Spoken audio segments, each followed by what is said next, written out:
Tombstone, Arizona Territory, May 10, 1885.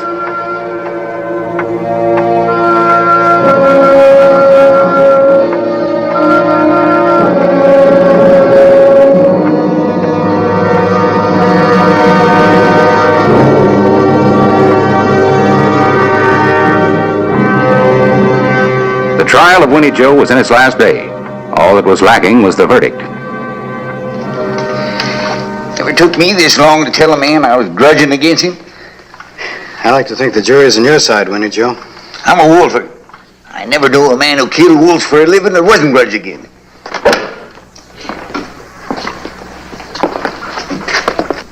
Frank, look there. Them Beaumont brothers. Him's the one. He fixed this whole thing up against me. Can you prove it? I know it. I know it now. Ain't that enough? I'm afraid not.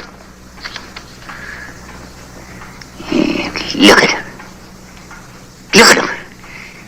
They want me to be convicted. Them and everybody else.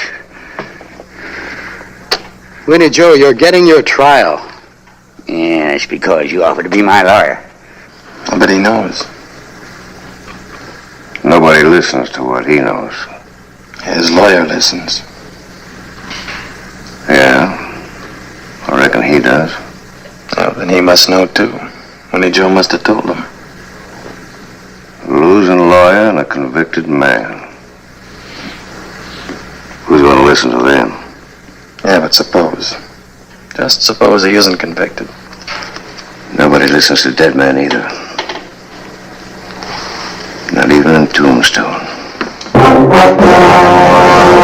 An actual account from the pages of my newspaper, the Tombstone Epitaph. This is the way it happened. In the town too tough to die.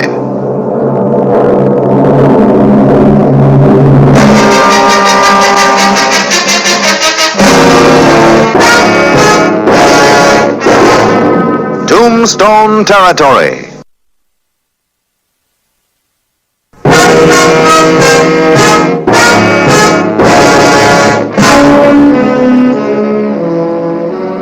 Since the issue was still in doubt, I set up two headlines. Westerby innocent, Westerby guilty. A man who deals in death is bound to be disliked, Clay, even when he only kills wolves. Well, killing wolves is one thing, but poisoning 400 head of cattle? Do you really believe Winnie Joe did that?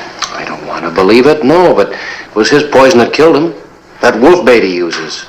But what would he gain by it? There's no sense, no reason, no motive at all. Hey, you sounded like Winnie Joe's lawyer. Clay, Mr. Clyburn, Frank won his case. Winnie Joe's innocent. He's free. Now, you know, I always did favor this one.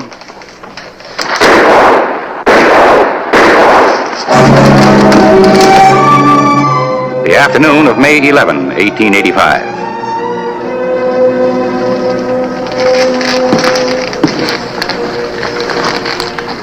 Hello, Frank. I'm conferring with the client, Sheriff. Yeah, so your wife told me. I need your help. I'm sorry, Clay. I'm a real estate lawyer now. I establish legal claims to property in Boot Hill. Frank, you knew Winnie Joe better than anybody in Tombstone. Nobody else would bother. Well, somebody bothered enough to put 3 bullets in his back. Why? I wish I knew. Do you? Well, maybe he knew something that he shouldn't have. Something about poisoned cattle. Maybe so. And maybe he passed that information on to you? And that'll put me in danger. Is that what you're trying to say? That's right. Well, I don't know. Give me some time to think about it, will you, Sheriff? I'm still pretty upset. Wait a minute, Frank. Look, that killer isn't going to give you much time to think. If Winnie Joe told you anything important... I don't know what's important to that killer. Winnie Joe told me many things. Well, he must have mentioned some names. He probably did. And a lot of innocent people, too. If I started naming names, I'd make the innocent ones into suspects. And it might save your life. What about their life? But you better leave Tombstone for your own sake. Boot Hill's getting overcrowded. I'll think about it. No, I can't name names. I just can't play grab bag with personal reputations.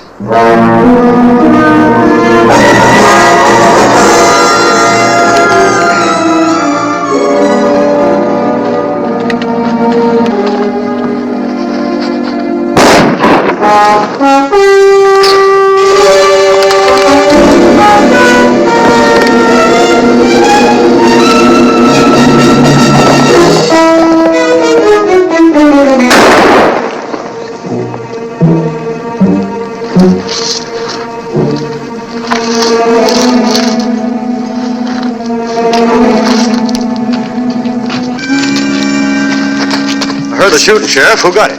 Frank Calloway. Oh, he drew on you? No, he was shot from ambush. Give me a hand, will you? Ain't quite dead, is he? No, not yet. Just never mind those gloves. Put some pressure on here. Aside. Ever figured Frank for enemies, did you, Sheriff? I do now. Well, reckon one of us ought to tell his wife. I'm going that way. I'll take care of that as soon as I get him to Doc Cunningham. Now help me get him on the horse. My husband's been hurt, Clay Hollister. You've no right to keep me here. If you'll just hold your temper. You let me by. Now, wait a minute. Your husband is safe. He's over at the doctor's office. He's out of danger. He's hurt. He needs me. He needs you most right here. I want to see Frank.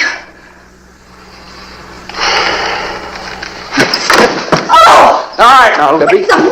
You're going to listen to me. I will not. Yes, you will. There's a stage leaving for Tucson in exactly 1 hour. That'll give you time enough to pack and meet...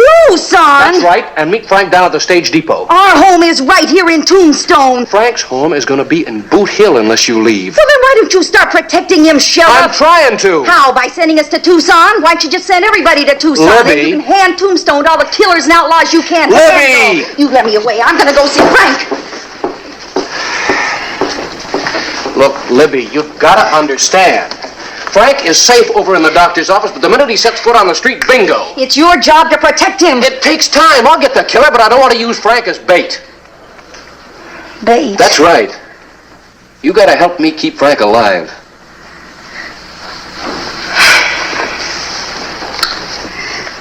Well, I guess I better start packing, huh?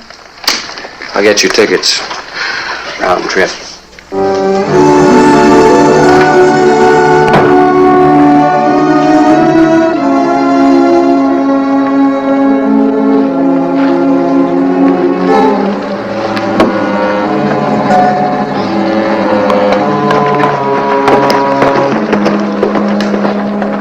Can I join the party? No.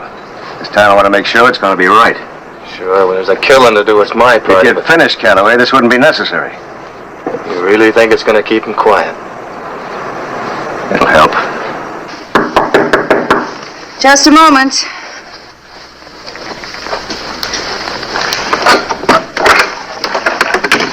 Mrs. Calloway, I got a message for your husband.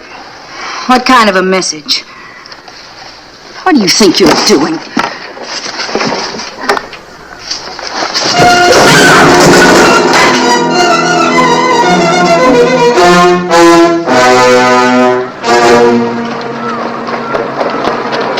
Hey, you got room for a couple more passengers? Sure thing, Sheriff. Gotta be special nice to people from now on. It's a new policy. New for me. I may be looking for another job real soon. Some talk about the railroad coming down this way. Oh, I hadn't heard that. When's it due to happen? Might not be long. There's some land buying out west of town. Who's the passengers? Huh? Who's the passengers? Calloway's, Mr. and Mrs. They're going to Tucson. I'll be mighty nice to them. Morning, Harris. Morning, Clay. Say, how's Frank Calloway? Oh, it's just shoulder wound. He's going to be all right. What's this I hear about a railroad coming in? Yeah, great thing for town. I've got a map of the proposed route. I just heard about it this morning.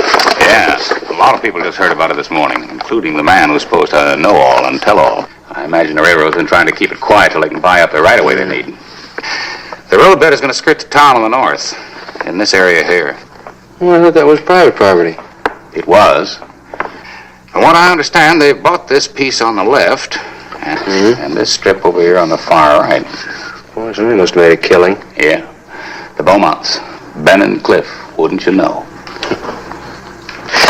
This grazing area right in the middle.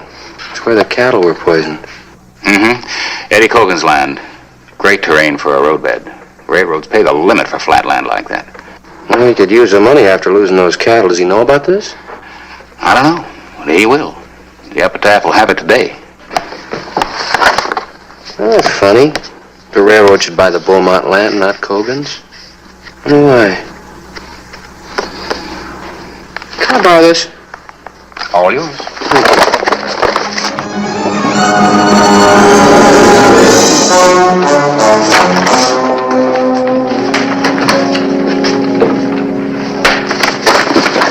Oh, Clay. Oh, Harris. Look, I just found out about that railroad land. You were wrong about it. Well, it happens. Even to me. Eddie Cogan doesn't own it. He leases it from the Beaumonts. Leases it. That's right. A good long lease. Too long for Cliff and Ben. Well, I'm afraid I don't follow you. Well, look. The railroad wants that land real bad, right? The Beaumonts stand to make a fortune if they can sell it. But they can't sell it so long as Cogan has any claim to it. Well, they can buy him out of his lease. Or force him out. Oh, but there was one thing you were right about, Harris. Winnie Joe didn't have any reason to poison those cattle. The Beaumonts had every reason in the world. You don't know that. You need evidence. I'll get it. How? Well, I don't know right off.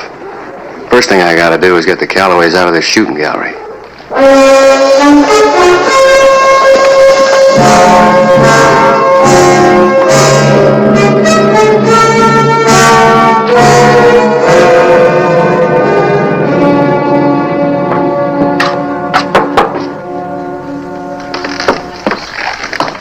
Libby.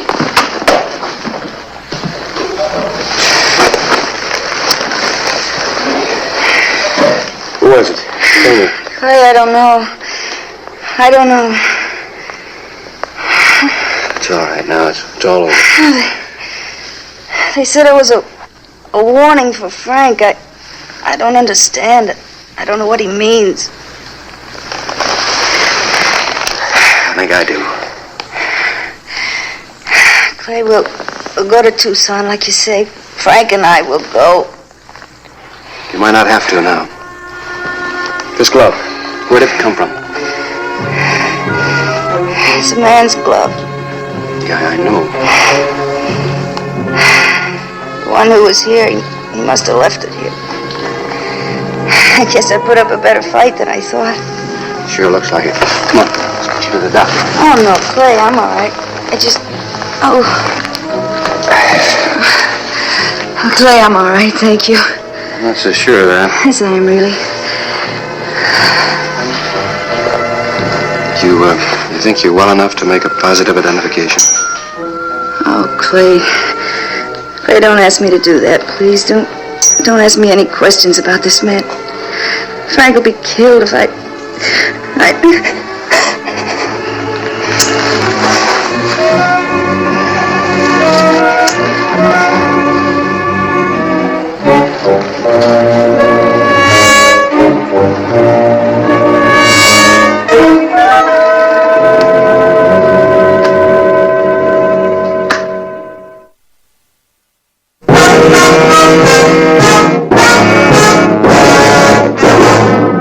The afternoon of May 13, 1885.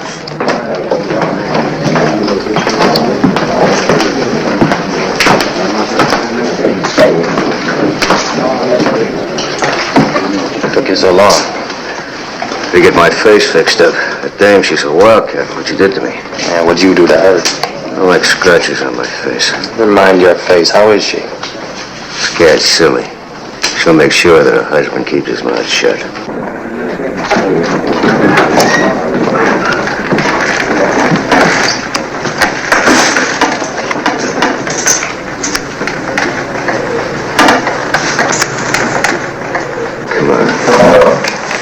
Hold it, Ben.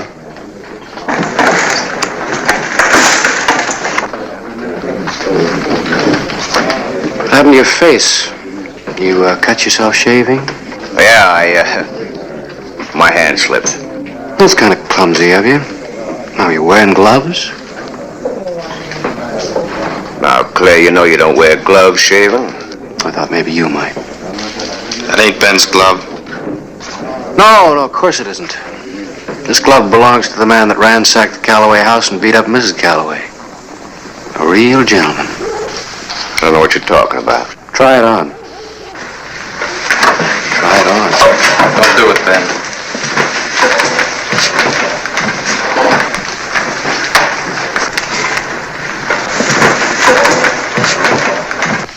You trying to accuse me of something, Hollister? Well, if the glove fits, yes.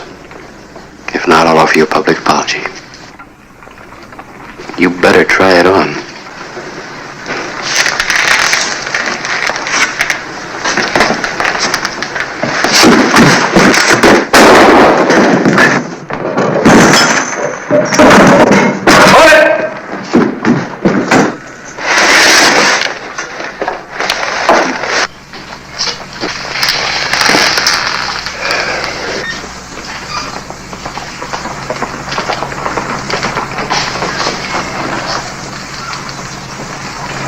Hold it. That's far enough.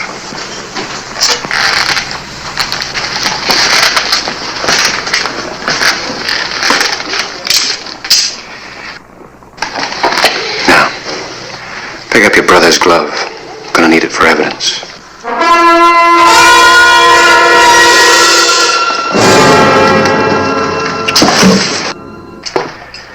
This is the same saw Winnie Joe used. I thought you'd like to know. How's my brother? He's dead? Look, Sheriff. It was Ben's idea fixing those charges. He thought Winnie Joe would be convicted for sure. Well, he wasn't. He had a pretty good lawyer. You're gonna need a better one.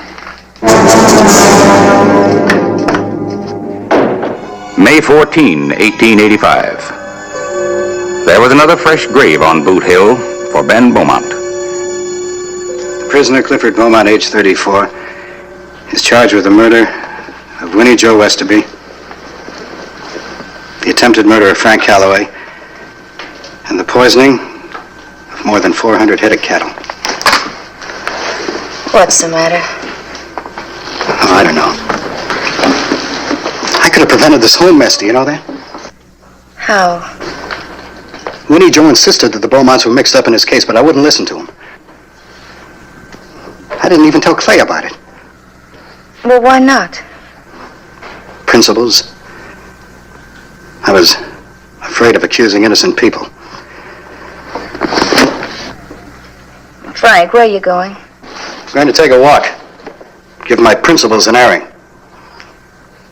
Do you want anything, honey? Yes, you. And your principles.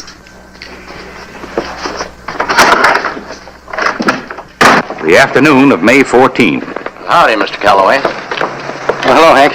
Now, this here Beaumont fellow, all the complaints they got against him, they're going to have to hang him with a half a dozen ropes. He's only got one neck. But they will hang him. I hear they can't even get nobody to defend him.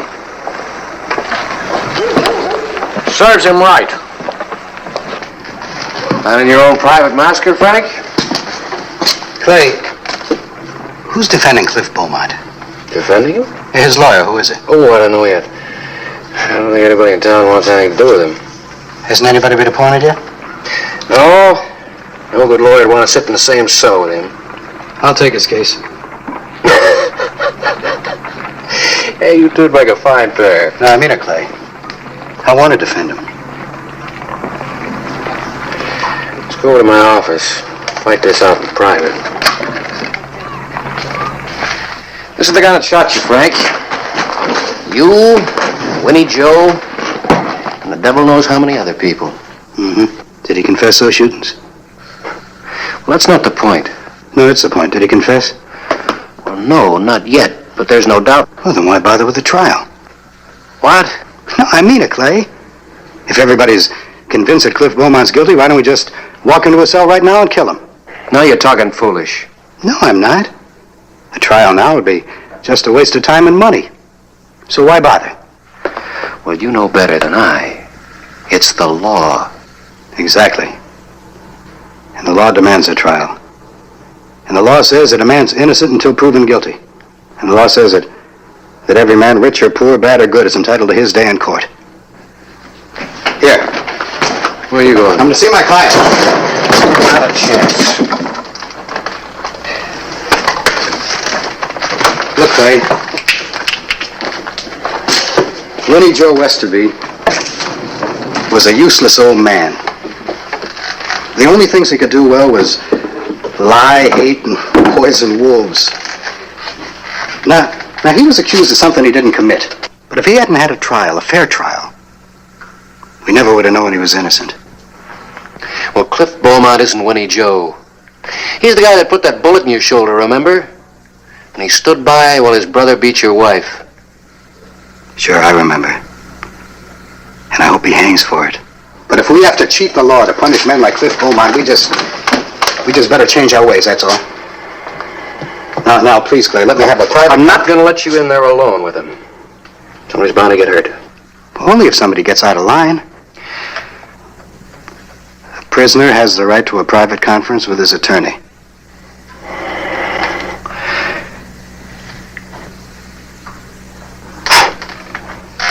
All right, Frank.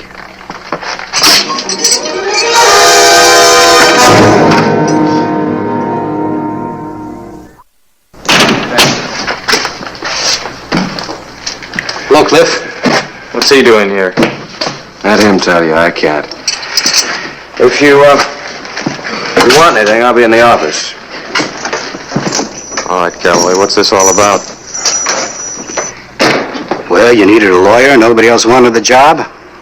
So I volunteered. You volunteered? Why? I don't think you'd understand. Oh, yeah. Yeah, you'd hock your degree to lose this case, wouldn't you? No, on the contrary, Beaumont. If I could win your case, I'd be considered the biggest attorney in the West. Now, look, you just settle down and we'll start discussing everything. Now, there's certain things that I think I must demand. You ain't taking any chances, are you, carrying that gun? That's right, Beaumont. In my considered opinion, I considered you the lowest form in human life. But I learned in law school that any human being, even one like you, deserves a break in court. Now, if you'll just settle down and stop making things a little different.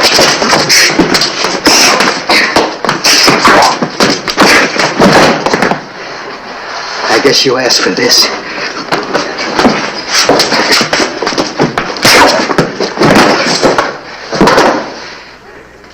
Clay! Clay!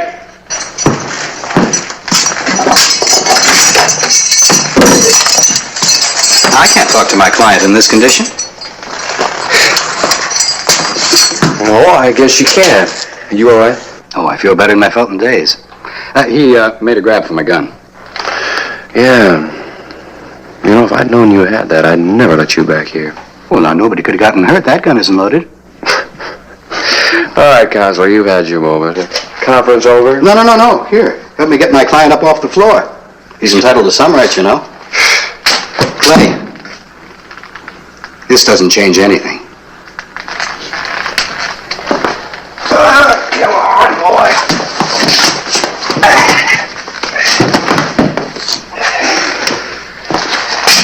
Good luck on your case. I sure hope you lose.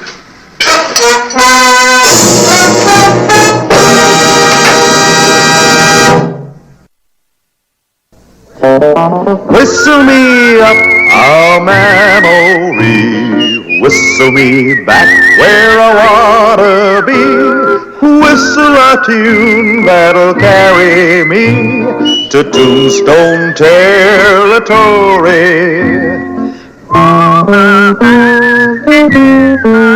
If your past has run afoul of the law, it's a handy place to be, 'cause your future's just as good good as your draw in Tombstone territory.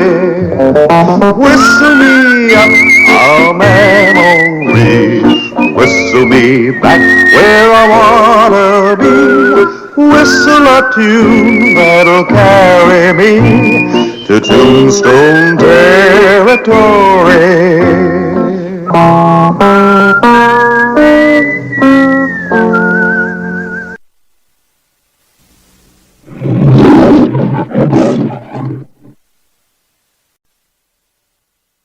Tombstone, Arizona Territory. The night of July 16, 1885. Now I'm gonna show you how I used to keep order in Deadwood. You wouldn't shoot an unarmed man, would you? No. But I'm still gonna stop you.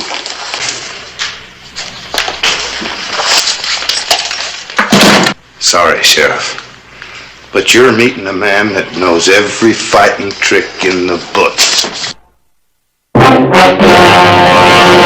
An actual account from the pages of my newspaper, the Tombstone Epitaph.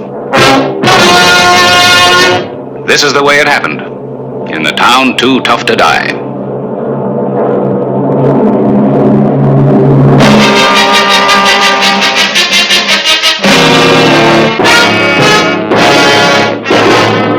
Tombstone Territory.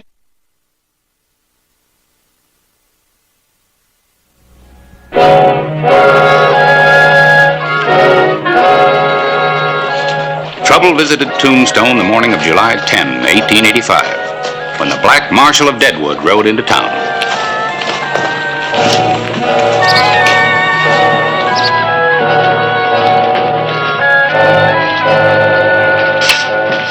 Harris?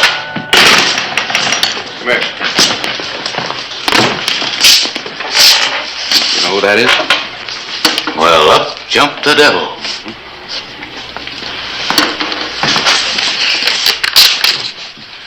Looks like his arrival's gonna make the front page. It sure will. Whose arrival? What's more important is what's he doing here, and who's he after? Who do you suppose he is after, Clay? Well, looks like he's after you. He's headed this way. Gosh, Mr. Clyburn, who is he?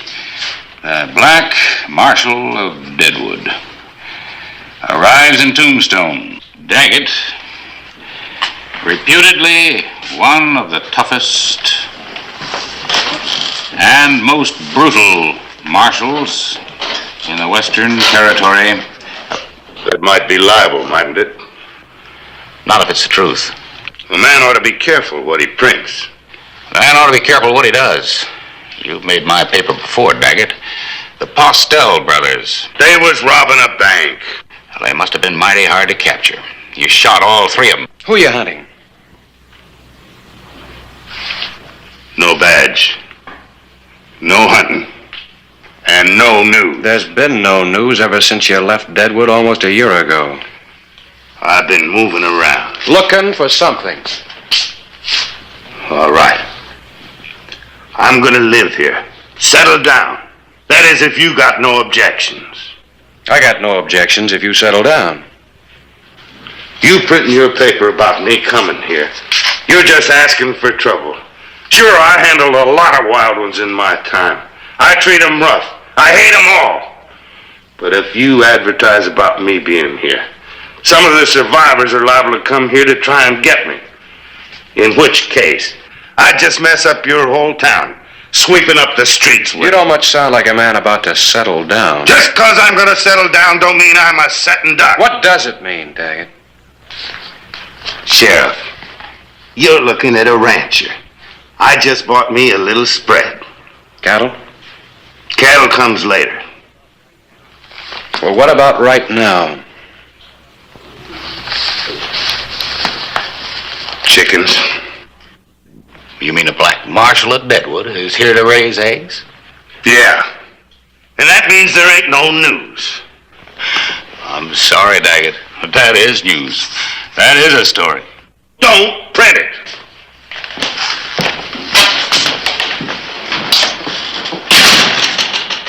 You believe his story? You? I don't know. He might be ready to settle down. And then again, he might not.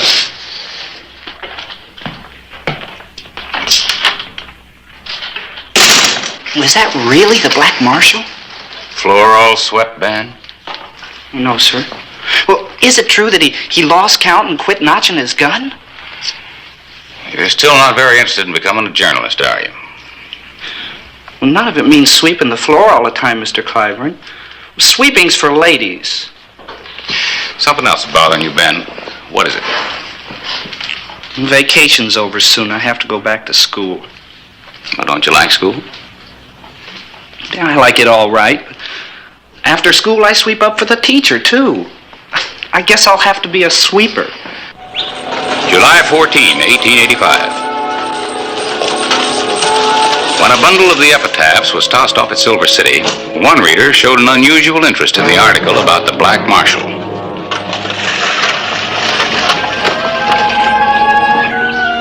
The afternoon of July 14.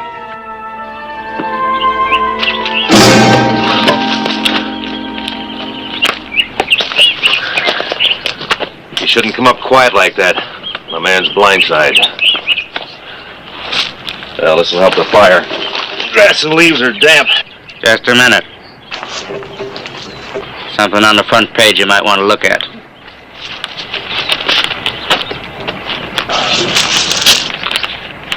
So he's in Tombstone.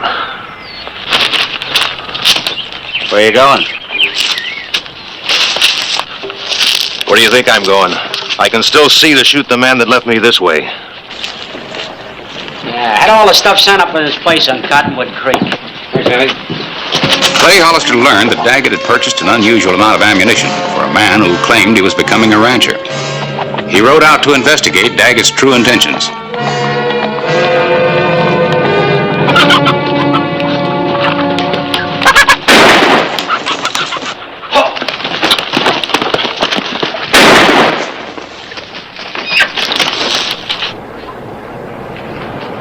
Hold your arm looser, not so tight.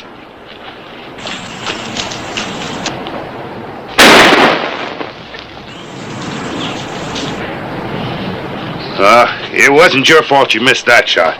This gun shoots high. I gotta fix the sights. You better go on back to town. Mr. Clyburn's looking for you.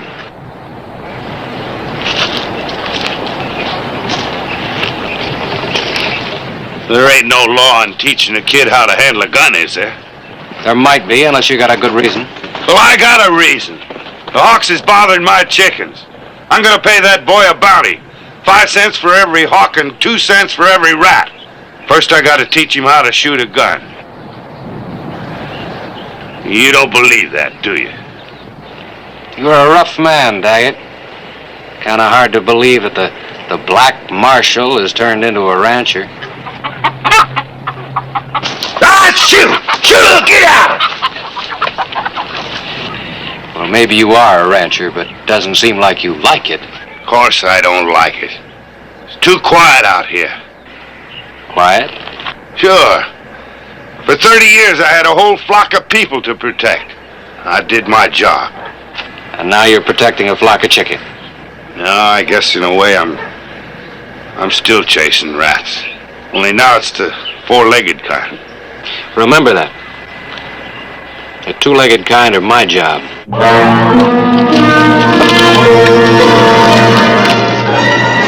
Noon of July 15. 2 riders closed the miles to Tombstone. July 16, 1885. 4, 5, 6. 6 hawks. Thanks, Mr. Daggett. I don't think I'll be out tomorrow. I don't think there's another hawk in the territory. Oh, I don't know. I seen one of them gliding around this morning. Flapping its wings? No, just kind of gliding along like it was going to set down. Well, that must be a buzzard. That ain't no buzzard. There ain't nothing dead out there. Well, except 6 hawks. Look, where there's chickens, there's hawks, live hawks. And I expect you to take care of them for me. I think maybe you better come on out tomorrow, huh? Thanks.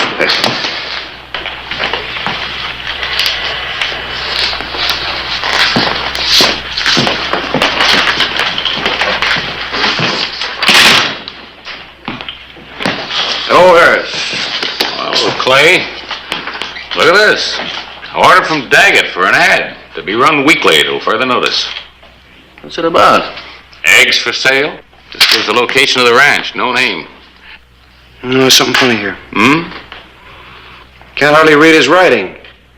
I've got an order from him on my desk signed while he was still marshal. It wasn't copperplate, but at least it was legible. You think maybe he's not Daggett? Oh, no, he's Daggett, all right. Maybe he's just not the same Daggett he once was.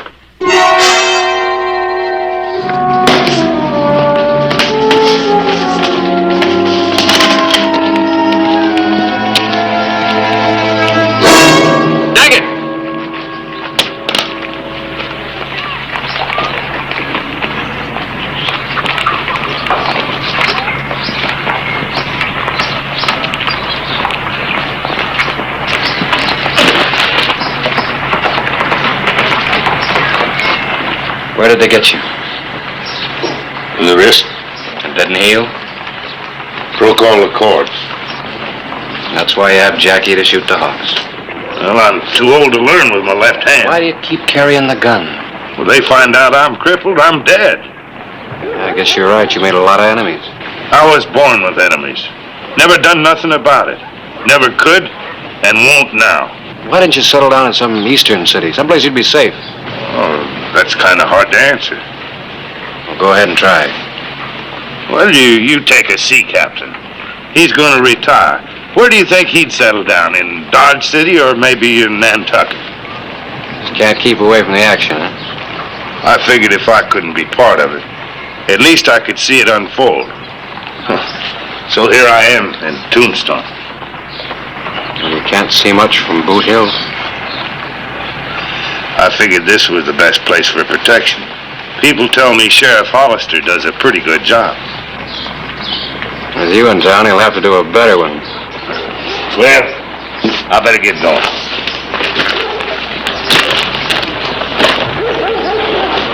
Oh, Sheriff, why don't you drop out to my shack some night for some grub? I'll tell you how I used to handle the hard cases in Deadwood. Maybe give you some pointers, and we can talk about old times. That is, if you don't mind talking about old times. I don't get much time to talk.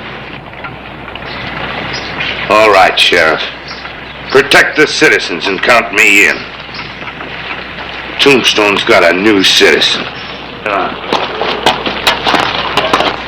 Wonder how long we can keep him.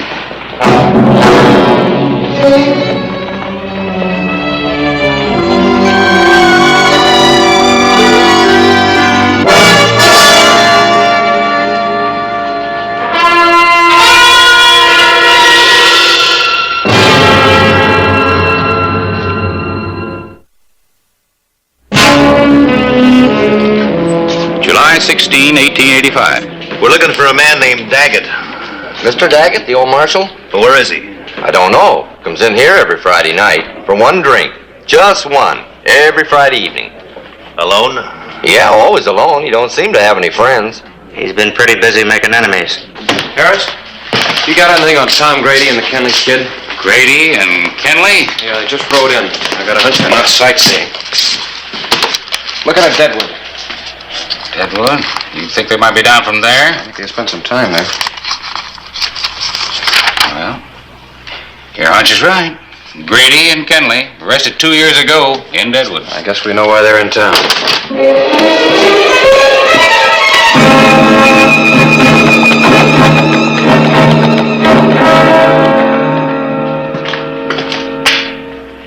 Well, you're getting yourself all duded up. You headed for town? What do you want? A couple of riders drifted in. A man by the name of Grady and the other one called the Kenley Kid. Friends of yours. I ain't got no friends, remember? Well, let's call them customers then. What, I'm wearing a black patch on one eye? I found them hanging around Deadwood, just about the time a gold shipment was coming into the bank. And you jumped to conclusions. I jumped and I was right. Kenley tried to resist, and I had to manhandle him. The black patch. So now he's trying again. Do you know any good reason I can lock him up? Sure. To protect him. They're not going to need any protection tonight. I'm in the habit of going to town every Friday night for one drink.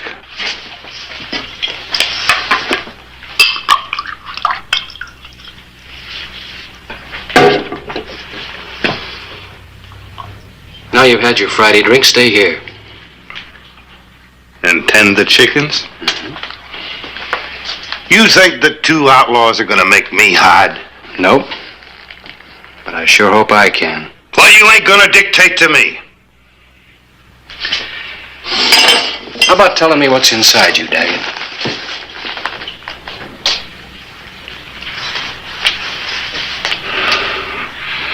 Oh, a whole lot of hate, I guess.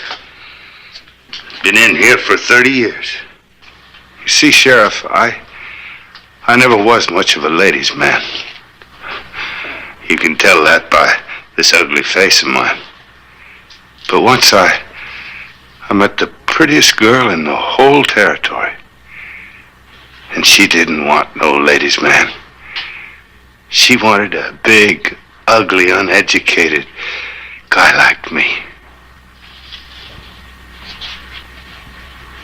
An outlaw killed her the day before we was to get married. That's hate. Well, sure, go ahead and hate him all you want. But even if that wrist had healed, you still couldn't do anything about it. This is my territory, remember? If you're going to live here, you better live peaceably. Time for you to relax. And don't go out tonight.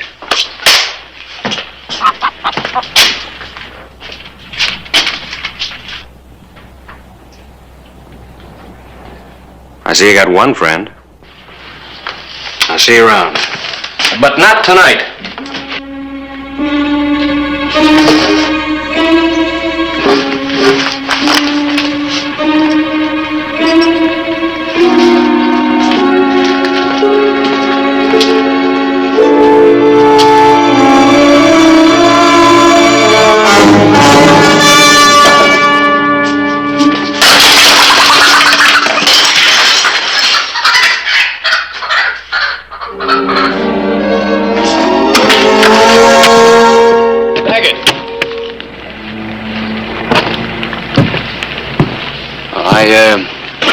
I thought you'd already had your Friday drink. Now you listen. I ain't interested in no drink, and I wasn't interested in staying home. I'm too old a dog to learn new tricks, like hiding from a couple of punk gunslingers. I handled them for 30 years, and I ain't about to hide from them now. Now you get out of my way. It's time you stopped pushing people around. All right, mister, it's Friday night. When does he show? Oh, about now. But it's my job to keep order in Tombstone. Don't you tell me about order. I got my own methods for that. Well, I got my methods too, and you're now under protective arrest. I'm going to lock you up for the night. All right. Inside.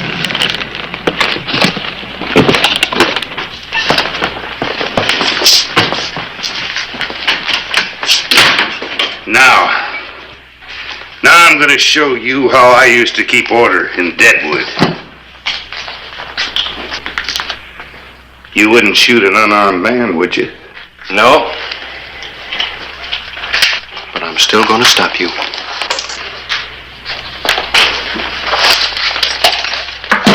Sorry, Sheriff. But you're meeting a man that knows every fighting trick in the book.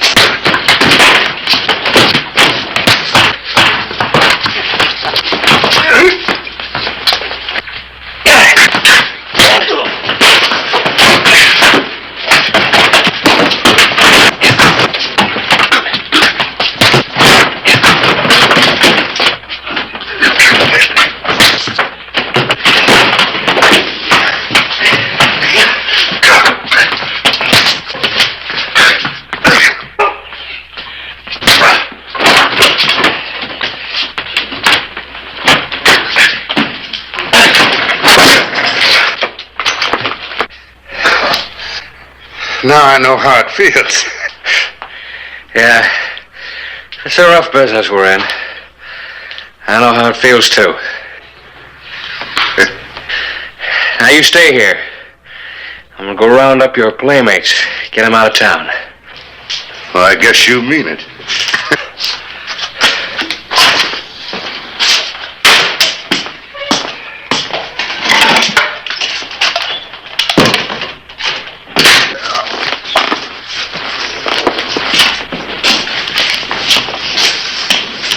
I see by your paper there's a man named Daggett settled here in Tombstone. Well? We want to buy a dozen eggs. Maybe you can tell us where Mr. Daggett's place is. Excuse me just a minute, gentlemen. Ben, I think the place needs sweeping out. Good and clean. Do you know where the broom is? I'll find it, Mr. Clyburn. Now, I believe you said Daggett. Daggett. You want us to spell it for you? No, 2 T's. D-A-G-E-T-T. Where's Daggett? Where is he? Sheriff Hollister! Oh, Mr. Daggett, we've got to find the sheriff quick. Mr. Clyburn's in trouble. What kind of trouble? Well, some men were asking for you, and Mr. Clyburn wouldn't tell them where you lived. Well, Mr. Daggett, you used to be a marshal. See what you can do, and I'll find the sheriff. You stay here, boy.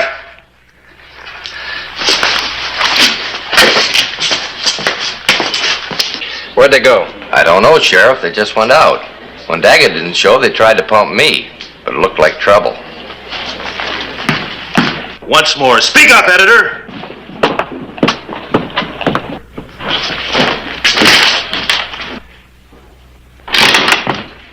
All right, that'll be... Hey, there's 2 of them.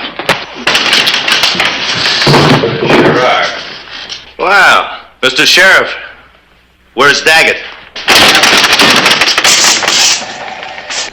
You come looking for me. Well, here I am. Now you got a tiger by the tail, and you can't let go. You might have pulled a bluff, Daggett, except for one thing. I know about that wrist of yours. Now, I aim to shoot you in little pieces, one at a time. You might say, an eye for an eye. Yeah. Oh, mister, have I been waiting? I'm gonna wrap that gun around your skull. You might shoot, but I'll keep it coming. When I get through with you, you won't have a tooth left in your head. You know me by now. Go ahead and shoot, Kenley.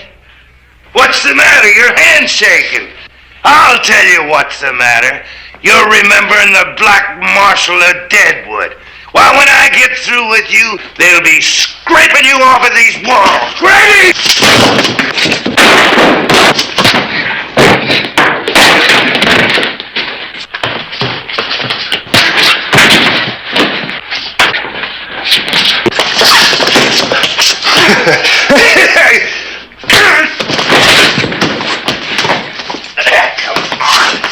Come on.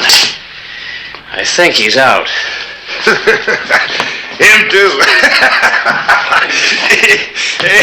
Hey, you know, Sheriff, with a little excitement like this every Friday, I wouldn't mind staying out on the ranch. Come on, Marshal, let's lock him up. Yeah, sure.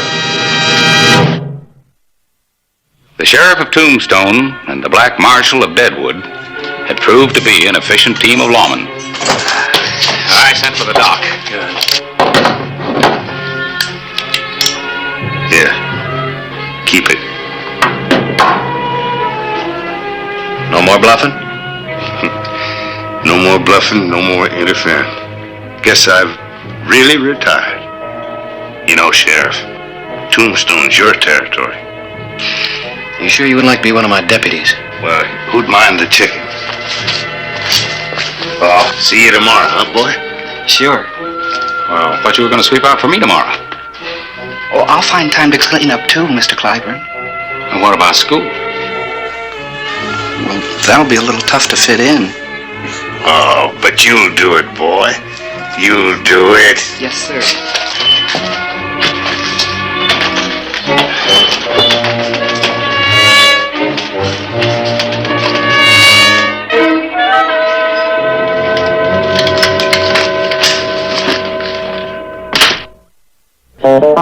Whistle me up a memory, whistle me back where I wanna be. Whistle a tune that'll carry me to Tombstone territory.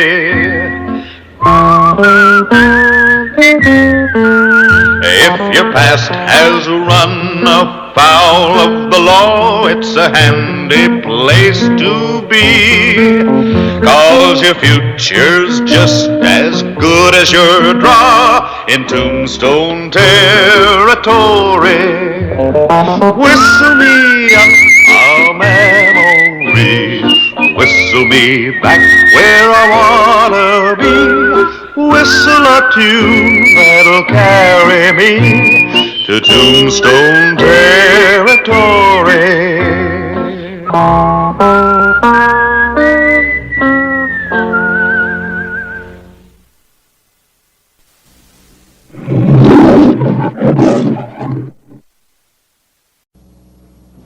Tombstone, Arizona Territory, August 12, 1881.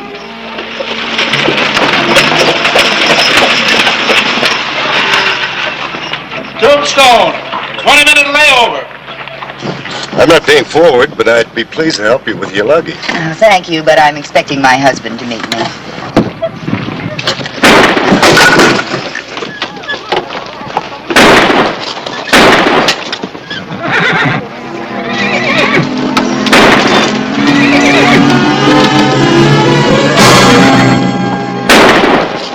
My word. It's quite a rough town, isn't it?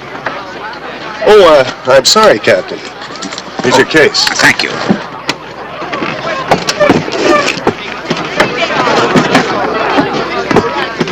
Enoch, what happened? Somebody tried to rob me. You're hurt. Oh, it's nothing, Amy. Oh, come on inside, Enoch. We'll get a doctor.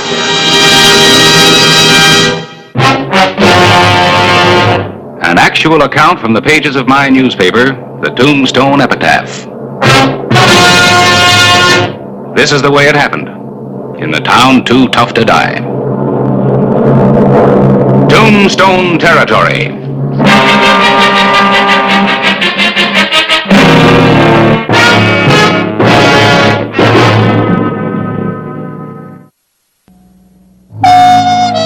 Tombstone was only mildly disturbed when an unidentified stranger attempted to rob the Mayfair store.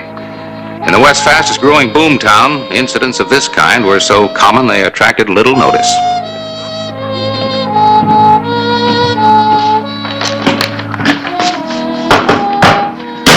Oh, Clay? Anything interesting over at Benson? No, I delivered my prisoner.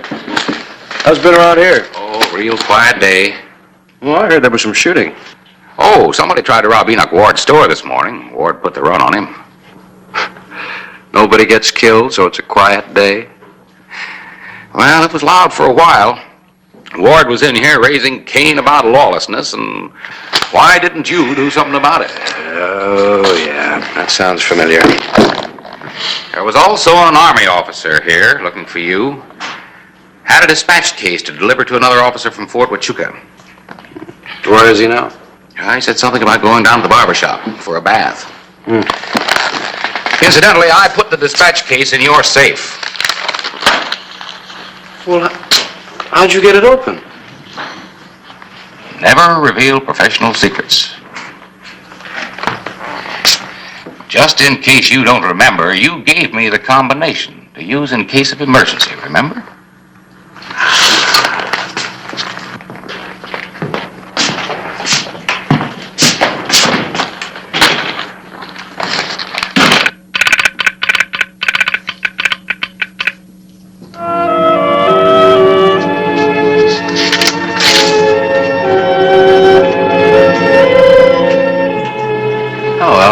Here's a telegram for you from Fort Huachuca.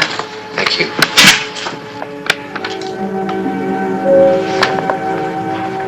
Make sure nobody else finds out about this, will you? It was sent to you. And Harris said it was a quiet day.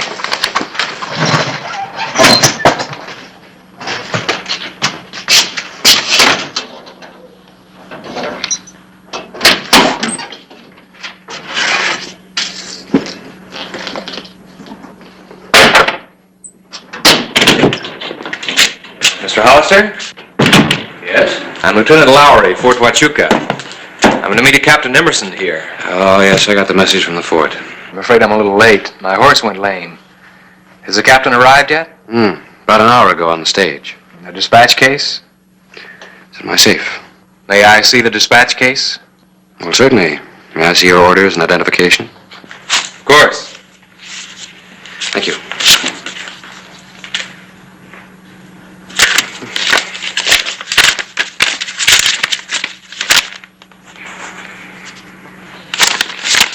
Thank you. No offense, Lieutenant. Certainly not.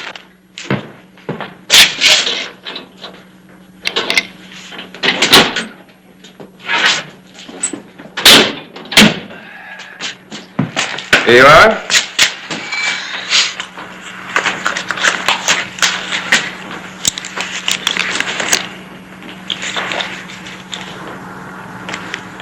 Well, this key doesn't fit. This is a different case. Try it again.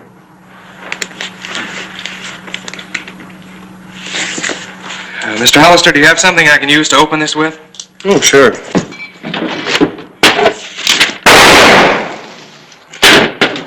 Very efficient.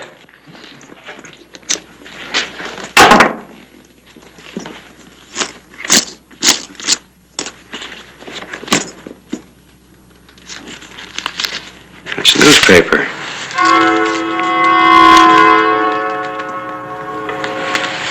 Mr. Hollister, I wonder if you'd do me a favor. Would you try to find Captain Emerson? I'll stay here with this until you get back. All right.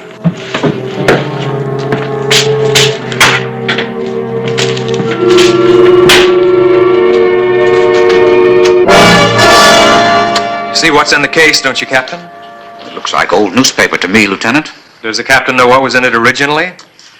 I merely had my orders to deliver the case, Lieutenant, exactly as you had your orders to receive the case. If you'll pardon me, sir, it seems strange they didn't let you know you were carrying $30,000. $30,000? Consigned to the paymaster at Fort Huachuca. I had no knowledge of this, Lieutenant. Are you sure, sir? You doubt my word, Lieutenant? How many other people were on that stage beside you? 2. Do you know who they were? And Mrs. Ward and a man named Cahoon. Cahoon? The name means something to you, Lieutenant? I've seen him around Tucson. A gambler, kind of a ladies' man. Could he have known about that shipment, Clay? Well, it's possible. Seems like everybody knew about this but me. Does the captain mind repeating exactly what happened on the stage? We got into Tombstone, and there was shooting on the street. Mr. Cahoon got up to see, stumbled and fell into me, then got out and ran across the street. Then I followed him to the sheriff's office to meet you, Lieutenant. And you were late. Oh, that's right. I was here. I put the dispatch case in the safe myself. Well, surely you gentlemen don't think I stole the money. Sir, $30,000 is an awful lot of money. Especially for a man who's over age and grade and planning on retirement. It's true, Lieutenant. I was thinking of retirement after this tour of duty. I was planning on getting a ranch of my own. I request that you hold the captain in custody, Mr. Hollister, until I can get further orders from the fort. Sorry, sir.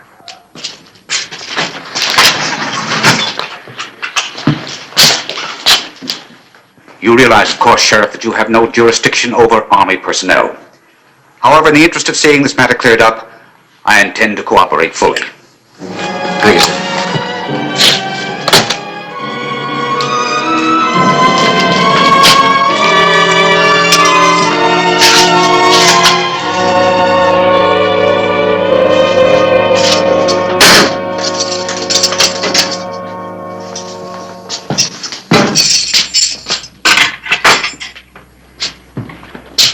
You really think he did it, Clay? I don't know, but if he did, he's going to spend a lot more time in the Army without pay. So listen, I'll be back. Why don't you hang around? Yeah, nothing else to do. If I'm not here when you return, I'll be in my office. Along with a combination to your safe.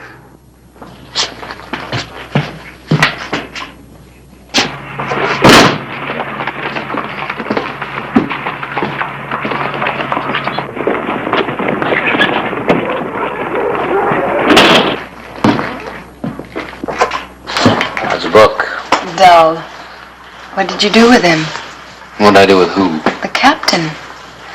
Lieutenant Laura just came in to telegraph the fort. I put him in jail. He didn't do it. And just how do you know that he didn't do it? Woman's intuition. I wish you'd use a little more of that woman's intuition and tell me who did. I'm thinking on it.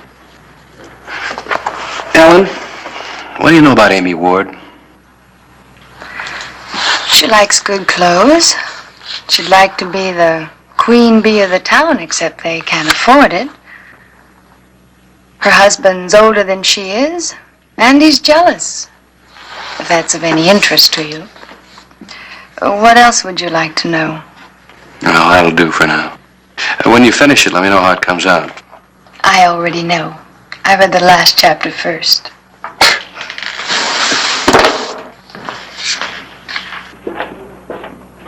Afternoon, howdy, Clay. Ace. Yeah. So you drove that stage in from Tucson this morning, didn't you? That's right. Well, you know Amy Ward? Yeah, she's a nice-looking woman. She rode in with me today. Well, how much baggage did she have? Now, that's funny that you'd mention that. I thought it was kind of peculiar at the time. Making that trip there and back with just a hat box. Don't seem to make sense, does it? Well, I guess it depends on why she made the trip. Well, now, Clay, you've rode those coaches. You know that people don't ride them just for the pleasure.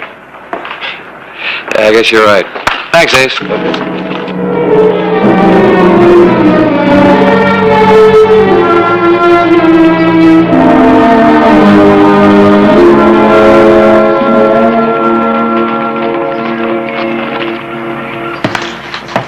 Mr. Ward? Afternoon. Oh, good afternoon, Mr. Hollister. Something in crepe de chine? Oh, not today, thank you, Miss Ward. Well, maybe you're in the wrong department. Yes, could be that. Well, if you will tell me what you want, I'll be very happy to help you. You were on that Tucson stage this morning. Amy, time to close up. I understand you had a little bit of trouble. You're a little late with your investigation, aren't you, Sheriff? Yes, ma'am. And why don't you go out and catch the one who did it and stop bothering us? That wasn't what Mr. Hollister wanted, Enoch. Well, what does he want then? I'm not really sure. You wanted to know whether I was on the Tucson stage this morning? I was. What is all this nonsense? Please, Enoch, if we can be of any help. Would you mind telling me why you went to Tucson? To do some shopping, I bought a hat. How many other people were on the stage? Oh, come along, Amy. Just a moment, Enoch. There were 2 other passengers besides myself, a Mr. Cahoon and a cavalry captain. And nobody else got on or off? No, Was the captain carrying a dispatch case? I didn't notice. Look here, why are you bothering my wife with all these questions? Because $30,000 was lifted from that stage. Army payroll. How terrible. Yes, Captain thought so. What has all this got to do with Mrs. Ward? She was on the stage. I think you'd better leave, Hollister. If you have no specific charge to bring against my wife, get out. Mr. Ward, there's no reason getting yourself all upset. Or do you have a reason? If you think I'm going to stand idly by while you accuse my wife of thievery... I'm not accusing anybody. Incidentally, I'd be careful of that. It could be dangerous if you don't know how to use it. It might surprise you to know that I'm considered an expert marksman. Well, no, that doesn't surprise me at all. I might have to shoot real good. Miss a big close-up target 5 times. That man that tried to rob your store?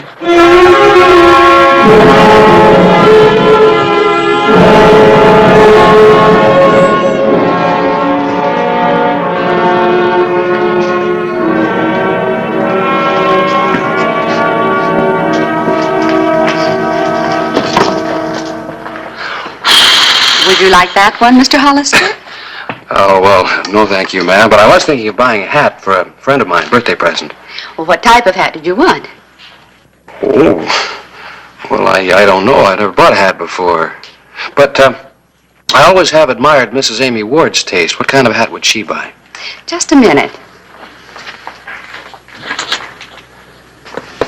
Mrs. Ward bought this exact hat just 2 days ago. Isn't it stunning? Well, ma'am, personally, if I were a woman, I'd be afraid to wear this hat. Yes, some bird hunter might try to shoot me on the ride. Thank you, ma'am. I think I better get her handkerchief instead. But thank you for your help. Sheriff Hollister paid a visit to King Cahoon, ill-tempered gambler gunman. Cahoon? You seem to have the advantage. You know my name. I don't know yours, and you're standing behind me. I haven't got a gun on you, if that's what you mean, and the name's Clay Hollister. What do you want? I'd like to have a little talk with you. What about? I'd just like to say hello to Tombstone's new citizen. I've got no business with you, Sheriff. Mr. Cahoon, you can make it hard on both of us, or you can make it easy on yourself. Leave me alone, Sheriff. I don't like lawmen, and I don't like being pushed around. You haven't been pushed around yet, but you keep working at it, and you'll make it. I've done nothing. I'm a law-abiding citizen. Is that why you got kicked out of Tucson?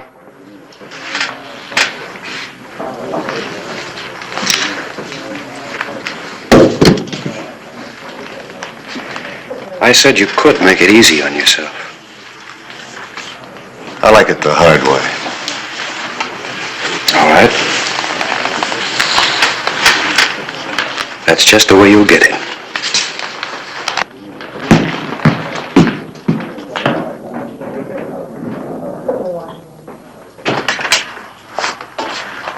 Well, here it is. Now, would you mind telling me why you wanted it? Just a matter of curiosity.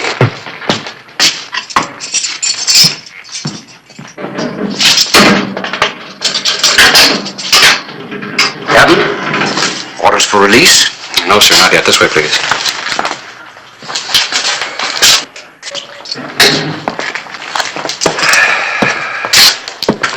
Now, Captain, was the hat box Mrs. Ward was carrying anything like this one? It might have been a different color, but they're all the same. And the dispatch case you were carrying, are you sure it was this size? I couldn't tell them apart, could I?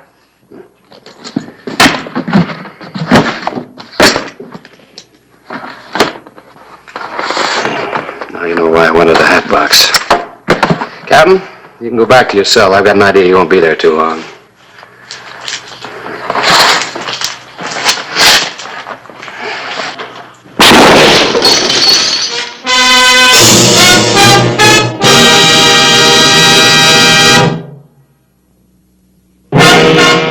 The evening of August 12, 1881.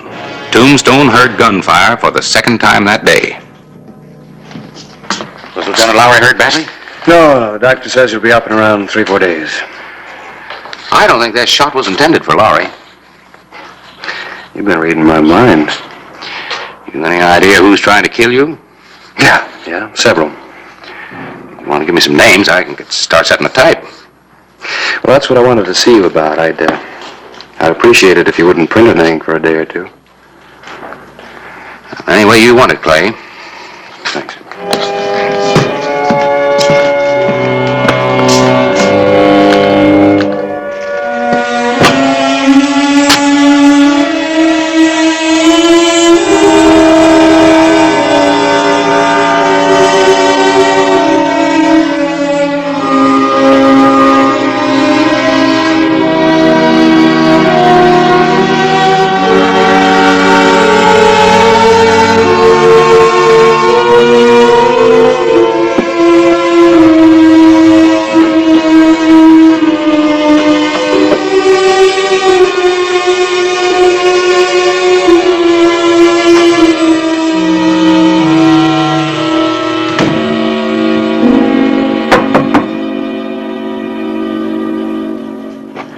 I'm not...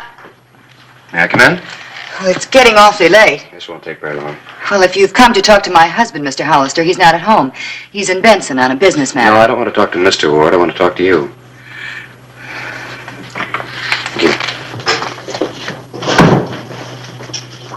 leaving town? A visit to my sister in St. Louis. Oh, isn't Mr. Ward going with you? Well, he might join me later if we sell the store. Yes, I'd heard that business wasn't too good. I'm sure you didn't come here to talk about that. Well, there might be some connection. I suppose it's about the money that was stolen from the stage. Yes, partly. Well, I should think you'd leave that matter to the military authorities. It's gone beyond that now. See, somebody tried to kill me a little while ago. How awful. Yes, And you think there's some connection between the two? there could be. That's rather far-fetched, isn't it? After all, a man in your position must have enemies. I can think of several. Seems that I might have made a new one. One more shouldn't matter. Now, are you quite through talking, Mr. Hollister? Haven't had a chance to get started yet. Seems to me if you'd spend more time running down criminals instead of annoying decent citizens, we all might benefit a little bit. Now, what about the man who tried to rob my husband? Oh, I already know who that was. Yes, I'm pretty sure that was just a man who was hired to create a diversion when the stage pulled in. Have you arrested him? Not yet, but I will. Now, getting back to the robbery. I'm afraid I've told you everything I have to You say. say you went to Tucson on a shopping trip? Yes. How long were you gone? Oh, just up and back. It doesn't take very long to look in all the shops. And you didn't know the captain or Mr. Cahoon before that? Of course not. Do you remember, Mrs. Ward, if the captain got off the stage? I'm afraid I don't. I heard the shots, I looked out and saw Enoch, and the next thing I knew, I was running. It doesn't seem reasonable that a passerby just happened to steal the captain's dispatch case. Well, wouldn't that mean that the captain was the logical suspect? He is. He's in jail.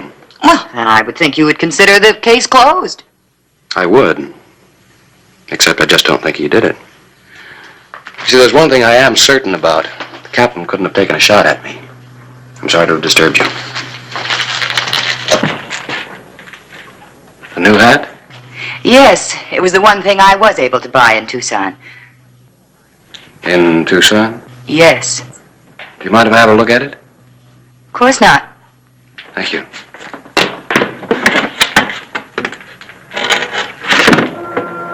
Pretty, isn't it?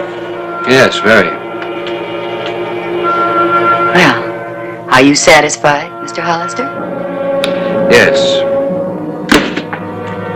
You see, I know you've got that hat here in town. When you left Tucson, that case was empty. Where's the money, Mrs. Ward? Curiosity can be a dangerous thing, Mr. Hollister. Get his gun, King. I knew I should have thrown you out of town this afternoon. Over against the wall.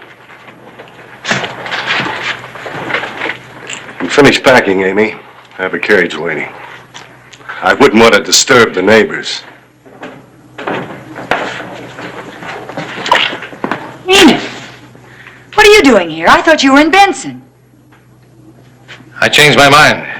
What's going on here, Amy? It's pretty plain, isn't it? They're running out on you. Don't listen to him, Enid. We were going to pick you up in Benson. I don't believe you, Amy. You're the one who thought up this trip. No, Enid, no. Now I know why you spent all that time in Tucson. All right. What about it? Only this.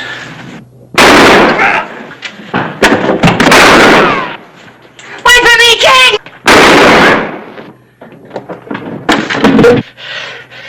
Sheriff! I told you not to push me too far.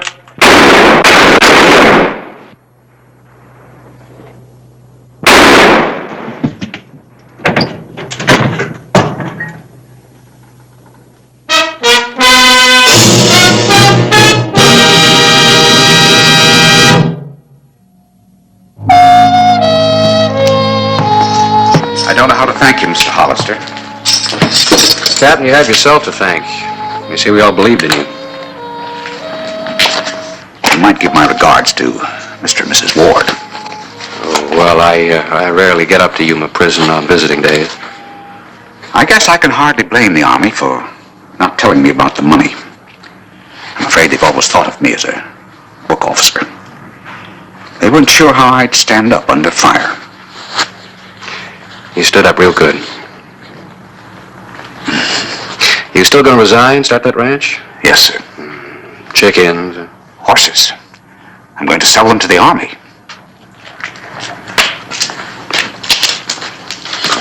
Right one. Well, Ward's had it planned very well. Yeah? Enoch starting to shoot just when that stage arrived. Mm-hmm. They would have gotten away with it, too, if Mrs. Ward hadn't bought that hat. Well, looks like another unexciting day.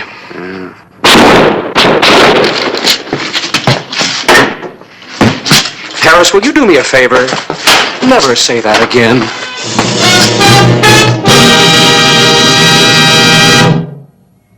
Whistle me up a memory, whistle me back where I wanna be, whistle a tune that'll carry me to Tombstone territory.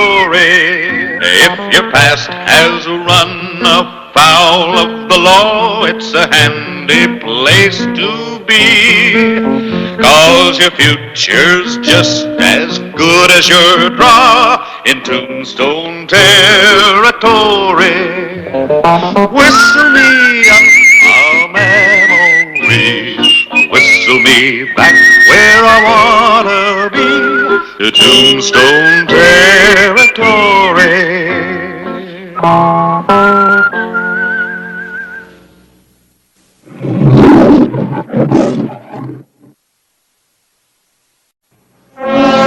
Tombstone, Arizona Territory, September 12, 1881. There's something almost monotonous about a silver rush. Just about the time one wave of lucky prospectors begins to calm down, a new strike is made. And Tombstone is bursting at the seams again, with new plutocrats making the most of it, and thugs and sharpies doing their best to separate them from their money. Nothing for Doc Cunningham to do here. Oh, just the coroner.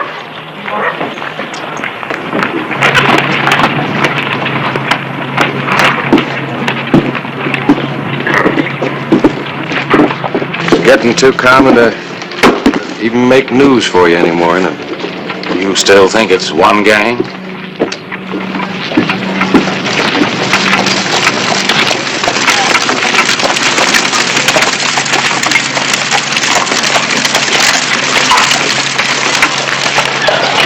Real pretty woman.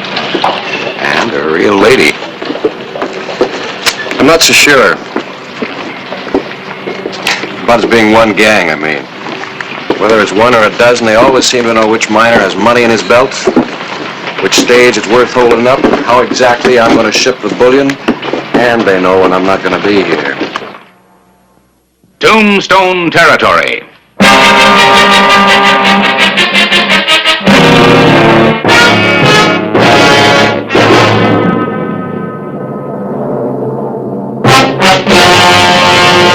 An actual account from the pages of my newspaper, the Tombstone Epitaph. This is the way it happened, in the town too tough to die.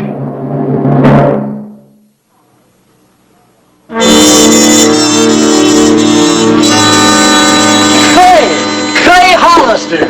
Jack. Month of sunny since I laid eyes on you. Sure is. This is Harris Clyburn, head of the Epitaph. Hoodoo Jack Oliver. Lucky Jack Oliver. Don't want to mention figures, gents, but just twixt you and me and the lamppost. $40,000 in cold, hard cash. I hope you haven't got it on you. Not so's it'll fall out of my pockets. I've been carrying it around in my money belt.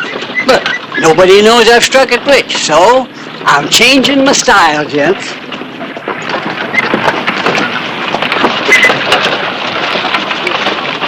Get the idea? I hope not. Don't it say diamonds? I'm keeping my money on me. Look, Jack, don't ask for it. This sheriffing's made you suspicious. After supper tonight, gents, I'm asking all my friends to meet me at Sam's. Watch me pick out my diamonds. Your friends, huh? Well, I guess we better be there. Free champagne. Well, see you tonight.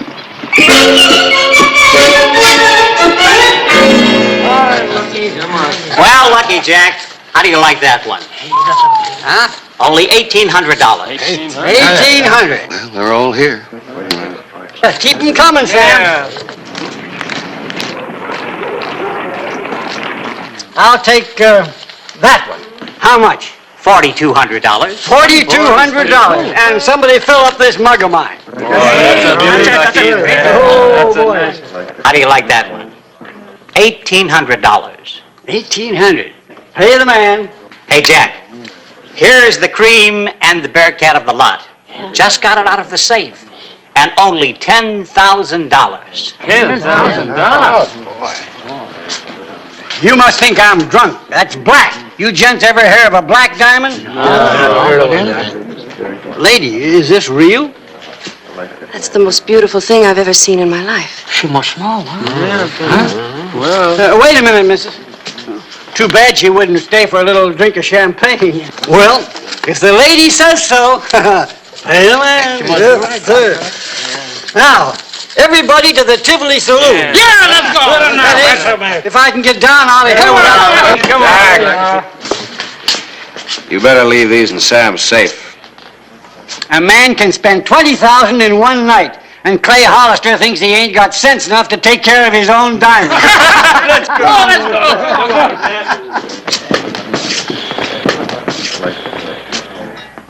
Well, they say there's a Providence that looks out for fools and drunks. Yeah. Well, just in case Providence is sitting down on the job, I'll have my deputies watch him, too. Lucky Jack Oliver, fourth stab victim in week. Well, I guess I need some new deputies. Lucky Jack, huh? Looks like striking it rich was the unluckiest thing that ever happened to him. A knife again.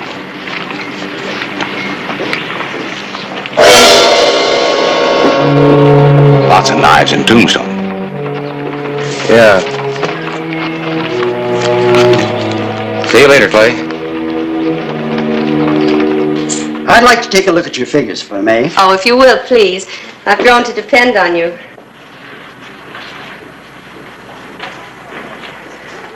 Oh, here it is. A small mistaken addition. Well, I try.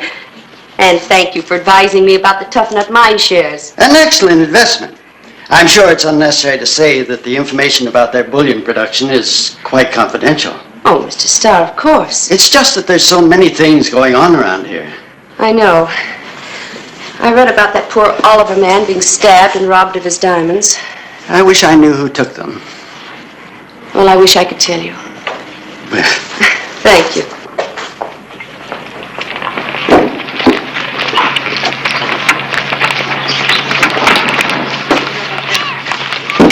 Do you have them with you?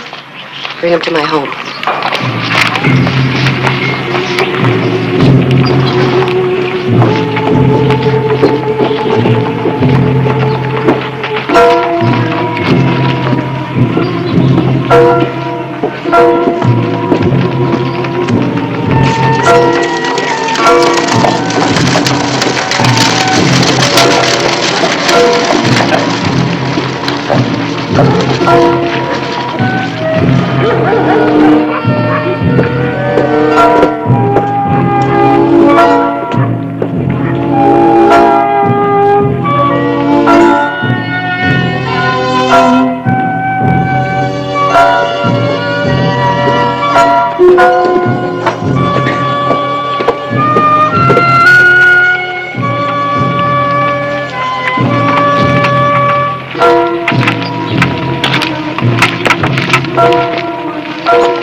On her way out to her home, Mrs. Curtice was followed by one of Tombstone's undesirables, who in turn was followed by Sheriff Clay Hollister.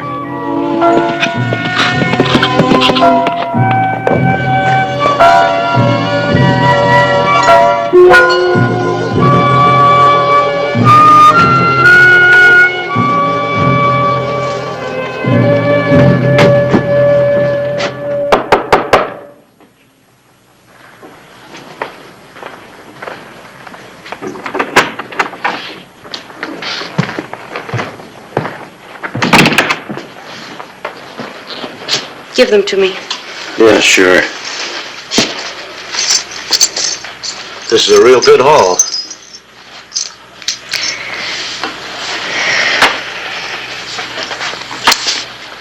Going into business for yourself, Eric? Where's the black diamond? I was looking at it. I just forgot to put it back. I always figured you were holding out.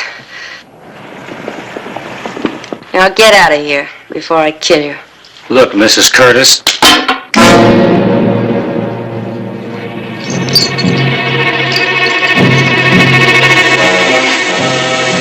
When it comes to killing, you're talking to a man who knows how. Don't do it, Eric. You just had me killed now, so I have to kill you. You can have him. You can have anything.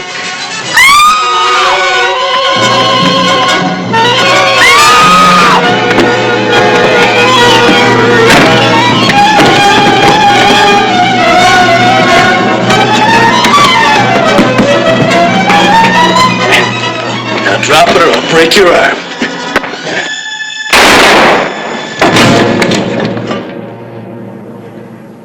I thought he'd kill you.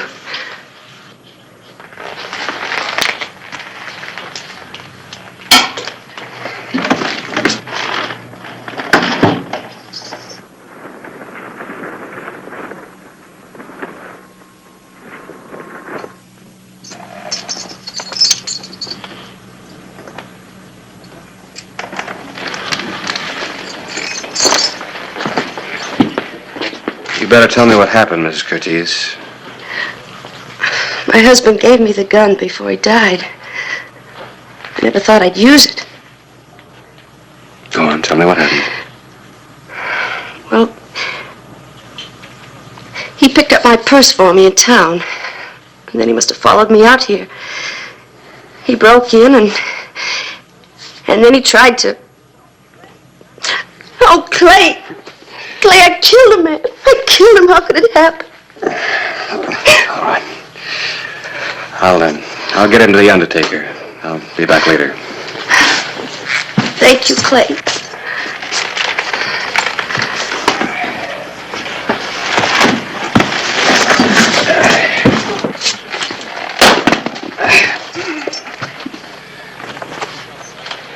This keeps up, we'll have more people in Boot Hill than we got in town.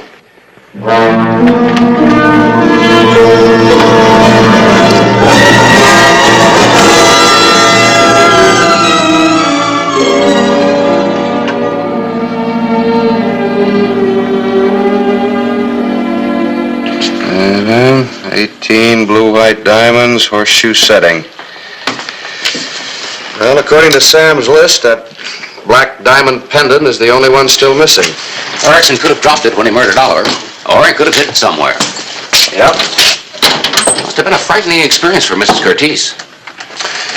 Yeah, but I'm still wondering. Wondering? About those diamonds, about that gentlewomanly little derringer, and about why it was used. Mrs. Curtis? Lucky Oliver was right. His sheriffing has made you suspicious. Could be. Well, what do you want to do? Get to know a gentlewoman a little bit better? You know, I sure miss Erickson. But there's some satisfaction in splitting 3 ways instead of 4. I still don't like one of an outfit killing another. Makes me uneasy. There's another thing I don't like.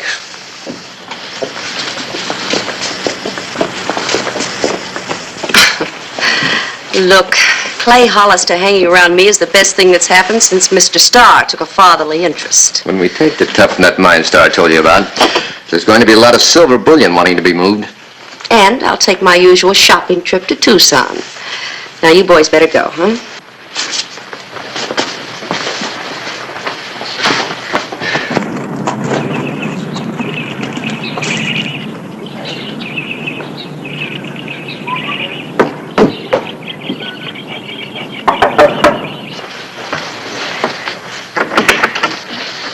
Clay, come in. Thank you. Oh, you look beautiful, Sarah. Thank you.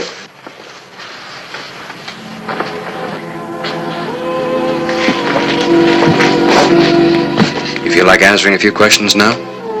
I guess so. Well, as I said, I just returned home from Tombstone, and No, I mean about the diamonds. do you have to have all the details? Some people have been killed because of those diamonds. Well, Clay, he offered me some of them. And then he attacked me with the knife. I'm glad you told me. So am I. Because I couldn't keep anything from you now.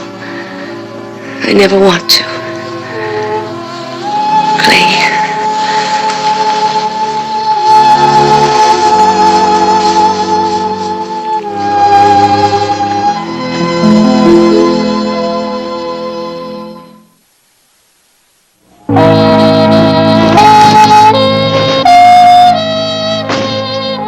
The morning of September 15, 1881, the environs of Tombstone were rocked by an explosion at the office of the Tough Nut Mine.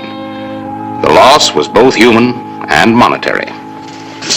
Just how many people knew that the bullion was stored here for shipment? Some of our regular investors. All of them men? No, the principal of our local school, the widow of Reverend Caleb Smith, are among the ladies. Well, could I see the list, please? I'll have to go back to the bank. But they're all solid, respectable people. I'll vouch for them.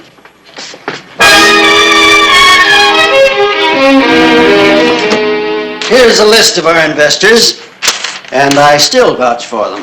Thank you.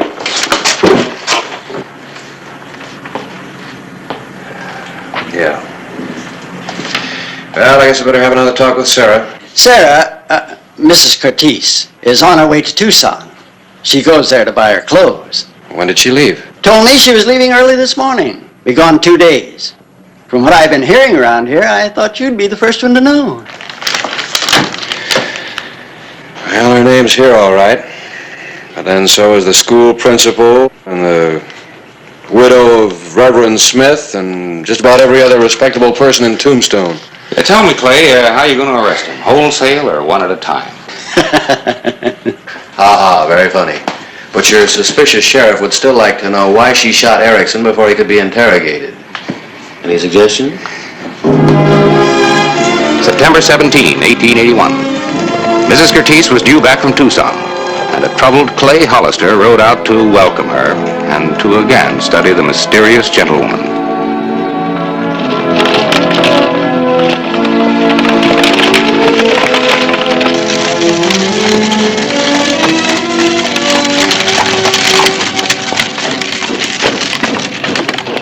Clay! What are you doing out here? I just wanted to see that you got back all right. Oh, well, come on in the house. You sure look wonderful. Well, thank you. Oh, come on in. No, I better not. I've got to get back to Tombstone. Strange things seem to happen when I'm not there.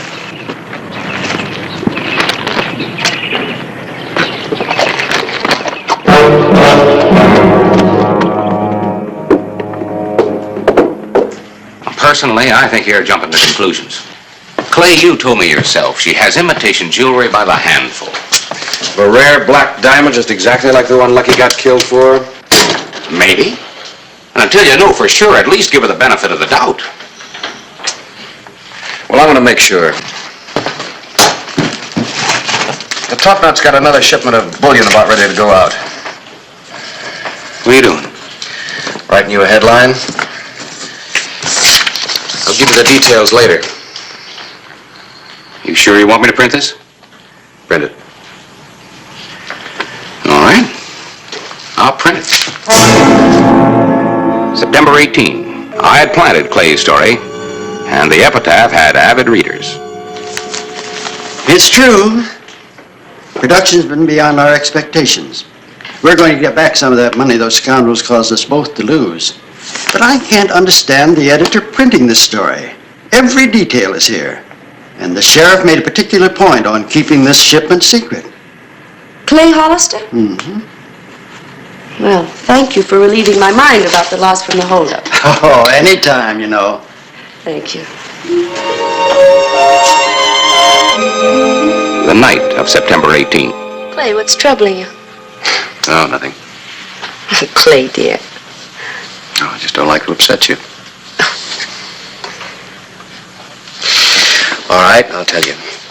Did you see that article in the epitaph about the shipment from the Tough Nut Mine?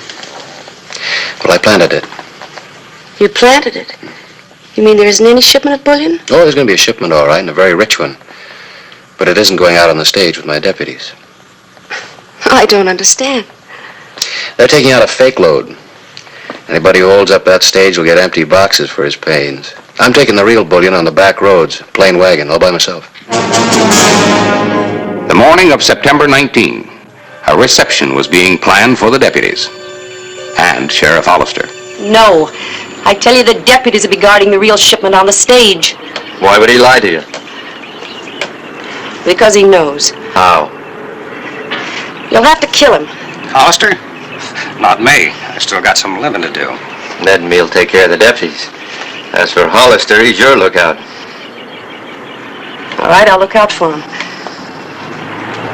I have to.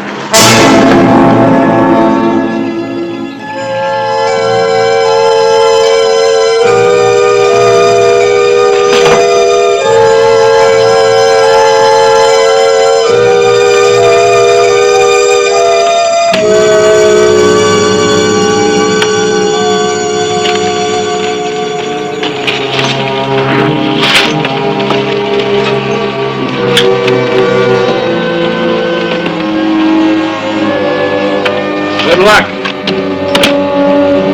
Get up, Rick. Up, man.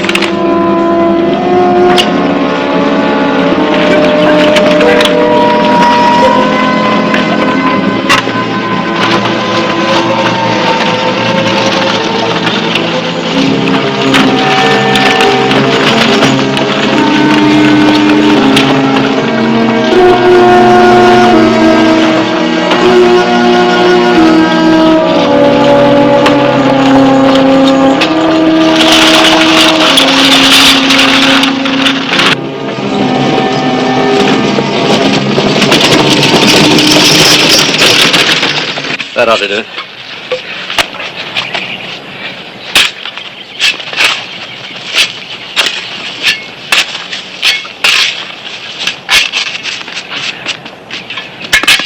Bullet in this piece of tin will set the dynamite off all right. All we gotta do is wait for him to get to us now. Come on.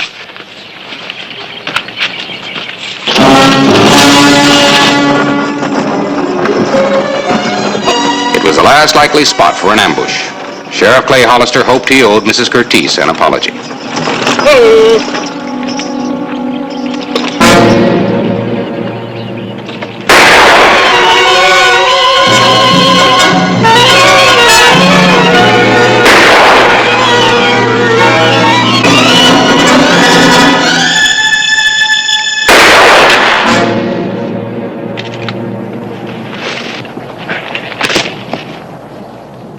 Sarah. Oh, Clay. I'm sorry, Clay. Yeah, so am I. Well, I guess you'll live. I'm not so sure I want to. I don't like jails. Clay, I didn't believe you about the bullion. The boys are at Mule Mountain, waiting to ambush the stage. Dynamite. Well, thanks for telling me. I wish I'd told you a lot more sooner. I'll send a doctor back for you. Clay, I'm glad I missed.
get right on top of that piece of tin.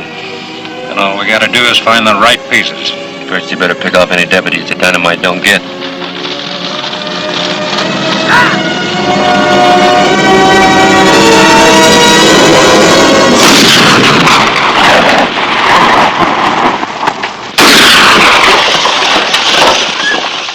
All right, drop the pistol.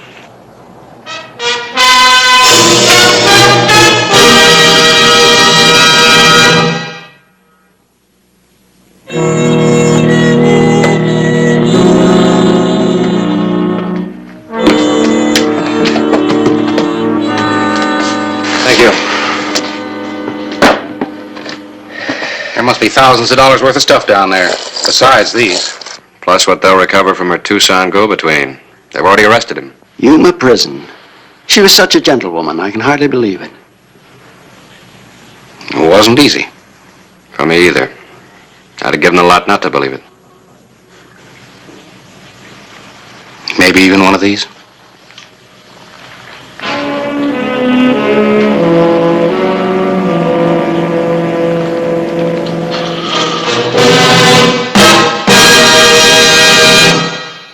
Whistle me up a memory, whistle me back where I wanna be, whistle a tune that'll carry me to Tombstone territory.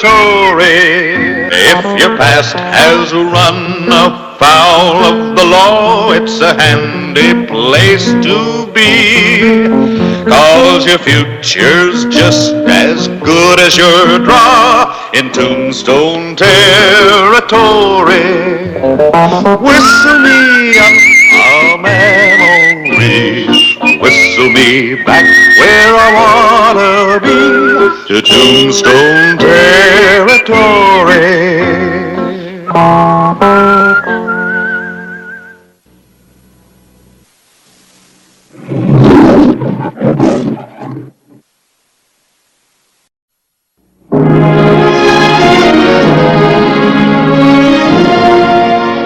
Tombstone, Arizona Territory, July 8, 1885. There you go, Jimmy. You figure this is the way to make the trip to Larrabee without us along? Well, I'm not carrying gold, Wayne, just a court paper. Worth more than gold to the man who doesn't want to hang. Clay, be careful. Well, if I run across him, I will be. And while I'm gone, don't you get any holes in your star either.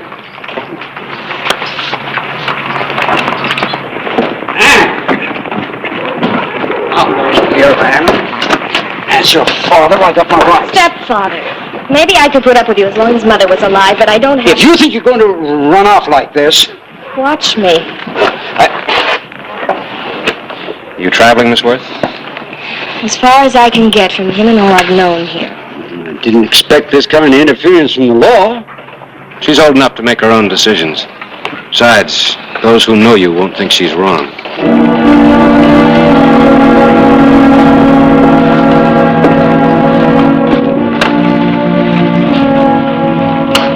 All right, Smokey, line them up.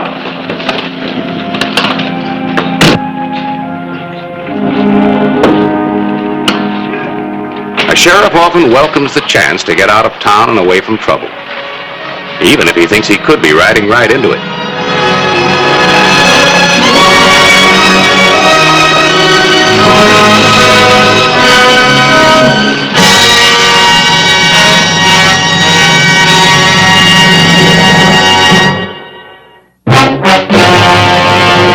An actual account from the pages of my newspaper, the Tombstone Epitaph.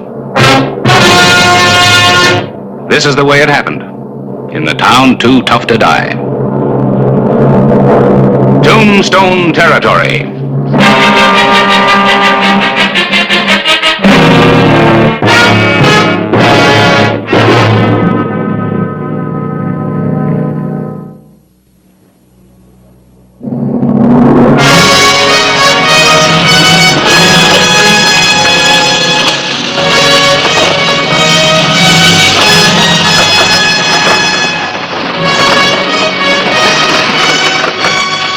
From Tombstone, it was a grinding 2 days' ride to Larrabee. if the coach got through.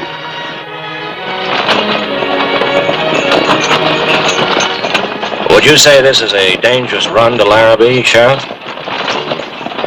I never like to make predictions, but the stage is just full of bullet holes, Mr. Willis, isn't it? You don't seem very concerned. Well, we're safe enough as far as Dry Creek Station. The other side. So I heard. I was hoping that was only a rumor. Not entirely. We pick up a couple of guards at Dry Creek, though. Miss Worth, if you'd like to take a nap, I'm sure Mr. Clark wouldn't mind moving over. Forget about me. Leave me be. You're in a fine mood. Look, when I want your opinion... A few weeks in one of those dance halls and you won't recognize yourself. I can see that's what you want. You make up your mind mighty fast, Mr. Clark. Maybe too fast? I'd like to agree with the sheriff. The importance of parental guidance. Look, will everybody please talk about something else? You should have left her back in Tombstone. That old man of hers is probably right. What are you, a gunfighter or just learning how? I've learned well enough to... Why don't you leave the lady alone, Clark? We've got a long way to go. I agree with the sheriff. Let's be pleasant with one another. It's a long 2-day ride in this coach, and safe all the way, I hope.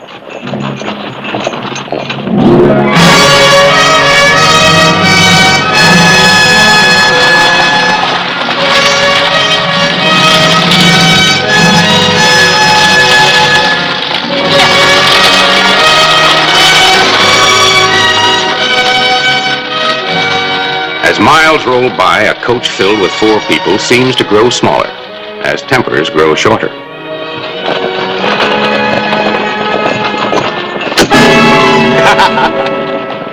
All right, Clark. Well, what was that all about? I warned you about him, Sheriff. I just wanted to see how it was with the great Clay Hollister of Tombstone. I don't figure it'd be such a tough job after all. Clark, what's got into you? It's like sitting down next to a rattlesnake. Oh, it's not that bad, Miss Worth. He's just a boy with a lot of curiosity. Boy! He'll learn that guns aren't to be played with. Look, if you think I don't know how... If he lives that long. I don't like the look of this country. Wait till he gets on the other side of Dry Creek. Well, we're on schedule anyway. There's Silver Gulch.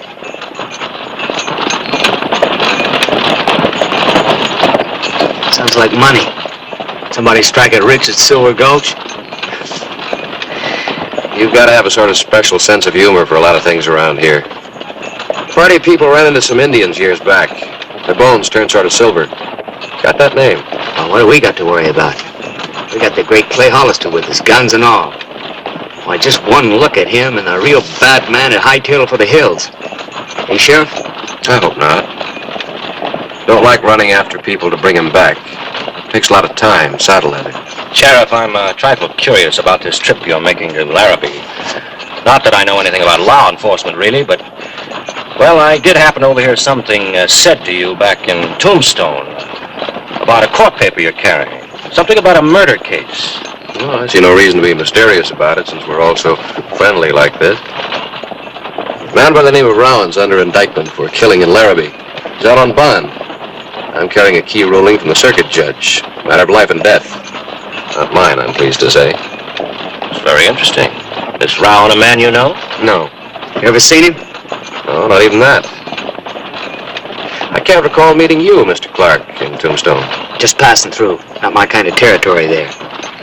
But Larrabee might be just the place for folks like me and Miss Worth here.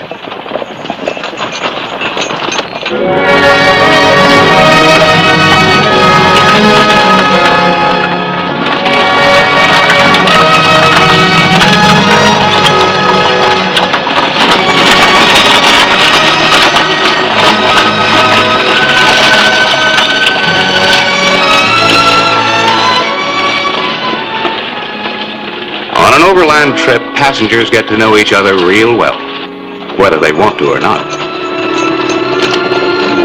Boy, a girl like you run away from home and all shouldn't be crying. Whatever gave you that idea? So you're not crying.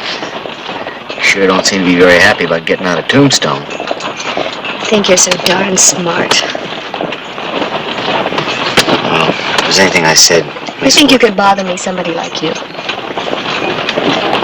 No, I guess not. Anyhow, I just want you to know what I said. Well, I'm sorry. Mr. Clark, if I were you, I wouldn't annoy Miss Worth. What are you talking about? It's obvious she doesn't care to talk to you. Stow it. Stow it. Oh, I don't think he meant... Another little family quarrel? When I thought we were settling down. Mr. Clark had impressed me in his own way, of course, of being a really tough sort of man. Now I see he has a gentler side. Ah, stow it. I was just fooling around a little to pass the time. Well, what are you staring at, lawman? I might as well tell you I don't think I can stay cooped up in here with that high-toned big man look of yours all the way to Larrabee. Now, Mr. Clark, I didn't mean to start all this.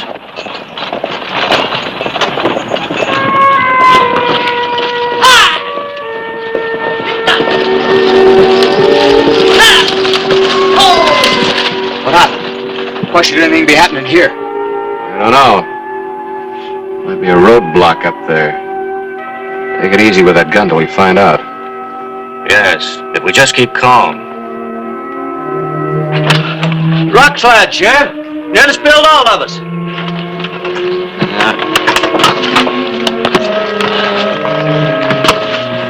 You might as well stay inside, Miss Worth. There's not much you can do out here.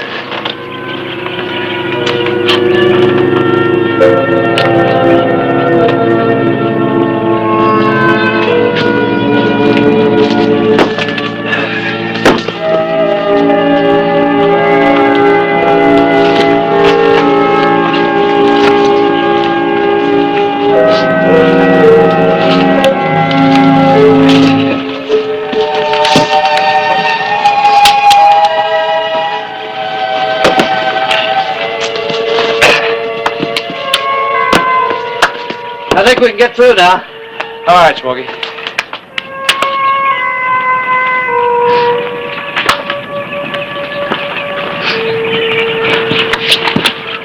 Driver, I'd like to wash my hands. I think we can spare a little water.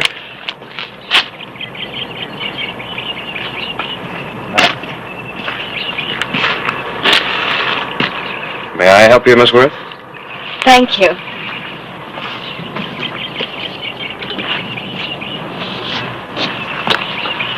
A little exercise feels good. Not my kind.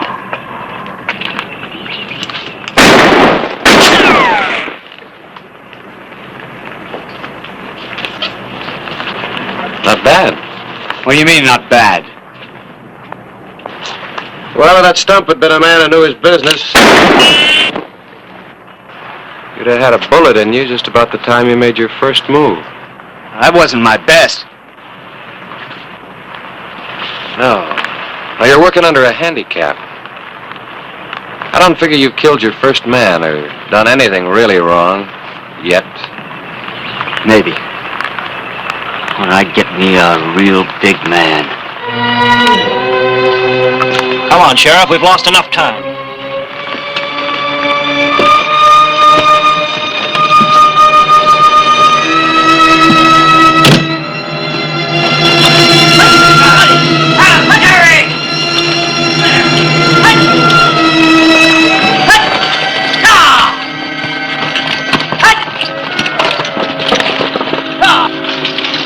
The night of July 8, 1885.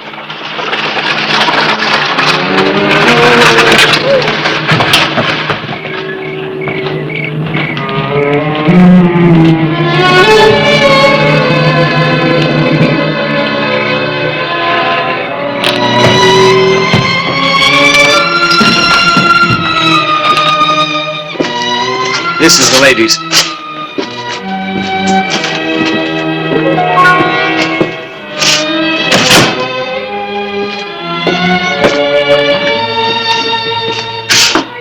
That's mine.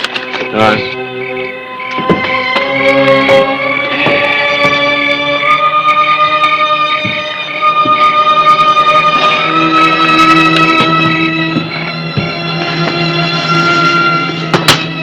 give you a finest whiskey.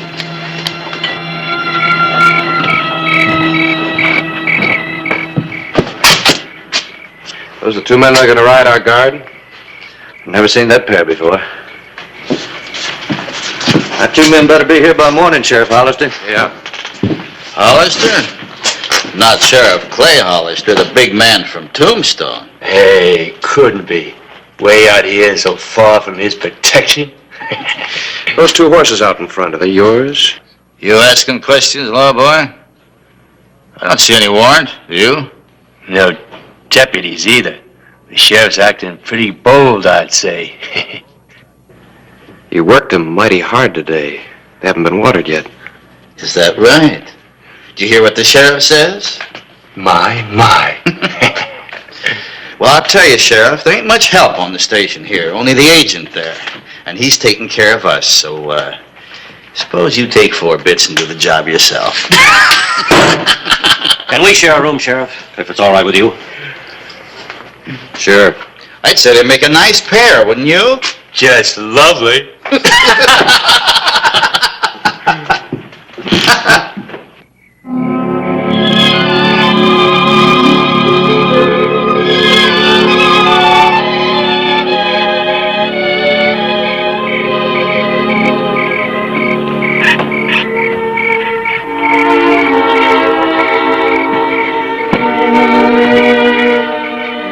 You see any answers up there? Am I looking for some? Maybe. You still think you did the right thing in running away from home? I had no choice. I had to leave.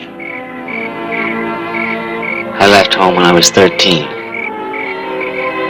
It's a funny thing about running. Once you start, it's hard to stop. Do you want to? To stop? Yes. I don't know.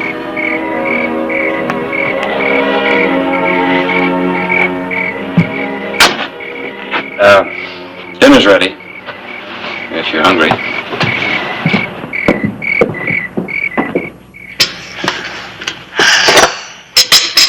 May I? Yeah, I'll help you. And, then we all better turn in. We'll be making an early start in the morning. All right. I thought I might go out and, get some air. Don't wander.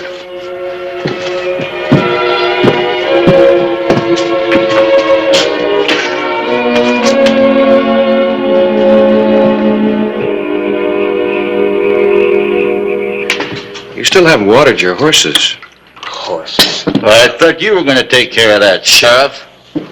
Oh, take care of these while you're at it, will you? Nice and neat. The sheriff's a fine little housewife, I'd say.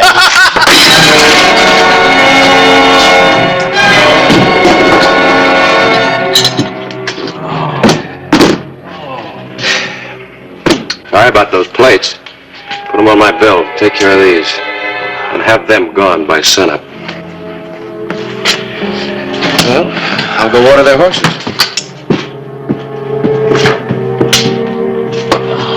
You fools.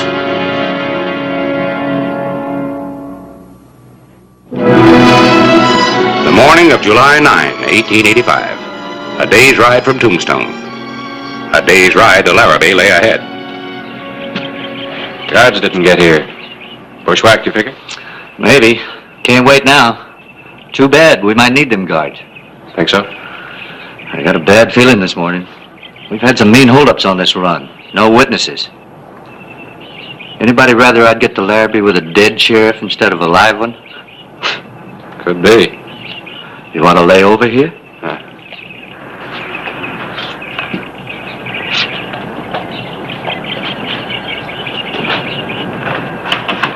Mr. Clark.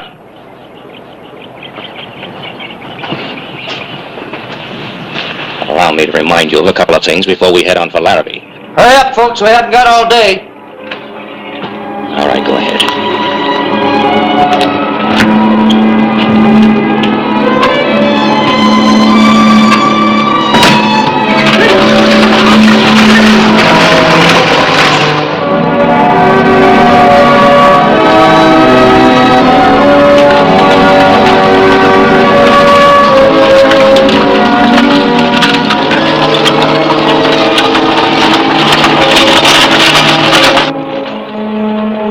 say we're reaching the bad stretch now, Sheriff? Just about. So it's just something that we could do. There is. What's that? Relax. Hope for the best.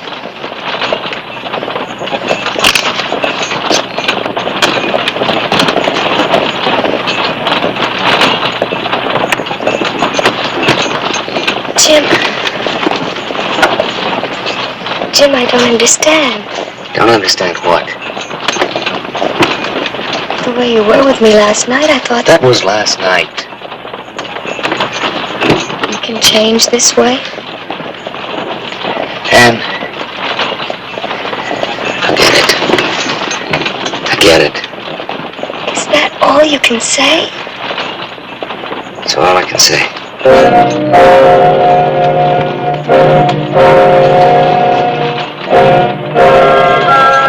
The dusty afternoon wore on.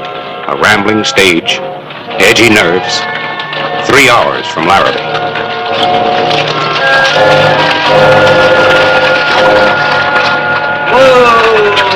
Whoa, boy. What's this? You're kind of far from Larrabee. Too far, maybe. What's that supposed to mean? I don't like the look of things. Well, you must have been over this run 100 times. But not with the feeling I got today. And no guards. What is this, superstition? Not altogether. Just seen some riders making the Rock Canyon cutoff. Maybe all right. Maybe. So, other men travel this country? You sure surprised me, Mr. Willis. Why so? Calmer all the time. Look, Mr. Willis, maybe we better... You, the gunfighter? It's up to you, folks. We can turn back now or see what happens if we barrel on through. Well, my business in Larrabee won't wait. I'm meeting these mining people. Miss Worth? It can't make any difference to me now. You, Mr. Clark? Run out this train. Don't matter to me. Well, there's your vote, Larrabee.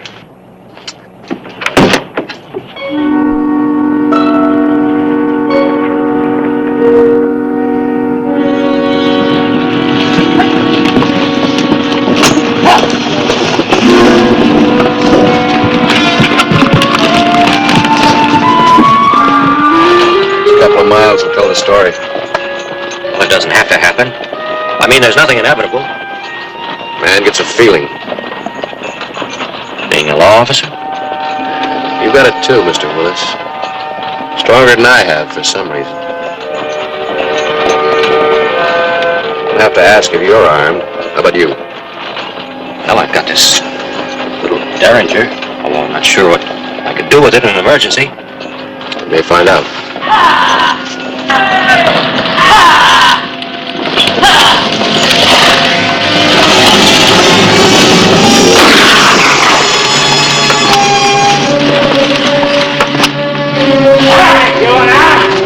Come on out! And keep those hands high. Stay here. No matter what happens, stay right here. Drop those guns.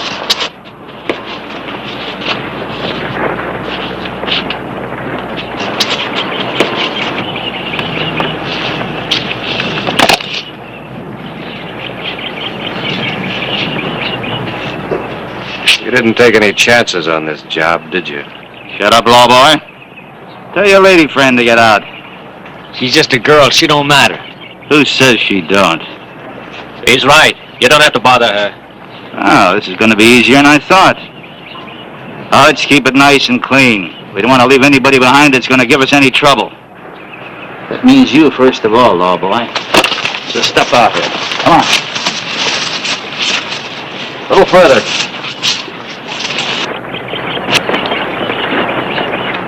I got you two covered. Hold everything right there.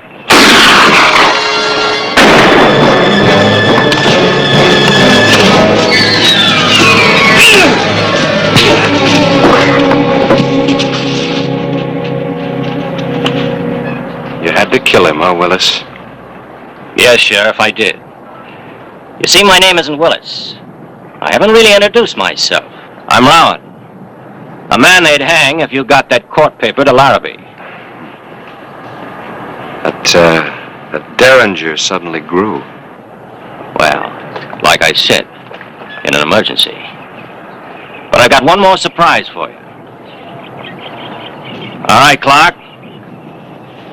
Just like I promised. You get your first real big man.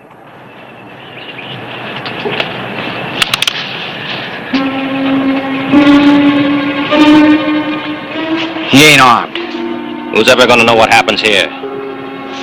Rowan, you might not be quite as big, but I'd rather start with you.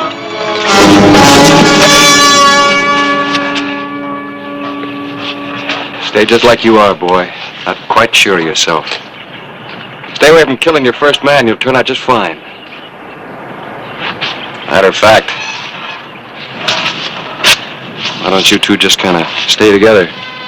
That made it easier for both of you.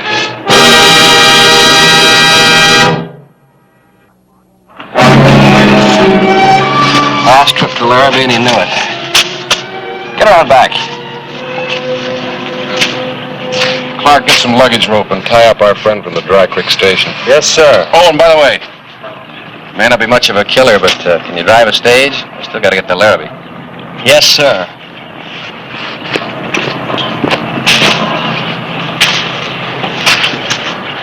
Got a surprise for you, Rowan. The decision of the circuit judge. Evidence against Rowan not sufficient for indictment. Now, of course, you've written your own death warrant.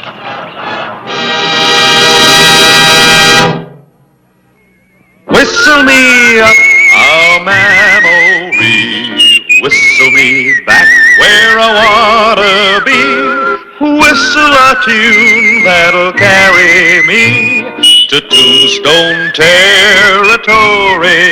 If your past has run afoul of the law, it's a handy place to be, 'cause your future's just as good as your draw in Tombstone territory.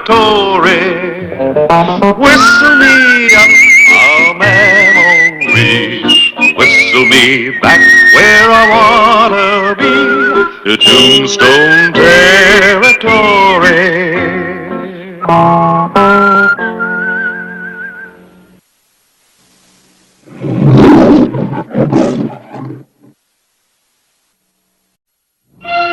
Tombstone, Arizona Territory.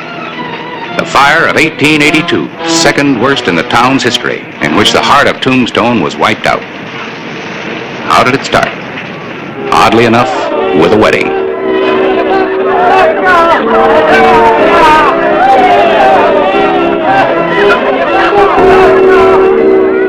Pop Tuttle could have been married in his own town of Benson, but he had his own good reasons to be married in Tombstone.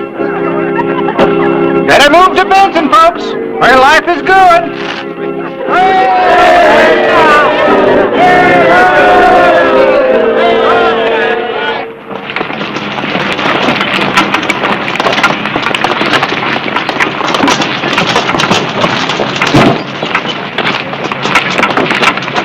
He's got a lot of drive, old Pop. Yeah, he's a real live one. He's got more nerve than either one of us. Only got married, didn't he? He's twice her age. Ooh. Hello, Mansfield. No hard feelings. Get out of Tombstone, Tuttle, and stay out. You're gonna lose the county seat too, Mansfield.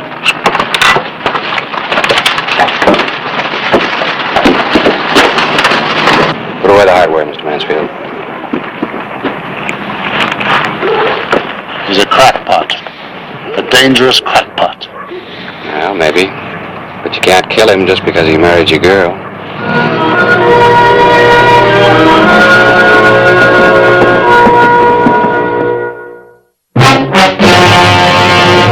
An actual account from the pages of my newspaper, the Tombstone Epitaph.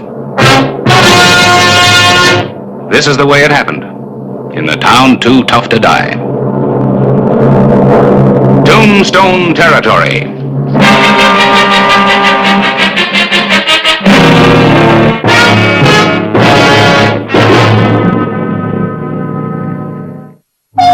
July 8, 1882.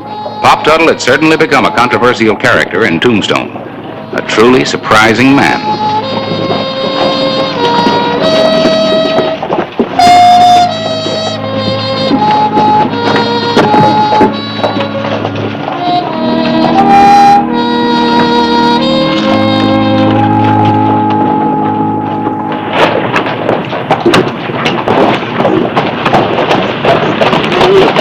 Tuttle! Hey! Morning, Clay! Well, certainly didn't expect to see you back in Tombstone so soon. Why not? Well, you did just get married. What about a honeymoon? Had my honeymoon in beautiful Benson, garden spot of the territory, and next county seat. I thought maybe you might take a week off, show your wife Mexico or the Grand Canyon. I'll tell you another thing. You young whippersnappers take these long honeymoons, and do you know why? Oh, well, maybe you better tell me. Because you want to get out of work, that's why. But not me. I like what I'm doing. Selling furniture to the living and pine boxes to the dear departed.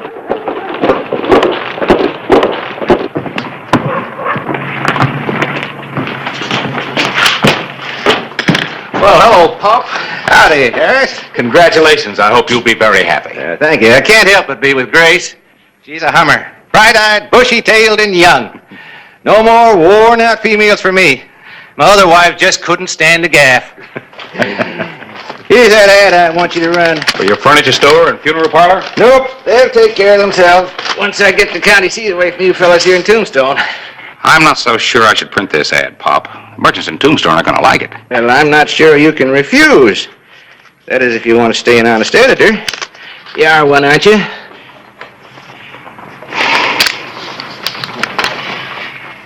Benson has the railroad. Benson, the hub of stage routes from Tucson, Fort Bowie, New Mexico, and Texas. Look, Harris, I got to get back to the office. Just want to say good work. That headline started a lot of talk. I intended it to. Baptism of fire. An era in the history of Tombstone that'll never be forgotten. Well, I didn't know you had a fire. I didn't see it from Benson. I didn't hear nothing about it. That's the last year's headlines. That was before you moved west. I reprinted that account to remind the people what a real danger fire is. A lot of damage. Yeah, almost wiped out the town. Thanks to our inadequate fire equipment. The Red Terror of Tombstone raged unchecked when our valiant firemen ran out of water. Is that all the water you got in this town? A 7-inch line from the Huachuca Mountains? Yeah, well, of course we have the reservoir, the storage tank up above town, but that isn't nearly enough to... Now look, Pop. Here, I'm going to change my ad. I'm inviting everybody who's afraid of fire to move to Benson. Why, we got more water than we know what to do with. Underground river's never been tapped. Look, Pop, that's pretty strong medicine. Well, you fellas here in Tombstone will just have to take it. I'll get you a nice big spoon. Yes, sir, this will do the trick. Now we'll get that county seat. Why, in Benson we got water to burn. Hey, that's pretty good. Water to burn while Tombstone burns. You print that instead of... Harris, get some water in the towel. Easy. Easy.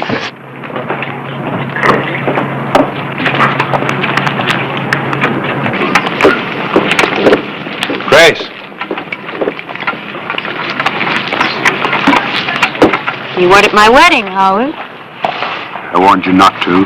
Why? He asked me to marry him. Took me away from that. Gave me a name. A name?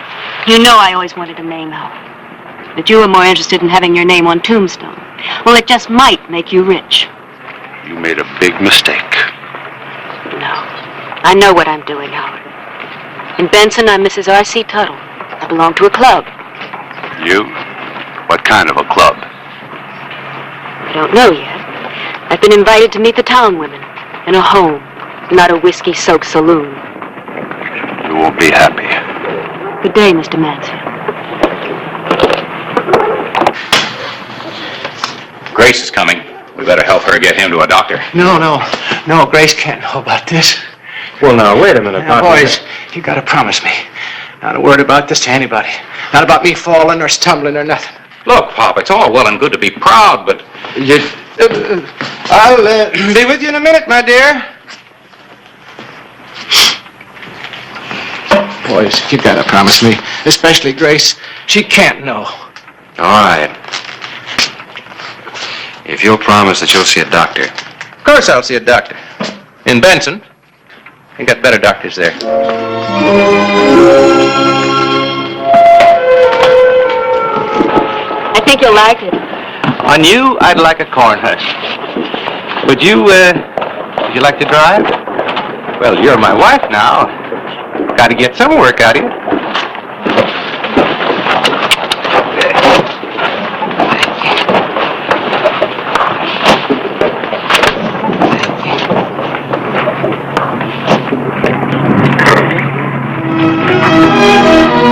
The morning of July 9, 1882. Well, you think we can talk the city council into voting the money? We have to. We need that bumper. It looks kind of like a steam engine. It's almost what it is. It's a steam pump.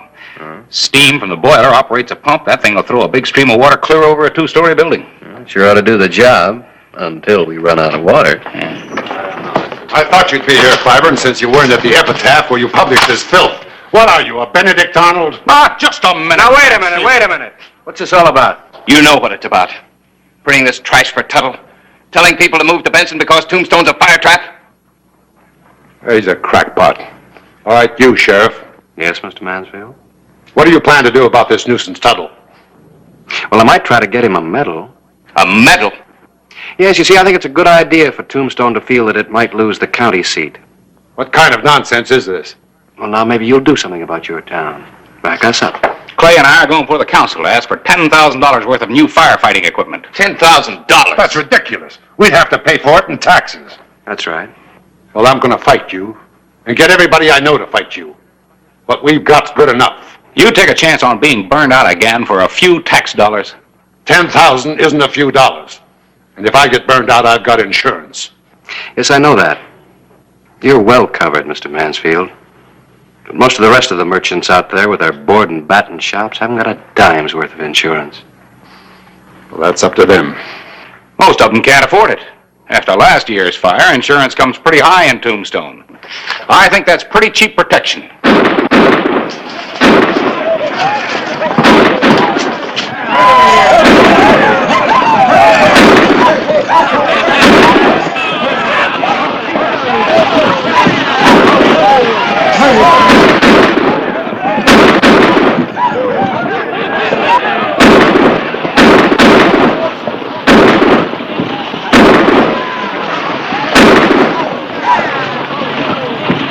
All right. Enough. We may not have much water. We got a dandy jail. I'm sorry, Sheriff. I'm just trying to wake this town up to the dangers of fire. Citizens of Tombstone. It's, no law against me making a speech, is there, Sheriff? Oh, just so you don't cause trouble. Thank you. Citizens of Benson. 'Cause that's what you'll soon be after I tell you about the garden spot of the territory.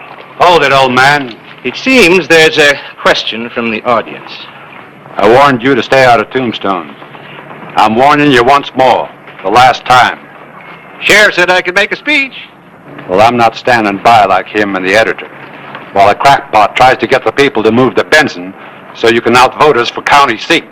It just makes sense, folks. Why not live in bountiful Benson rather than tremble in Tombstone? Who's trembling? All of you ought to be. What happens during a fire when you run out of water? It's only a matter of time until Tombstone burns again, like it did last year. Maybe worse. I think he's going too far. Could be. Why live in fear?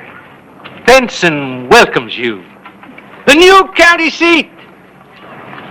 You'd like to see Tombstone burn, wouldn't you, old man? Well, if it did, I couldn't help it. Now, could I? Nobody could. You might just start it burning to get the county seat in Benson.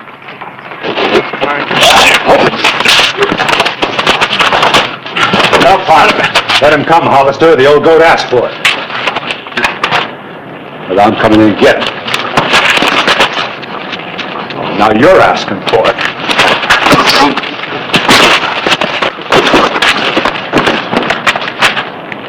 I wouldn't.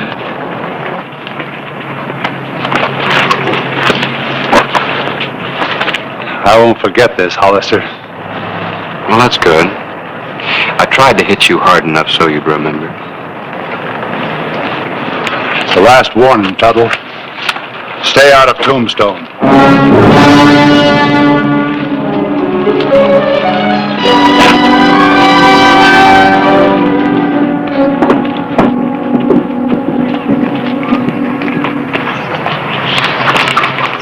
You better get out of town, fella. Well, I guess we are a little bit outnumbered now.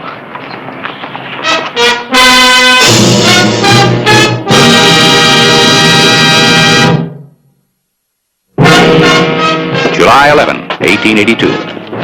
True to his word, Howard Mansfield had not forgotten the beating dealt him by Clay Hollister. There was bad blood, and it was boiling. Hello, Clay. Oh, Grace. I just drove in from Benson. Mr. Tuttle doesn't know. Things look bad. Yeah, they look bad here, too. The people are really up in arms about the way Tombstone treated Mr. Tuttle. They might do anything. Such as? Some of them have been drinking, you understand. Yeah, some of them been drinking here, too. They want to march on Tombstone. And? There's even talk of setting fire to the town. That's great. That's all I need. A civil war, killings, a fire, and all because of Mr. Tuttle and Mr. Mansfield. I tried to calm Mr. Tuttle down, but he's a proud man. He said he's going to continue with his campaign and come back to Tombstone. He said the devil with Howard Mansfield. Yeah. Well, I'm going to stop him. Look, Grace, I can't talk to Mr. Mansfield. He won't listen to me. Maybe you can. No. No, Clay, not that. He was once in love with you. Maybe he still is. And he's the only one that's keeping this feud alive. He might drop it for you. Well, look, I know it's a lot to ask, but you don't want to see Tuttle dead, do you? And if they get liquored up and fire this town... Well, just last year, 66 shops were wiped out. $175,000 worth of property damage. They could estimate that. But they couldn't put a price on the lives that were lost. All right. I'll talk to him.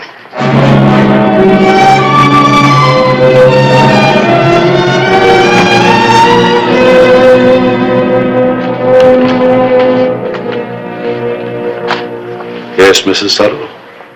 Howard, I came to talk to you about Mr. Tuttle and the people in Benson. Yes, Mrs. Tuttle. They're angry, Howard. Dangerous. They may come to Tombstone, and there's talk of fire. Fire? You're his wife. Why did you come to warn me? Well, there are a lot of people to think about. You never used to think of other people. Only us.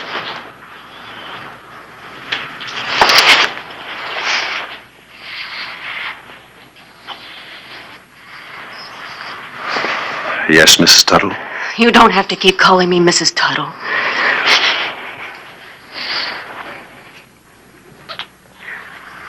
I'm not Mrs. Tuttle. Not really. Can't we leave, Howard? I made a mistake. I want what we had. Yes, we can leave as soon as I straighten out my affairs here. Oh, can't we leave now, fast, before I... Before you change your mind? I won't change my mind. But it'll be a lot easier for everyone if we leave fast. I'll pack and leave as soon as you say. Leave him tonight. Tonight. It won't take me long to straighten out my affairs here in Tombstone. I think Tombstone's had its day already.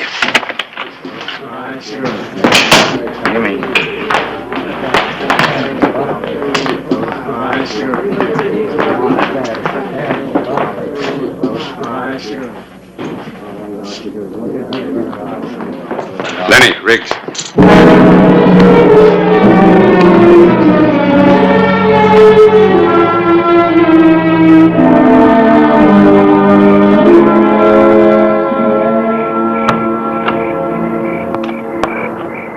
Grace!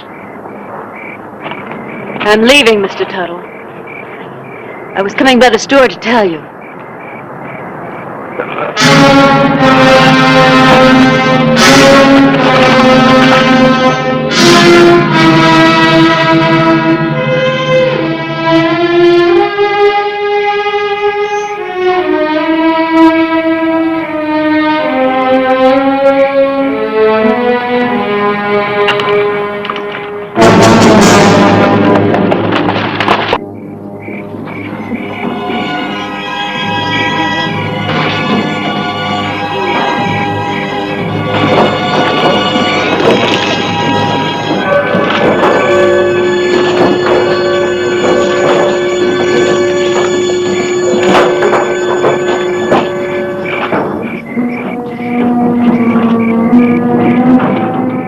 The night of July 11, 1882. Fire. The Red Terror had again struck Tombstone, this time with helping hands.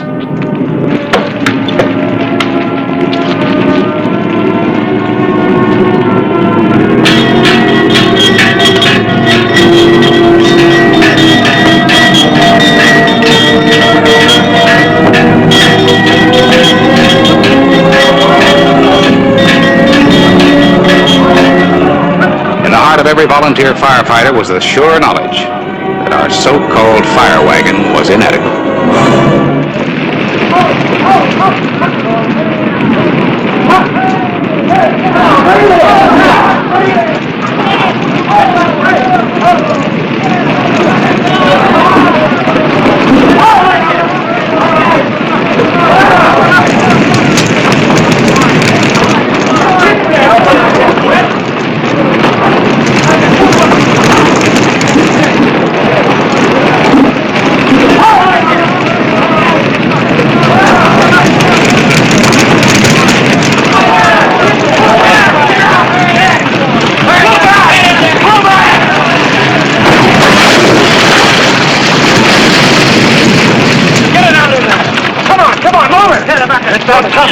Before he's talking about me, stop. Let's get the fire out, then I'll check. We run out of water. We'll get some more. Runners, get it down to the reservoir.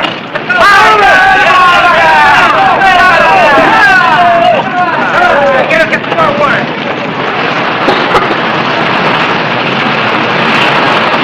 That Tuttle, he swore he'd smoke us out. My whole mercantile business gone. I say we go to Benson and smoke out Tuttle. I say we hang him. All right, hold it. There's not going to be any lynching. Besides, you got no proof. How much proof do you need? Wait a minute. Grace, where's Pop? I left him. And that's why Tuttle sent his men from Benson to burn me out. I still say we ought to hang him. And I still say hold it. Where is he? He's dead. He's dead?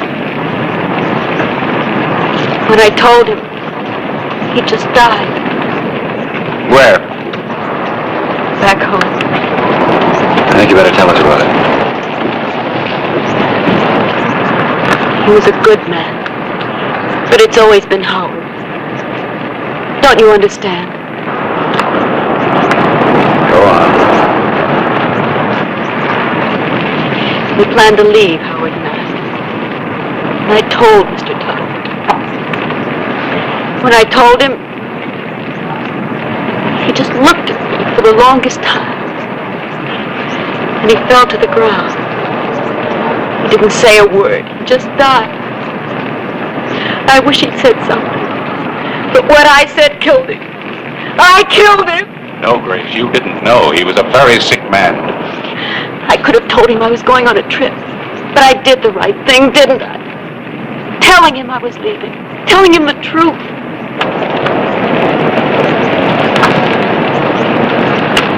Call me when the water comes.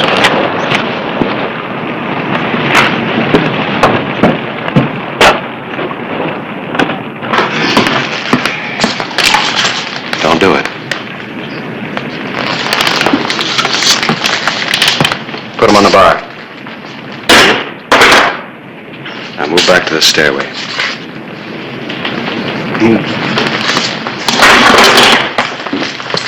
Give me your right hand.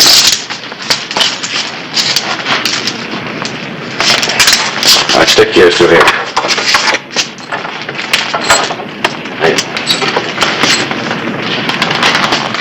Don't leave town.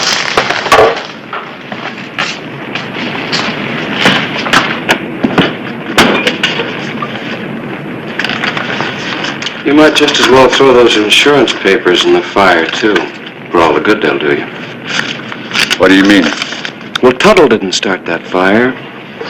And the only people in Tombstone who aren't fighting it are you and those two apes at the bar.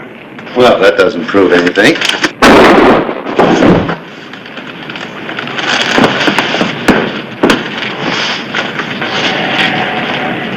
You better pull the dock off the fire line. Yeah, and we still got a fire to fight. Keep an eye on it.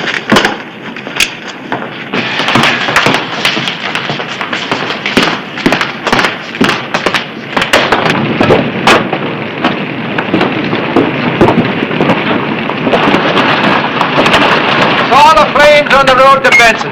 She's all loaded up with water. Well, Pop, we thought you were... Oh, nothing's gonna happen to me. Not while there's a good county seat war going on. Let's go fight that fire.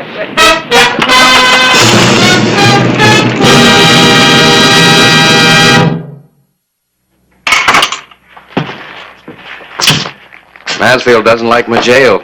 Guess he won't like Yuma prison either.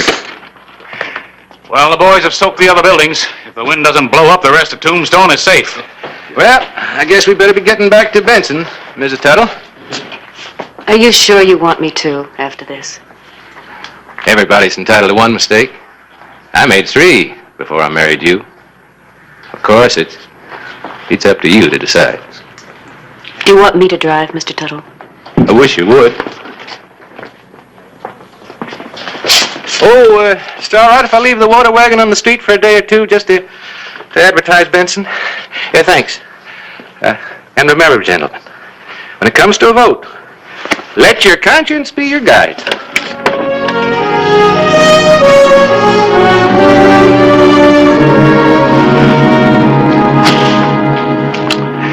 What are we going to do about that man? Well, there's only one thing to do. Elect him mayor of Tombstone. Then maybe we get that equipment.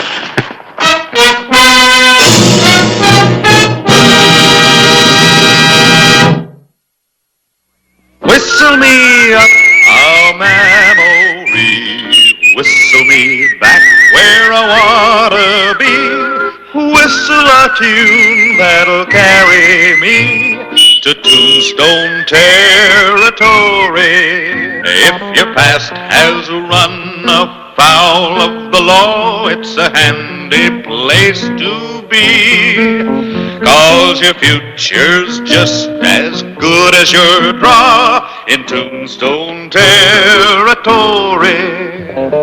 Whistle me up a memory, whistle me back where I wanna be, to Tombstone territory.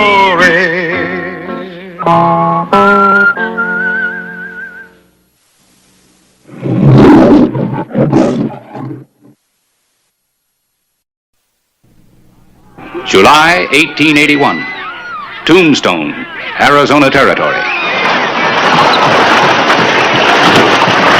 I warned him and his cowboys stay out of Tombstone. What are you gonna do? You get a rifle and get up on that roof. You can't face them alone. I said get a rifle.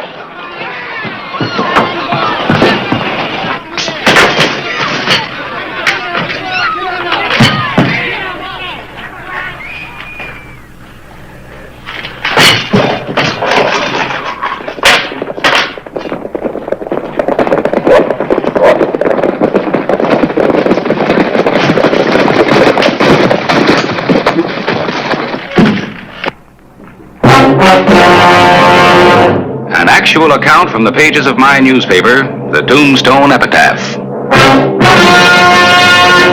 This is the way it happened, in the town too tough to die.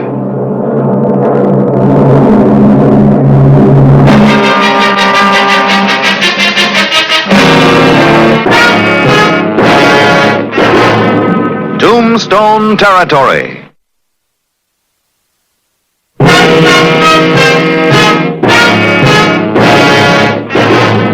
The sheriff of Tombstone met head-on with influential, almost legendary cattle king from Galeno, Hody Taylor.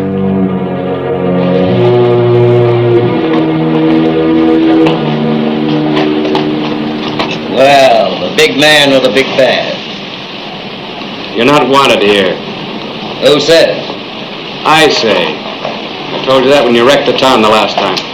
That's funny. I must not have heard. You hear me now. Don't get down.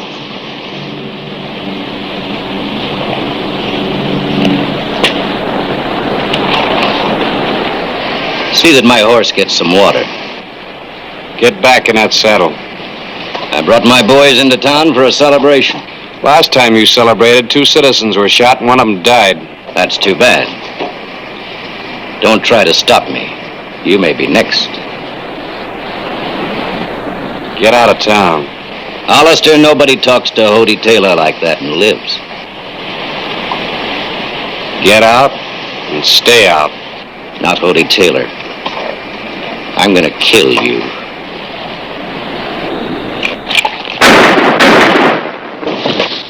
Drop those guns! Now turn around and start riding.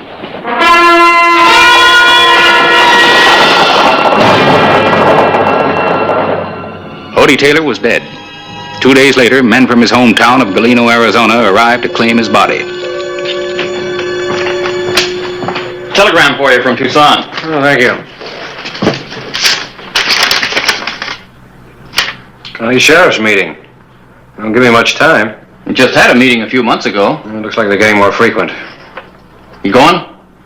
Just about have to. I'm taking a special stage coming through from Bisbee. July 22. Clay Hollister left on the stage for Tucson. But there was something about that ride that was unusual. There was no express freight up on top, no mail sacks, and no shotgun messenger for the trip. And no other passengers.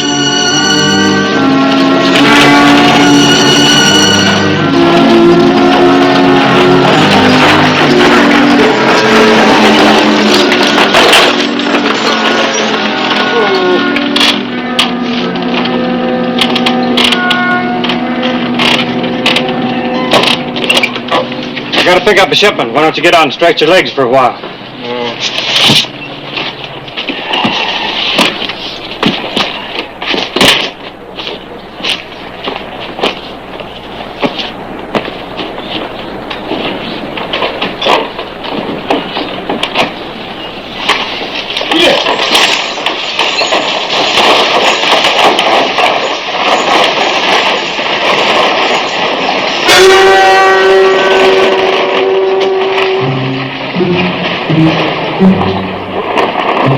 Sheriff of Tombstone.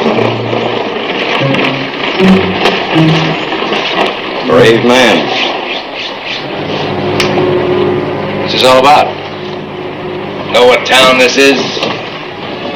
Galeno. Galeno. Home of Hody Taylor. The late Hody Taylor.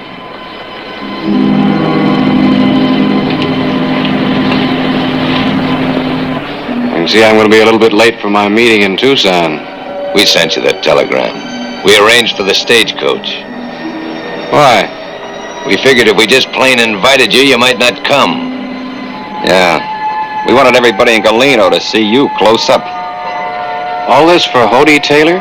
That's right, mister. Boys, you're on the wrong track. Hody Taylor was a killer. We know what Hody Taylor was and what you are. We hear you're pretty fast with a gun. So we want you to draw. Go on. Draw for us.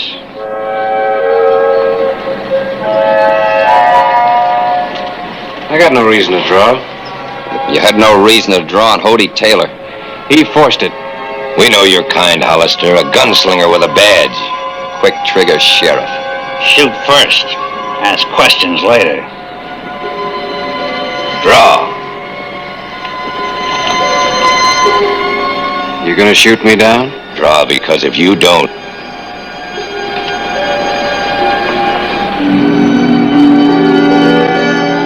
Don't like the odds. Told you he wouldn't. You wanted in the saloon. Why? Get going.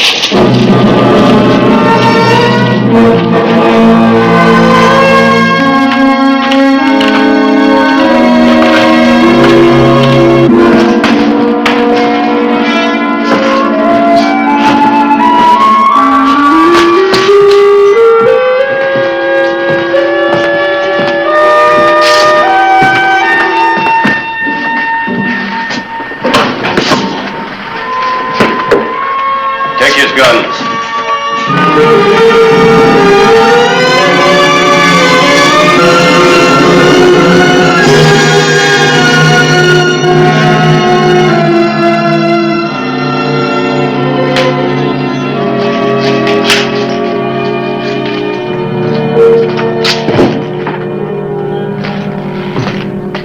Your name? What is this? A trial. A trial? You're getting a better chance than you gave Hody. Your name? You're trying me? That's right. Because of Hody Taylor? I asked your name. Clay Hollister. Occupation? Peace officer. Peace officer?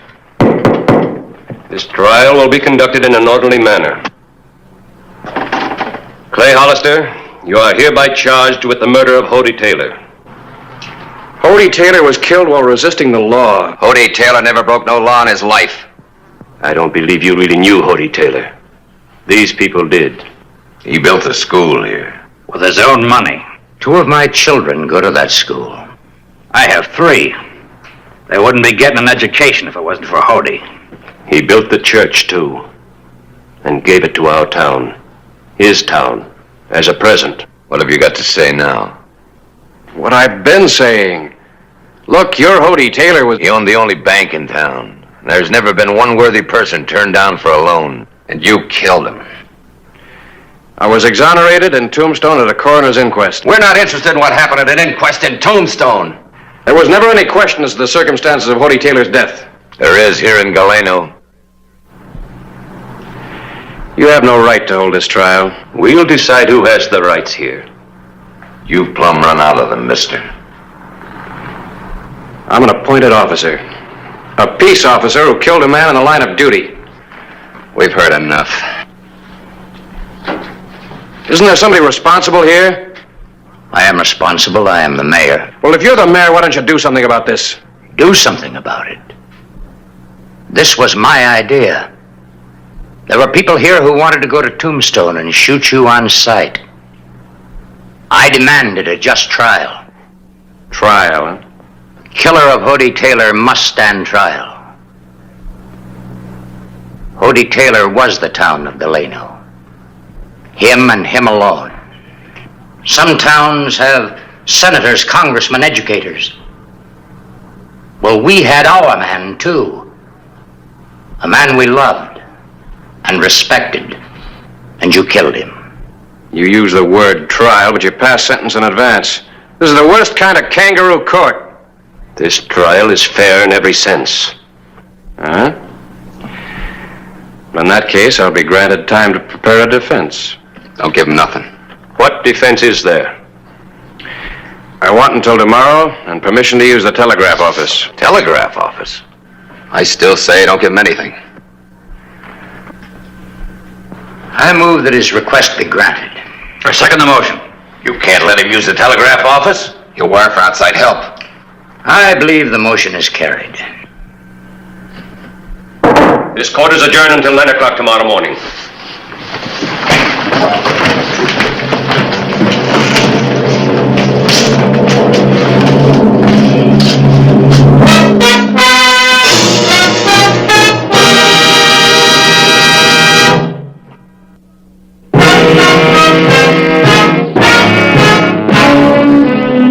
July 22, 1881. Nobody knew Clay Hollister was in Galeno. Nobody but the citizens of the bitter town. Request all information available, Hody Taylor, signed Hollister. That's right. Send that to the peace officers of Ellsworth, Casper, Deadwood, and Tombstone. Not Tombstone. Trying to tell him you're here? What kind of answers do you expect to get? The truth. The truth about Hody Taylor will shame you to your boot tops. You know him any place except in Tombstone? No. But I know about him. Where to now? Jail. I just thought about something. Hollister's had it pretty easy so far. Wouldn't be right to rough him up. Not with him wearing those. Isn't what I have in mind. No? Let's take him out to Hody's ranch. Let him look into the eyes of Hody's widow. Let him stand there and tell her he's the one who shot her husband down. We'll do it.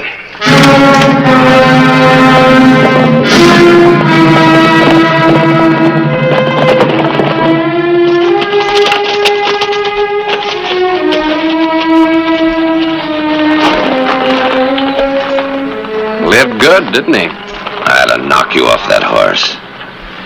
Yes, mister, he lived good. He had a lot to live for.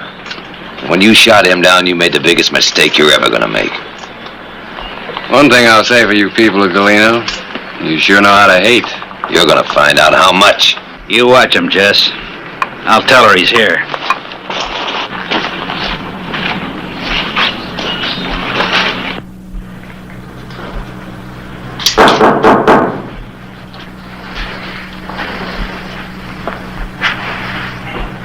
Come in. Excuse me, Mrs. Taylor, but there's somebody out there you might or might not want to see. I thought I'd better ask you first. Who is it? Man who shot him. No, why would I want to see that killer? What's he doing in Galeno? You didn't think we'd let Hodey's murder go unpunished? I suppose not. But the man is sheriff of Tombstone, isn't he? We don't care who he is or what he is. We've given him a day to make a defense. First thing tomorrow morning, there'll be a trial. Everything legal. What you mean is that you're going to hang him legally. Yes, ma'am. Tribute to your husband. I've changed my mind. I'll see him.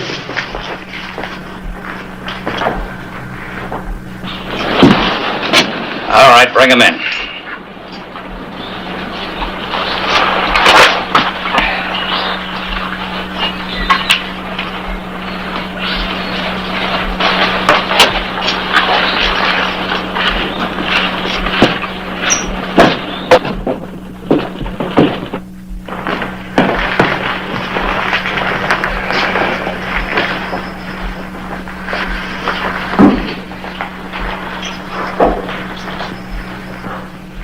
Ain't you got something to say? I was hoping that she had. Just what do you mean by that? Mrs. Taylor, the town of Galeno is accusing me of murder. Do you expect me to object? You knew him best. His ways, his doings, the kind of temper he had. Are you asking the wife of the man you killed to justify your crime? Who else can I ask?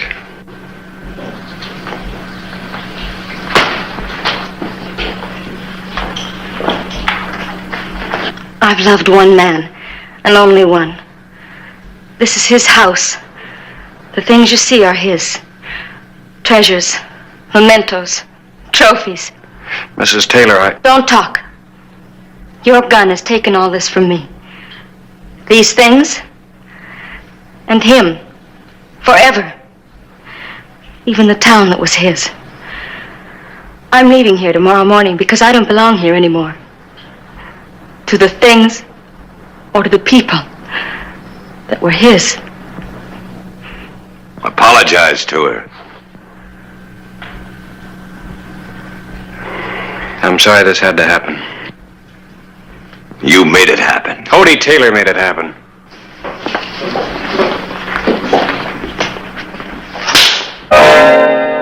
Get him out of here. You got a nerve thinking she'd help you? I almost lost my temper and I'm about to lose it again. You lost your temper the day Hodey Taylor died. You and everybody else in this town.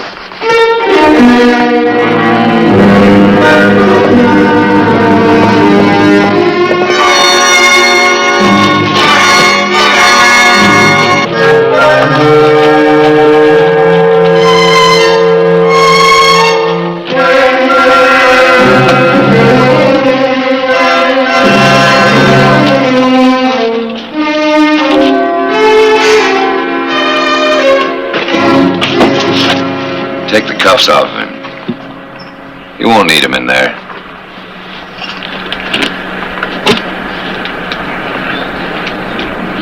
You're getting kind of heavy.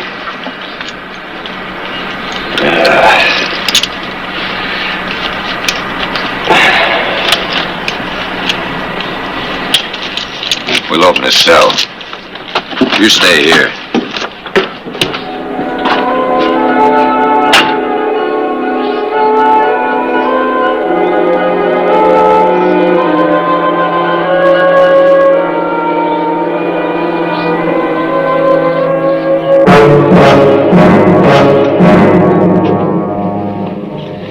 Trying to make a run for it, Hollister? Go ahead, run.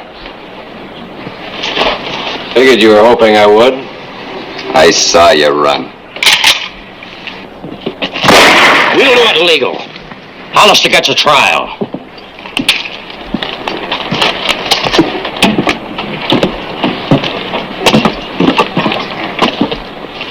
You should have run for it. You'd have been quicker.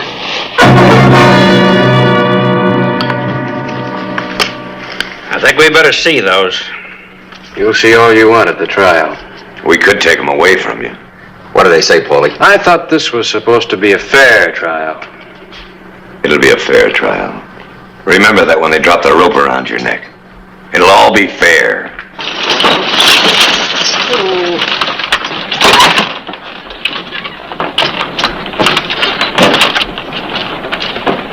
Good morning, Mrs. Taylor. Good morning, gentlemen. Morning. You still determined to leave us? It's not my town anymore. I never thought I'd see you leave Galeno, Mrs. Taylor. I never thought I'd leave it either. Thank you for driving me in, Ed. You're welcome, ma'am. Get in. Yeah. In there. In there. What's that for? In case there's a hanging, ma'am, we want to be ready. Now, don't let it upset you, Mrs. Taylor. When will the trial be over?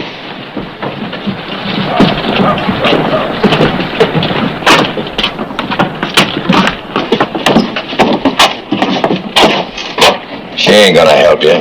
Nobody is.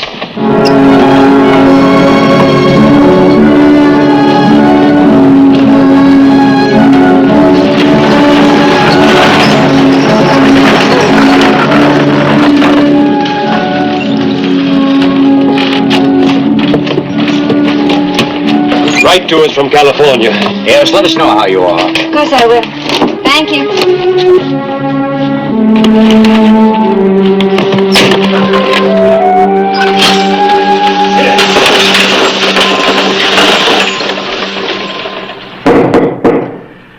This trial is now continuing, and there will be no more delays, no matter what the reasons are. If you have a defense, you'd better make it. All right. Here it is. Subject received cattle rustling amnesty during the Civil War from Union forces in order to become a Union raider. Subject was subsequently cashiered from his unit for shooting a superior officer. Subject wanted for murder in Ellsworth, Kansas. Subject wanted for holdup and killings, Deadwood, South Dakota. Subject wanted for more killings, southeastern Wyoming. Subject eluded capture, whereabouts unknown. Any other evidence?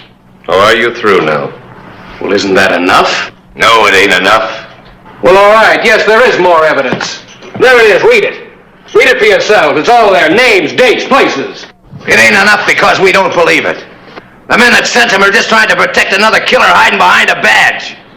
Hody Taylor wasn't any of those things. They're all lies. Lies. I say let's hang him. Hold it! I'm going to take a couple of you with me, and I know just which one. I had to come back.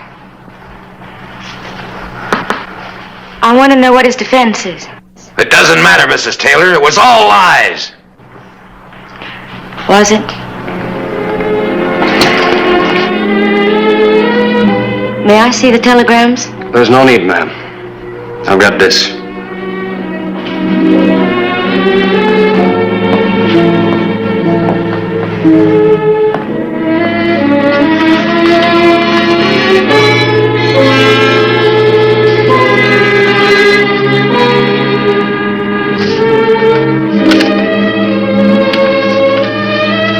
If Hody Taylor was your hero, what do you think he was to me? I loved him far more, I'm sure, than any of you. But there has been enough bloodshed. These telegrams told of his lust for power, his greed, his crushing people to amass a fortune, and of the many he has killed. And they are true. For that is the truth. Rhodey Taylor was not the man you knew him to be, except here in Galeno. But this town wasn't his home. It was his conscience. It was his way, his excuse to forgive himself for everything he had done before.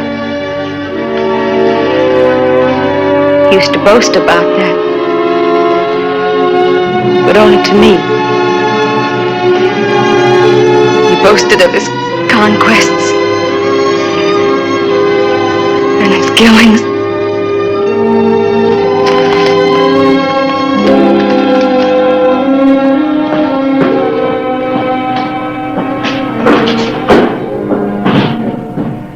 I move that this man, Clay Hollister, be acquitted. Mr. Caulfield?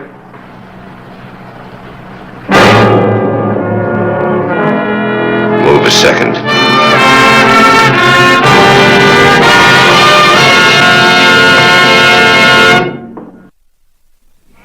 Miss Taylor, I hope you like California. Thank you, but I've decided to stay here.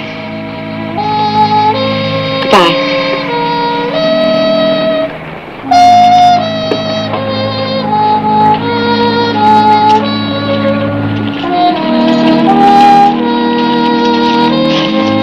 I'll see that the horse is returned. Anytime.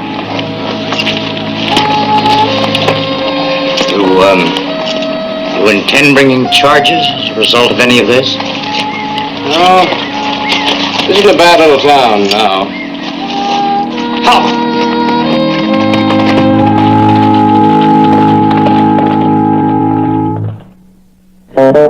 Whistle me up a memory, whistle me back where I wanna be, whistle a tune that'll carry me to Tombstone territory.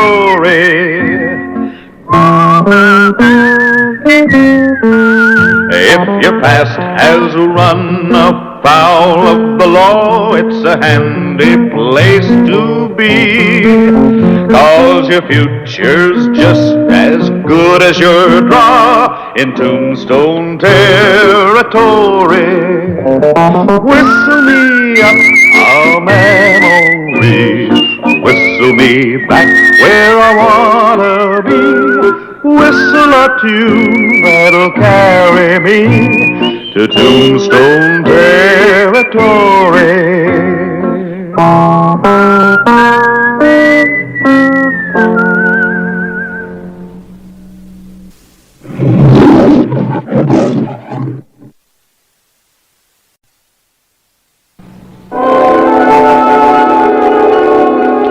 Tombstone, Arizona Territory, July 13, 1882.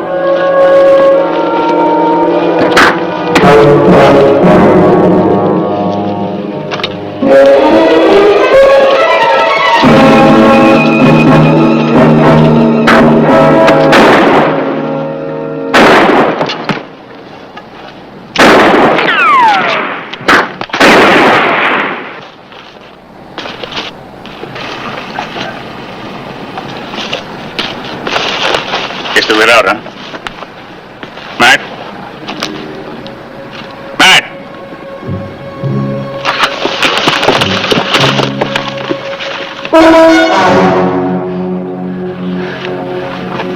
What do we do? We bury him. Get busy with the shovel. I'll stand guard.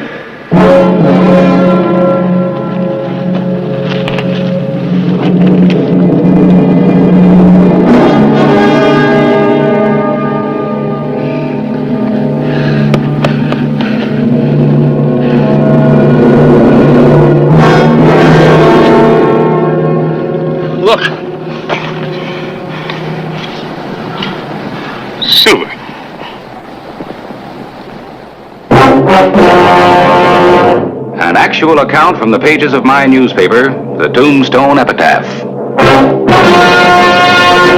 This is the way it happened, in the town too tough to die.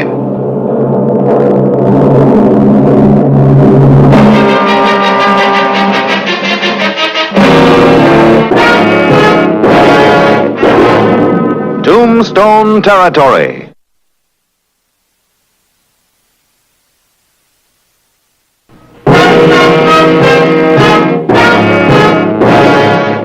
August 22, 1882.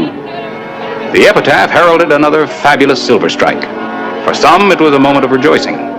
For others, the celebration was bitter, due to a trick of fate that had moved in to make it so. Very old Matt, we found this thing. I looked down and I seen it. And I reached out and I reached down and I grabbed it. It looked like this. I had it. And we got it. It's a bit of silver strike. You heard what Pete said about the assay outlet? We got it. I don't know, but... Carter, I'm going to ask you one more time. I want my father's share of the strike. What share? Old Matt had no share. The Indians got him before we struck it. You had an agreement. Now I'm going to get what's mine. You going to give it? Or am I going to take it? Ollie's right. He deserves it. I told you before, old man had no share. Belongs to Billy and me. Nobody's pushing us out. Yeah.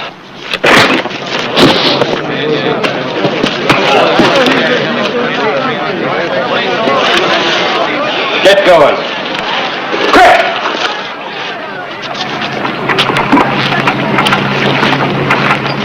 That hothead of yours is going to get you in trouble. Ah, now, hold it! Come on down to my office. We'll talk it over. When? Now. So you're going to let him get away with this? You're going to let stealing go on right under your nose without doing anything about it, that right? Carter and Billy are taking anything that belongs to you, they'll go to jail. They claim the death ended the partnership. You got anything to prove that it didn't? Listen, anybody but those two would honor that partnership. Is there anything in writing? I don't know. If there is, I haven't found it. Well, you show me something in writing, I'll enforce your claim legally. Till then, there's nothing I can do. All right. But I'll get what belongs to me, and I'll get it without your help. Ollie! I've never seen him like this before.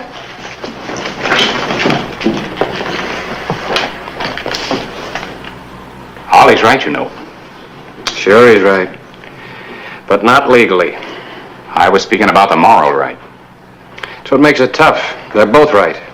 One of them legally and one of them morally. I'll go up and talk to Carter and Billy.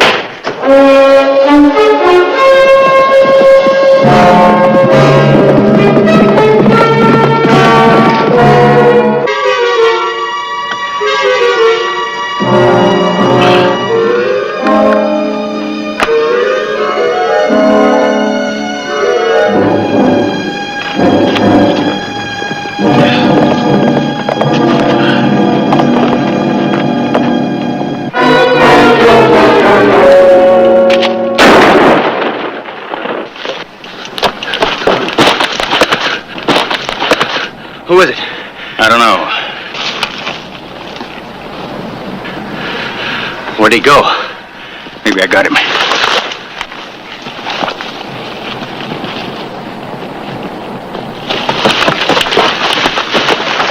Drop your guns.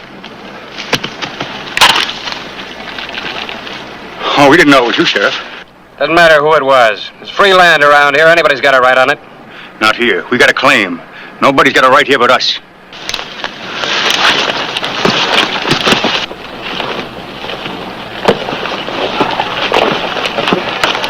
Well, Hollister, what do you want up here? This is Matt's grave, huh? Yeah, we dug the mine over there so Matt wouldn't be bothered none. Got to show proper respect for the dead. You could show more respect by allowing his family in here to tend the grave. Oh, no, then they get the idea they come up here any time. Anything wrong with that? They want to come here because they think they own a piece of this strike. Well, they don't. Carter, everybody in Tombstone thinks Ollie and his wife should have Matt's share. If I caught that Apache arrow, Matt wouldn't be giving any shares to my family. Matt wasn't that kind. You're wrong, Carter, and you know it. I knew Matt. You got a warrant to arrest or something? Nope. Then get out. You got no right here either. There's gonna be trouble. You can stop it. If there's any killing ahead, I'm ready for it.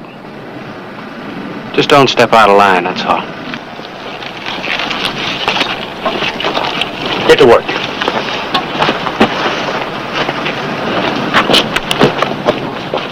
Maybe. Maybe what? Maybe we should give Ollie some. Wouldn't hurt nothing, you know. Just a little bit. You gotta fight for what you get, Billy. Nobody gives a hang for you and me. You gotta take when the time comes. The time's now. Yeah, you gotta take. Nobody ever gave me nothing, ever. You gotta take.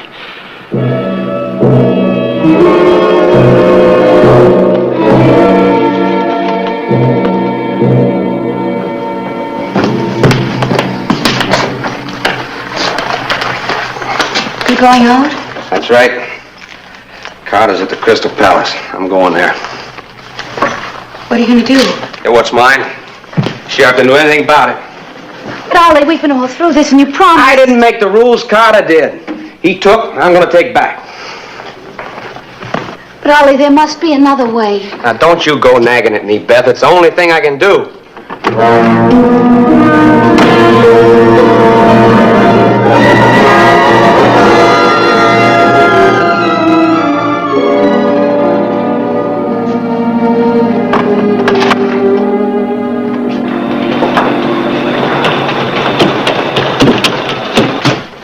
Ollie's gone to the Crystal Palace to force Carter into a fight. When did he leave? Just now. None of this would have happened if you'd done the right thing in the first place. Easy, Mrs. Williams. Nothing else Mr. Hollister could have done and still uphold the law.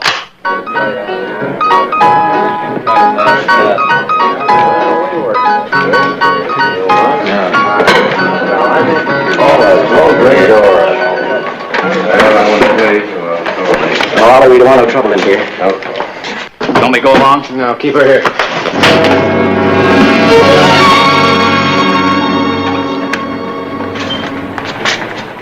It's your last chance, Carter. You ain't safe here, boy. You better go home.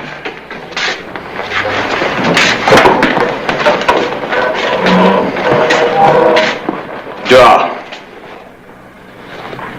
3 cards.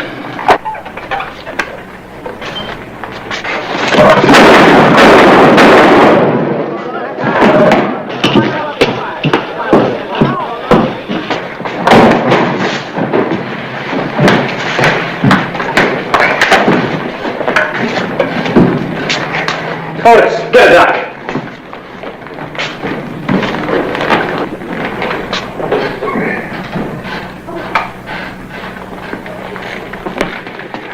Give me some water and a rag. Give me a gun.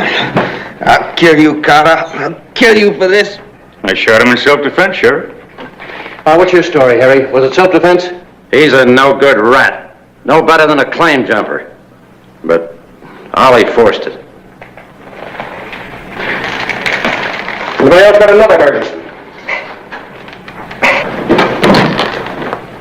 Ollie! Oh, Ollie.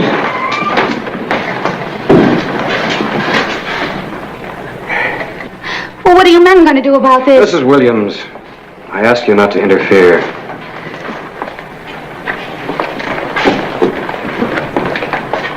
Now, wait a minute. I'm unarmed. Hold it. Give me back my gun, Sheriff. All right, break it up. What kind of a lawman have we got here? Get going.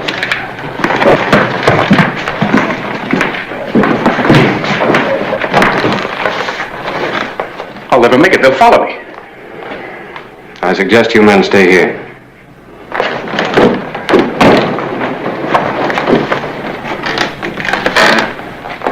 You only think you've had trouble before.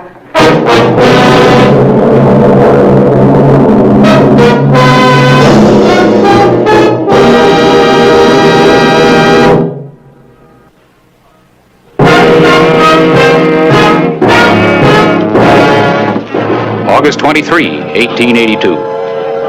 Angry miners formed on the streets of Tombstone. They were convinced that one of their group had been wronged.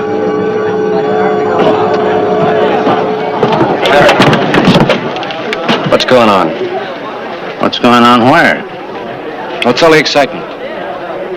Is there excitement?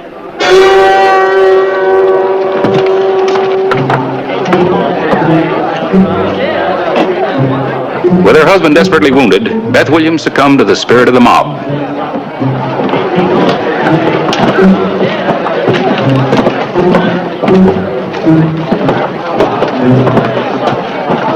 Looks bad, Clay. Is bad. Keep going in.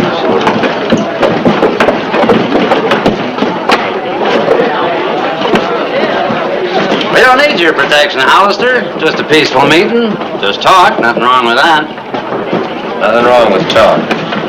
Free to make, ain't it? And free to listen to. You plan to force your way in here?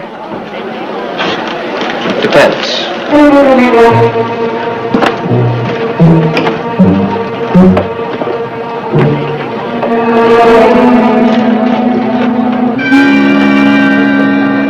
But when an innocent man like my husband, whom you all know, is shot trying to protect his rights, well, it's time something was done about it. What chance do we have if the sheriff refuses to back us up? How long are we going to stand for it? When will something be done? Ollie and I need your help. Can we count on you?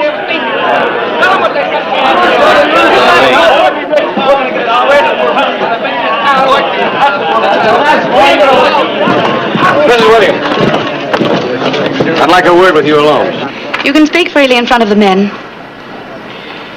Do you have any idea what you're doing? I know exactly what I'm doing. Ollie's no match for Carter's guns. So you're getting a mob to back Ollie? You can put it that way if you like. But if you'd done your job in the beginning, none of this would have happened. You're beating that tune to death. My job is the law. Yeah, protecting claim jumpers. How much is he paying you, Hollister? Maybe you're getting match share. I hate mobs and I hate murder. I've seen enough and I've had enough. I'll shoot anybody that leads a mob to murder.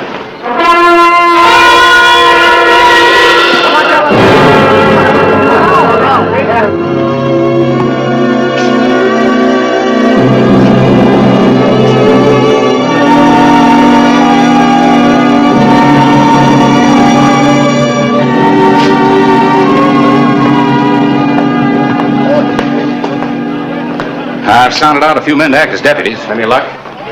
Trying to get deputies for this job's like trying to grab an eel in a bucket of lard. I couldn't get anybody. What about Stan Hoare and Art Smith? Wouldn't touch it.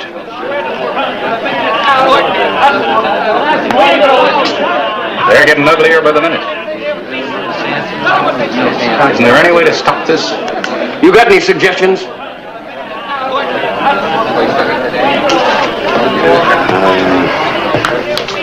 I don't know. When respectable people start taking the law into their own hands, I must have messed up somewhere. Oh, don't blame yourself. What you face would tax the wisdom of Solomon. Why is it the law so often seems to be on the wrong side? Oh, they just give the law a chance and it'd catch up. Can't stop a mob with just a shotgun. There's got to be a way. And I got to find it. With all the land around here, it's too bad a man can't find a piece of ground to rest in without everybody fighting over it. What did you say? I said it's too bad a man can't find a piece of ground to rest in without everybody fighting over it.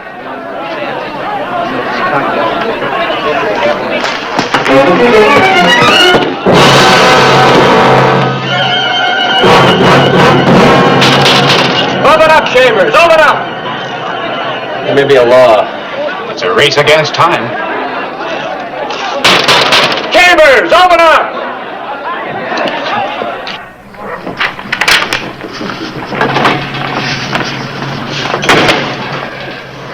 Well, there's something new for you, up with the roosters. Well, I'm a newspaper man, Clay. I can't sleep with my town about to blow up under me without trying to do something about it. Did you? Beth's the fuse. I thought if I could talk some sense into her, things might simmer down. Did you talk sense? Well, I thought I did, but she wouldn't listen. She just came back from a circuit of the diggings. She's been stirring up every miner within 10 miles of Tombstone. We've got to find some way to stop her. Well, I think Chambers and I did. You found something after I left last night? 2 o'clock this morning. We came up with a territorial law that states that any open ground on which a man is buried belongs to him for 20 feet in all directions. Good for you. And I got a court order evicting Carter. Do you think she'll listen? Only a fool wouldn't. I hope she's not a fool.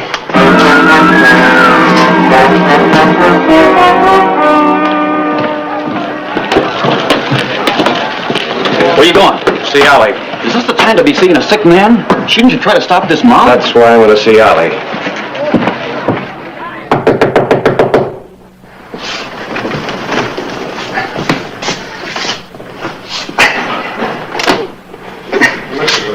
You got it.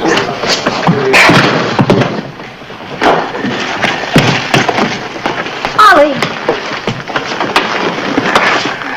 What's he trying to do, join your mob? Yes. Why didn't you keep him in bed? I tried, but You tried. You tried like you tried to stop that bunch in the street outside? I didn't try to stop them then, and I won't try now. Mrs. Williams, you're supposed to be a responsible citizen. Just a minute. Who are you to talk about responsible citizens? At least I'm trying to protect my husband. Well, that's what your protection's gotten you. And what has your high office gotten? I've got a court order to evict Carter and Billy. I don't believe it. I dug up an Arizona law that states that a grave and 20 square feet around it belong to the heirs of anyone buried there. Well, what good will that do? You go out and tell that mob that I'm going to run Carter off. Carter will laugh at your court order, and it'll take a mob to run him off. You won't even try. No. Mrs. Williams, can't you see I'm trying to help you? All I can see is the help you're giving those thieves.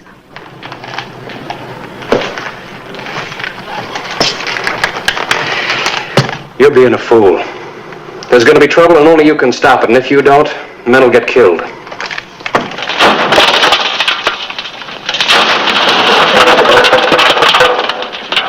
You think they'll be coming pretty soon? How do I know? Think you and me can handle a whole bunch of them? We get enough of them to wrestle run like rats. We'll keep working.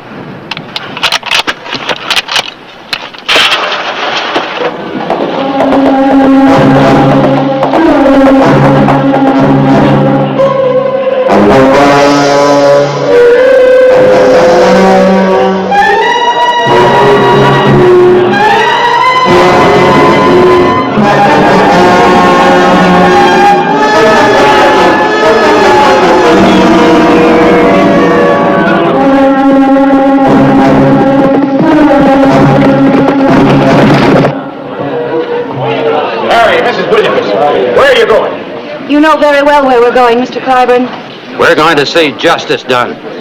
Justice never came from taking the law into your own hands. Wait. Clay Hollister rode out to the mine. He's your lawman. Let him handle this. He's been handling it, and that's why my husband was nearly killed. And we're going to get Carter. Now listen to me. Every one of you listen. If Carter is killed, every one of this mob, every single one of you is guilty of murder. Premeditated mob murder.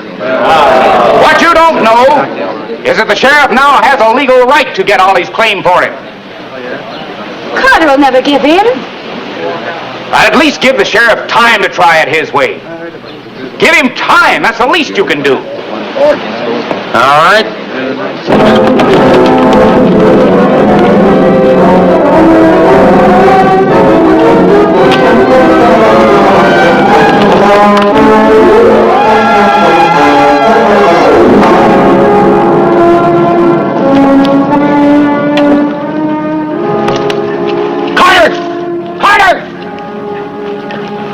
What do you want? What's that? An eviction order. What's that mean? Means that the grave and 20 feet around it belong to the heirs of Matt Williams. That's the law. You'll have to get out. It's a trick. It's no trick, Carter. I'm trying to do you a favor. There's a mob on its way out here to get you. Oh, why don't you stop them then? I will. As soon as you leave. You mean they're going to take everything? You'll get your share. Just move out before I have to bury you next to Matt. After 15 years?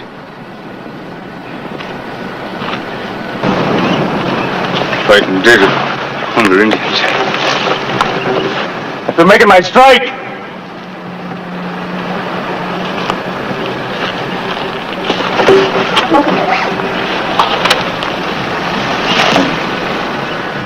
No!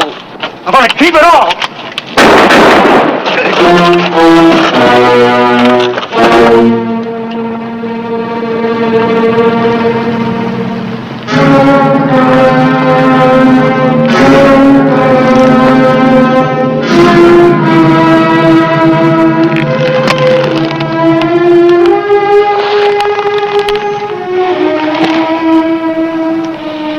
Try to do a job and you end up taking a life.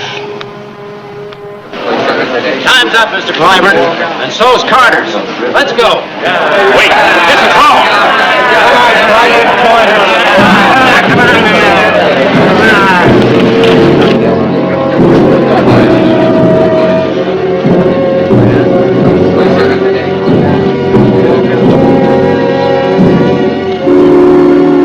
Well, you wanted blood, didn't you? You got it. What's the matter? Why so quiet? You'll do anything for silver, won't you? You'll get your share, Mrs. Williams. Billy will get his. If he's got any family, they'll get theirs.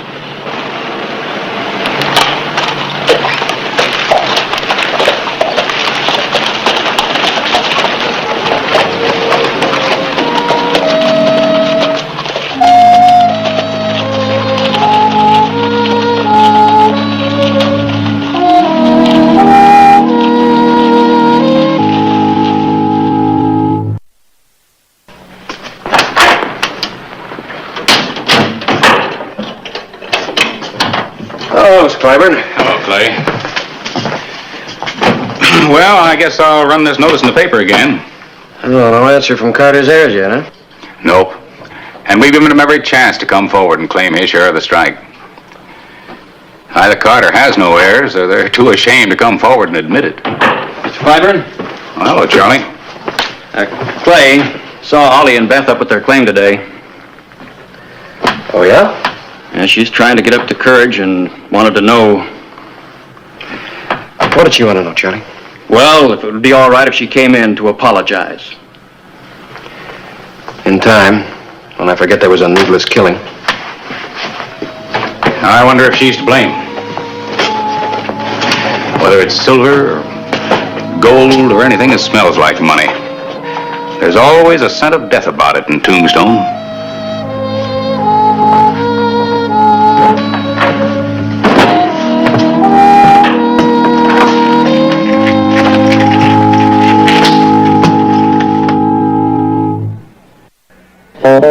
Whistle me up a memory, whistle me back where I wanna be, whistle a tune that'll carry me to Tombstone territory.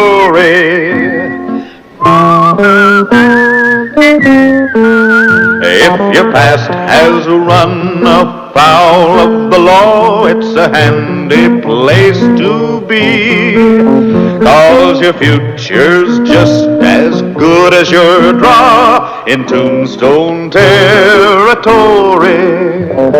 Whistle me up a memory, whistle me back where I wanna be, whistle a tune that'll carry me to Tombstone territory.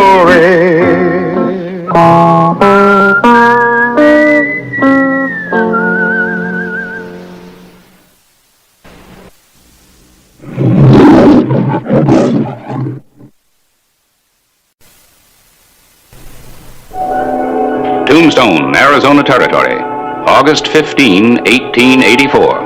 It's mighty hospitable of us to welcome Senor Martin. Yeah, the rich man from Mexico. He deserves the best. We'll give him a real old-fashioned Tombstone welcome.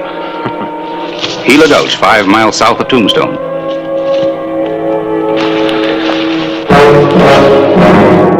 Wait till I get off the first shot. Sure, Crandall.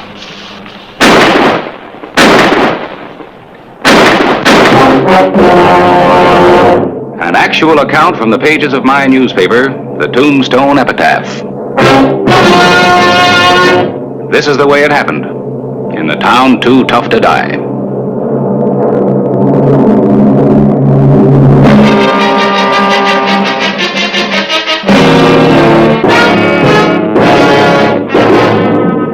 Tombstone territory.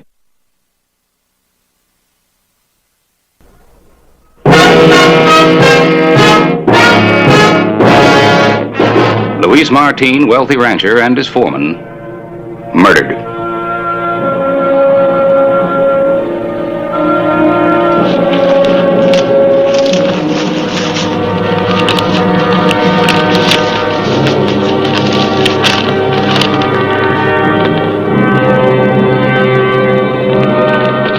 Jim Edwards, son of a local photographer, was the only witness. Thought you said he was carrying $20,000. Yeah. This is from the sheriff to Martin here. Seems they're friends. Hollister had Martin send the money by stage for safekeeping. To do in tomorrow. Hollister is putting it in the safe at the Exchange Hotel. Guess I'd better check in there tomorrow morning.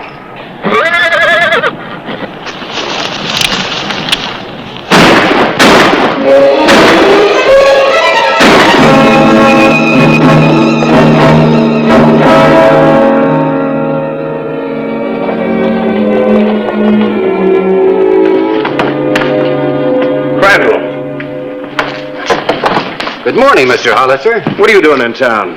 Any law against the rancher coming in for supplies? Depends on what you mean by supplies. Every time you come into town, there's either a robbery or a murder. Coincidence. I'm not going to argue with you, Crandall. If I were you, I'd get back to my ranch, fast. But you're not me, Hollister. I can take care of my own affairs, thank you. Your luck's overdue to change. Push it if you want to. Push it real hard.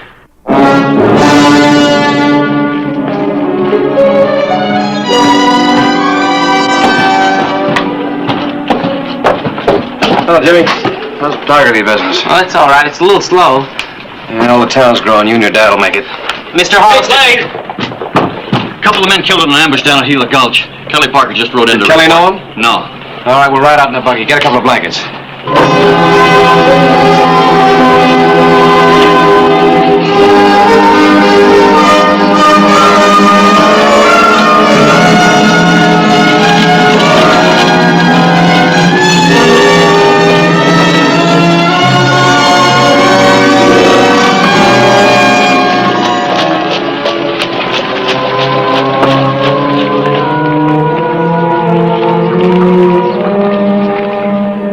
Hi, Pa.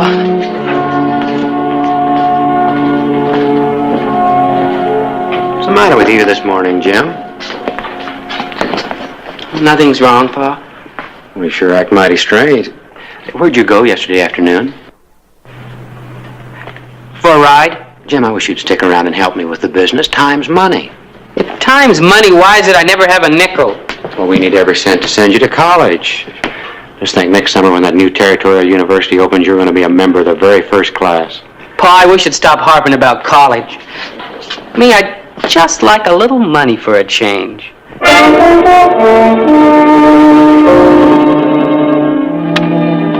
You think Crandall did it? I'll find out. Yeah? Yeah. Remember that Aztec ring that Luis was so fond of? Well, somebody took it. We're gonna make a call on Crandall first thing we hit town.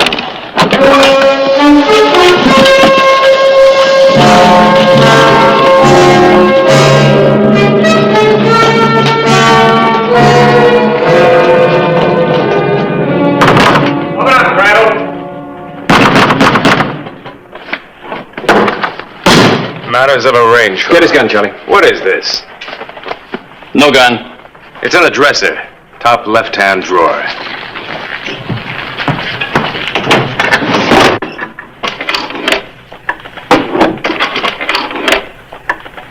It's a good-looking watch and chain. I like it. You're fond of fancy jewelry, aren't you? I like jewelry. Where were you yesterday? Out at my place. Comes to my hands will swear to. I'll check it. By all means. Now suppose you get out. Glad to. As soon as I'm through with you. Charlie, check the room. You got a search warrant? Sure. Right here. I'll add that to a mental file I'm keeping on you. You know a friend of mine by the name of Luis Martin? I've heard of him. Watch those shirts, will you? I paid good money to get them ironed. Well, yesterday, Martin and his foreman were killed. Why tell me? Nothing, Clay. Check the betting. Every time there's trouble, you try to hang it on me. I'm fed up. Anytime you want a showdown. I can't afford the pleasure. It's my job to put you behind bars. There's nothing here, Clay. All right, come on.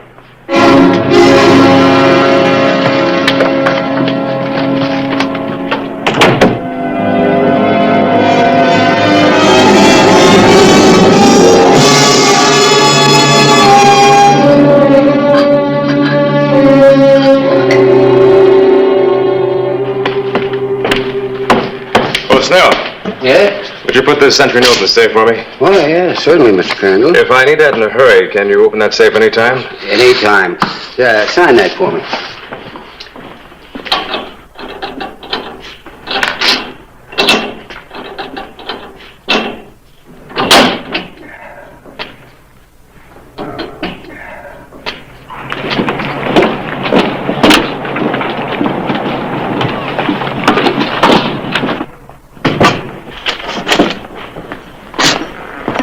Morning.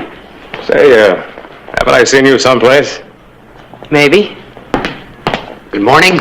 Is there something we can do for you? My name's Crandall. My, lady friend's been after me to get some pictures made. Oh, a portrait, Mr. Crandall? Maybe a head and shoulders. I was thinking of something full length, so she can see all of me.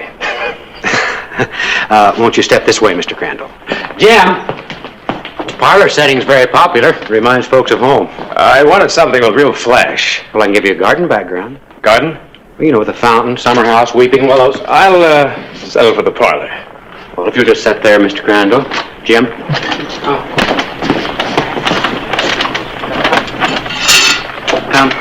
Could you put your head back here, please?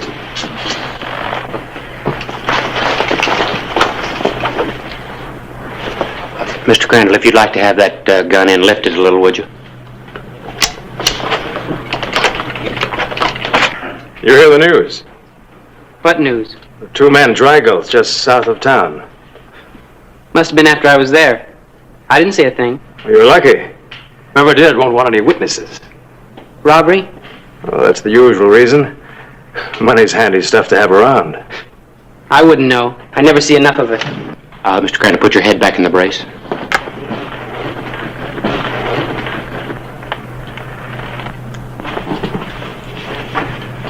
All right, Mr. Crandall, anytime you're ready. All right, smile.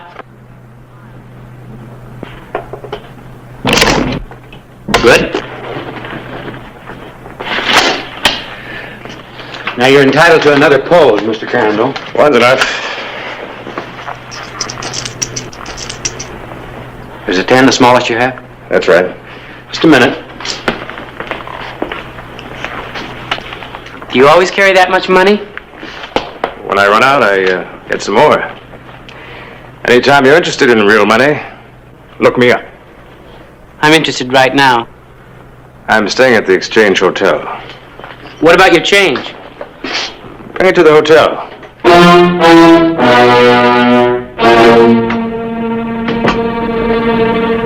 There'll be 1,000 in it for you. $1,000?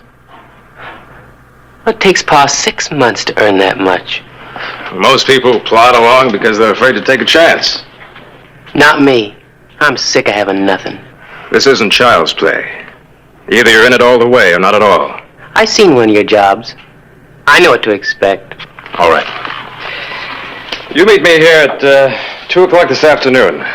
No later. And bring a gun.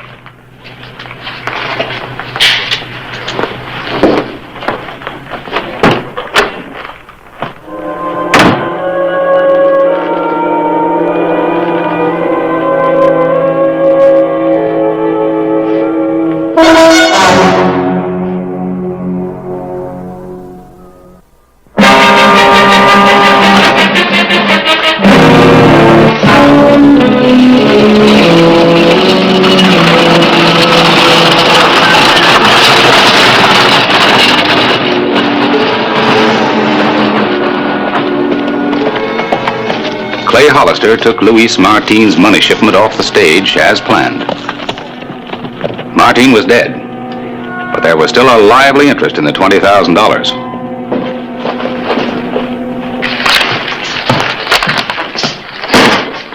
Put that in the safe, will you please, Mr. Snell? Yes, of course. What's in it? $20,000. It's an awful lot of money. I'll put it in the bank tomorrow. Just sign it.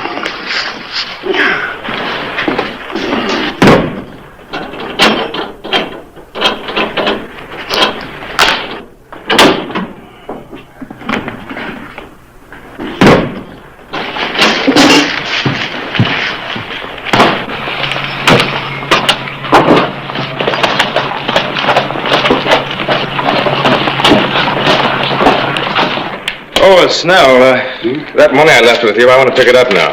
Yes. Yes, of course.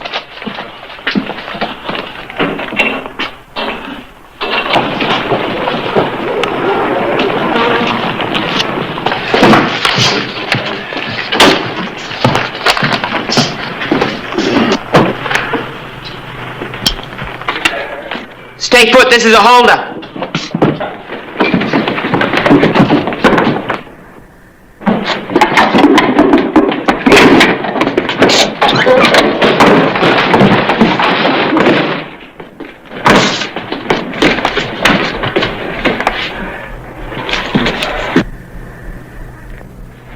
Don't touch it! Drop it, I said!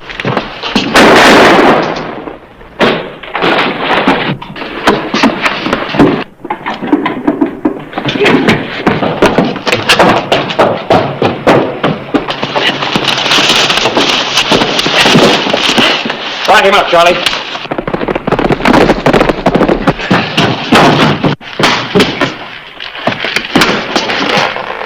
Kid shot him. Tell he's no expert. Had to shoot 2 or 3 times before I could hit anything. Yeah, that's bad.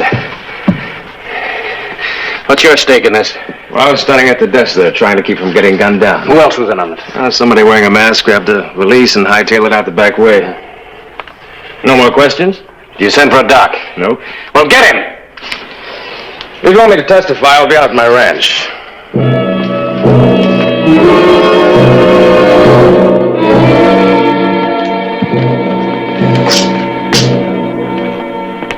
Well, hello, Hollister. I thought you were Jim. I'm sorry, Mr. Edwards, but Jim's in jail on a robbery charge. Jim's in jail? Yes, sir. He's part of a gang that held up the Exchange Hotel, robbed him of $20,000. Are you sure? I mean, did you see him? I know it's hard for you to believe. It always is for parents. But why would he do it? Why? Money. The rest of the gang got away clean. What gang? Jim refuses to name anybody, sir. Well, somebody must have seen him. What'd the clerk say? He's in no condition to talk, sir. He was shot. Jim shot Snell? He says so. And if Snell dies, it'll be a murder charge, too. Will you let me talk to him? Well, of course, sir. Tell me, Mr. Edwards, was Jim a good shot? I always wished he'd spend just half as much time with his books as he did with guns. Did you know a man by the name of Crandall? Well, yes, a fellow named Crandall had some photographs made. Did Jim know him? Well, he saw him in here.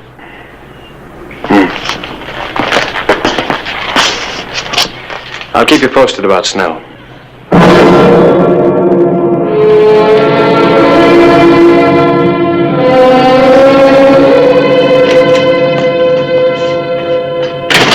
How's Snell? Doc says he's still unconscious. Yeah, you better check again.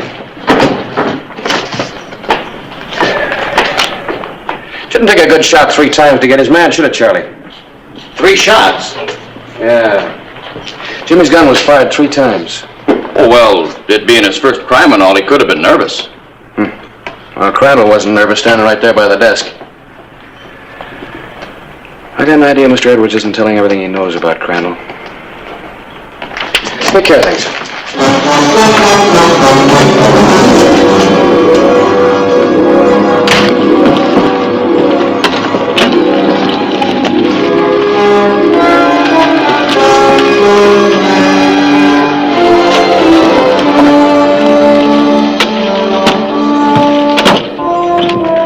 Mr. Edwards? Mr. Edwards!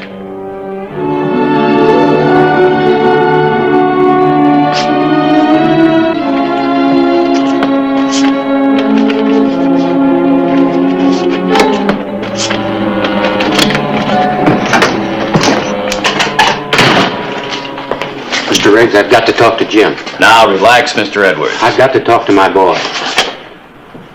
I don't see why not. Thank you. I can't give you any more than 5 minutes. Jim.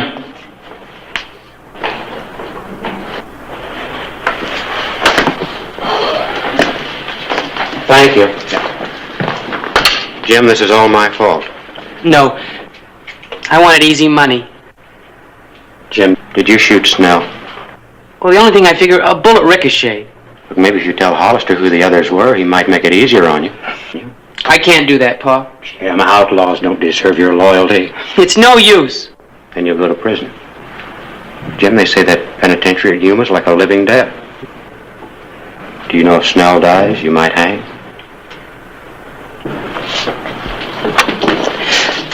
If I could change things back the way they were, Pa, I would.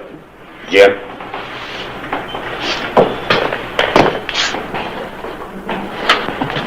Jim, get out of the territory. You can make a new start. Now I'll get Riggs to open the door. And his horse is outside at the hitching rail. Mr. Riggs! Yes, Mr. Edwards? Unlock the door. Now, just a minute. Please, Mr. Riggs. Don't make a murderer out of me, too. Open the door.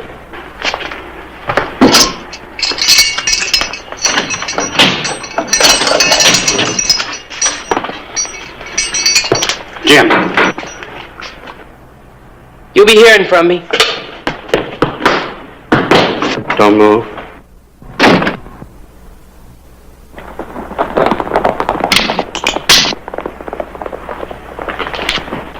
I had to help him. He's my son. Now you're both in this. Get in that cell.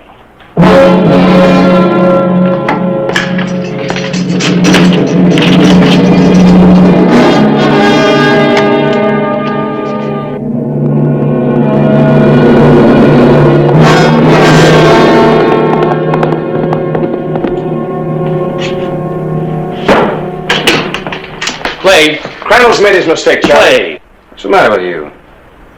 Jim Edwards broke jail. How? His old man pulled a gun on me. When? 5 minutes ago. At least I got Edwards locked up. Oh, Doc Cunningham dug this out of Snell. It's a .45 slug. Jimmy was packing a .32. Then he's innocent. That's right. And he's on his way to Crandall for help.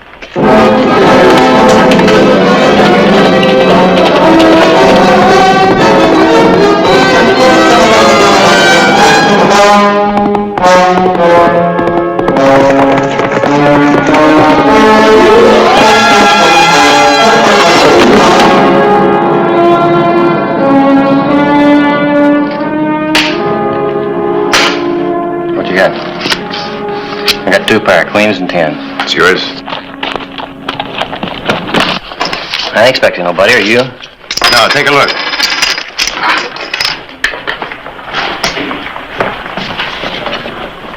It's a kid. How'd he get sprung? Maybe Hollister let him out. Open up. I'll do the talking. Hello, Jim. How'd you get free? Never mind that. They're after me. I need your help. So you beeline it out here and bring us into it. Shut up. You means you're involving all of us. You wanted me in jail. We have gotten you out at the right time. I don't believe that. It's Hollister. You gotta help me. You gotta. Take his gun. We can gun him down when he comes in the door. That won't be necessary. I'm even behind There's no need for it. Hollister's got nothing on us. We just got a fugitive for him. Open up. Hello, Hollister. My boys just picked up your jailbreaker for you. He's lying. All three of them were in on it. Oh, there's no use, kid. Hollister's got your number. You gotta believe me. Crandall promised me $1,000. That's enough. Get over there by the fireplace where I can keep an eye on you. One good turn deserves another, Crandall. Saw the kid's father about your picture. Oh, yes, my picture. You look all duded up.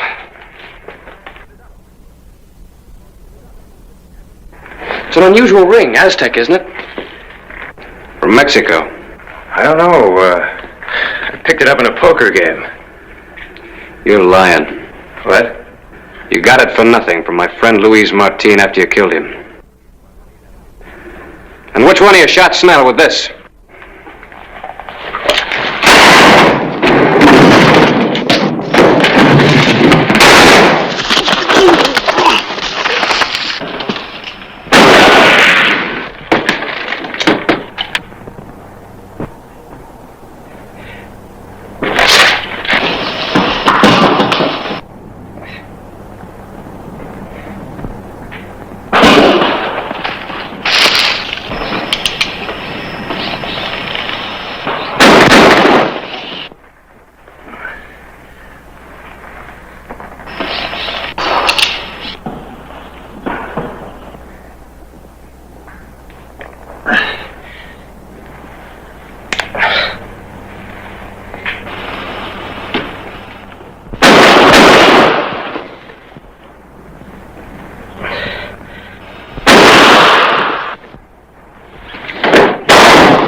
How you doing, Crandall?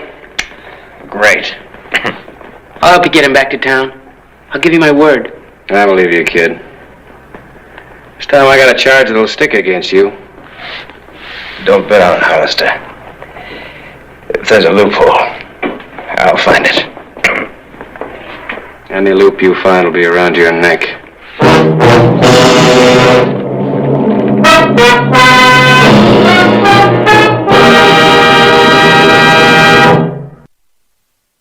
Let him out, Charlie. I think you'll be glad to hear that Snell's going to live. That's good news. What about Jim? I'm afraid Jim will still have to face trial for his part in the robbery. Well, you got the money back. Under the circumstances, I don't think the judge will be too rough on you. Maybe you can go to the territory of the university after all. Yeah. You got a good start in your education here in Tombstone. That's the way it happened. In the town too tough to die. Whistle me up a memory, whistle me back where I wanna be, whistle a tune that'll carry me to Tombstone territory.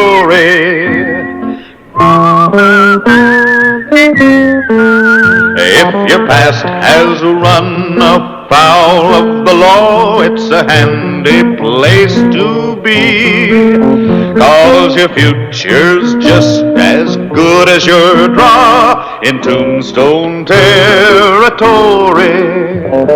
Whistle me up a memory, whistle me back where I wanna be, whistle a tune that'll carry me to Tombstone territory.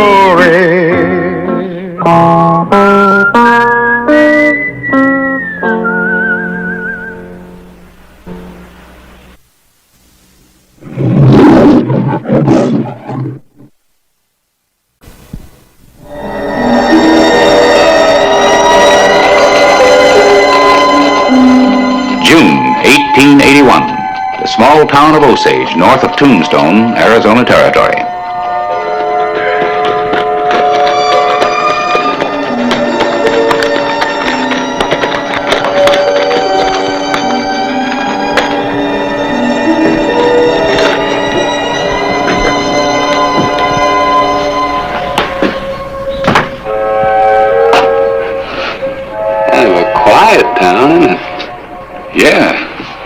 lying so still.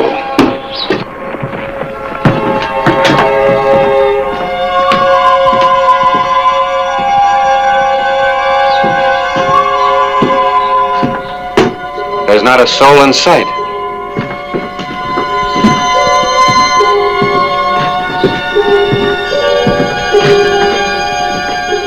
First, you try the barber shop. I'm gonna check the saloon.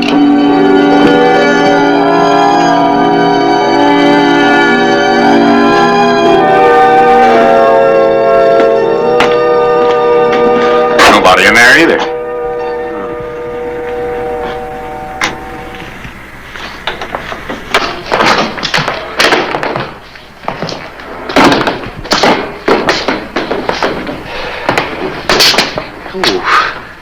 Still hot. Clay. I wonder where they all went. Why? Apaches, maybe. No. But Chief Natazi and his marauders are on the loose again. Yeah, but if Apaches had hit this town, you'd know about it. Well, something sure scared the people off. Either there's been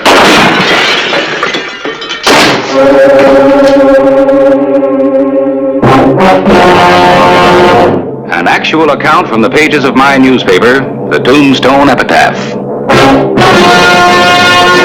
This is the way it happened, in the town too tough to die.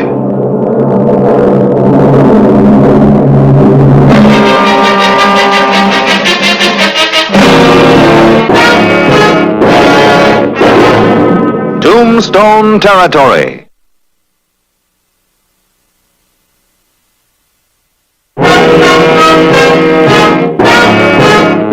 June 14, 1881. The sheriff of Tombstone and I swung through the small town of Osage on our way back from Fort Bowie to find it empty and deserted. Except for a mysterious sniper.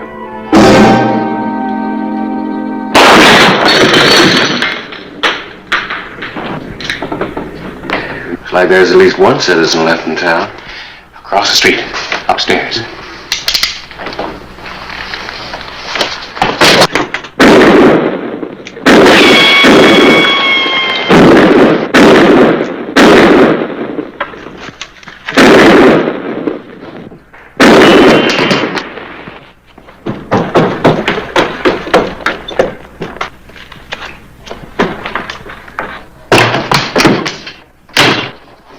It's no use. They'll burn this place to the ground. You just let them walk through that door. Come on, you murderers! We got no quarrel with you unless you force it. Did Hicks send you two on ahead? I'm the sheriff of Tombstone. The man with me is Harris Clyburn, the editor of the Epitaph. You prove you're a sheriff.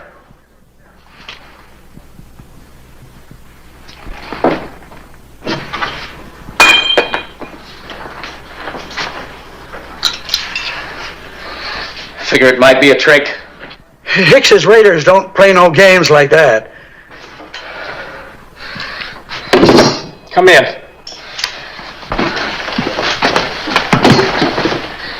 That's why you shot us. Thought we were raiders. They're coming. They're coming to town today. I thought that bunch operated only in Texas. It's getting thin pickings for them there.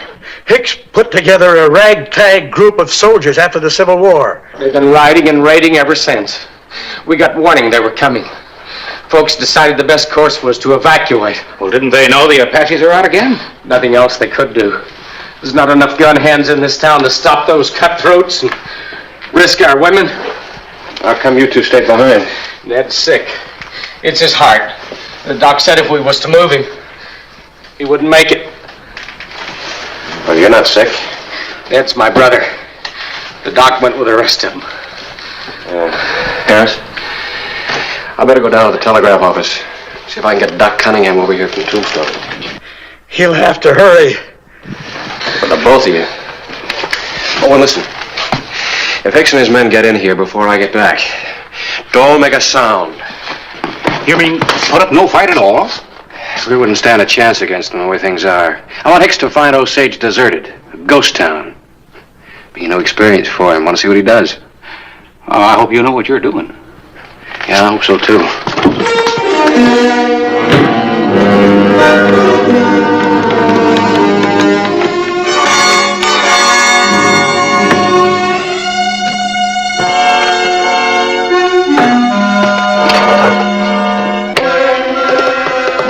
Hollister discovered that the telegraph wires to Osage had been cut, cutting off the only connection with the outside world.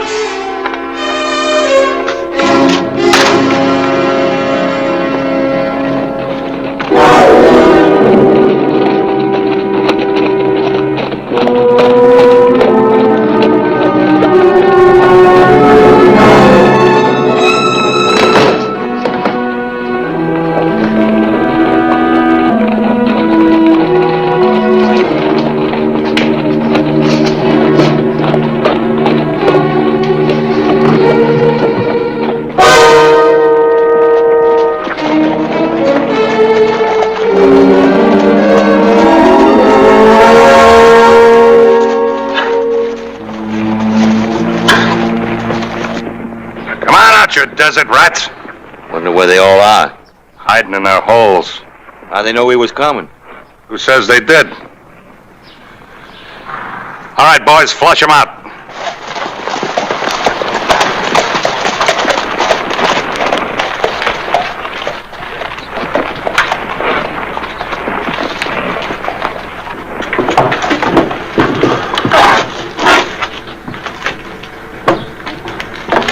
It's empty. This time of day? The way it looks, there's nobody in this whole town. It must have been tipped off. Joe Parsons. He said he was going home, said he couldn't stand it no more. But he knew he was coming here. Yeah, he knew. Joe Parsons. Maybe we'll meet up again. So the whole town ran for it. Bunch of cowards. Well, Hicks, I guess you can't blame him. That's enough, Sheldon. You're beginning to think like Parsons. I'm thinking about the others we've lost. The ones that have been dying from hunger, from fever, and from gunshot wound. The ones that have been rotting to death, just plain rotting to death. Driven out of Texas to this. Now look. Hicks, I took all the money out of the bank. Vault's lying open, clean empty. Took all the purty gals, too. What do we do now, Hicks? Pick up their trail and go after them. They were scared enough to run. There won't be much fight left in them.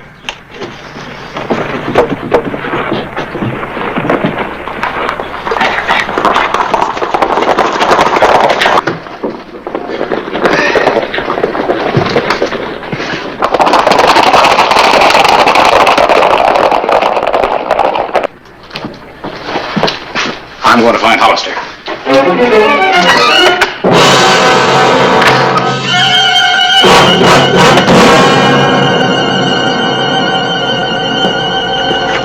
Get your hands up, lawman. Where'd you come from? Out of the woodwork? Y'all never figured he'd leave a couple of us here, did you? You're gonna find out. Drop your guns!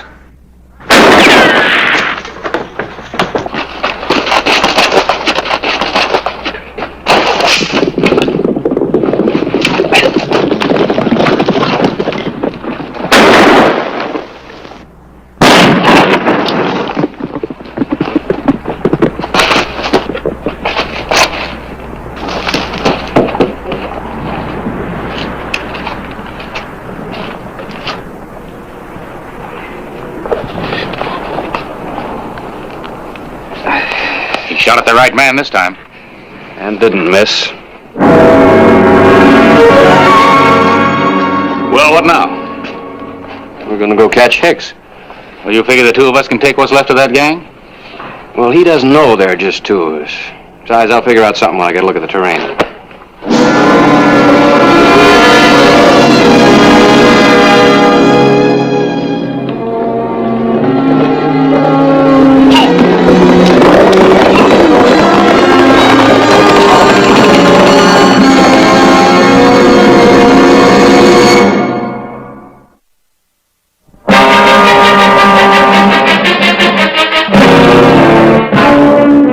Afternoon of June 14, 1881. In the windswept foothills of the Cabezas Mountains, Hicks's raiders had overtaken the fleeing townspeople and cut out the prizes they were after.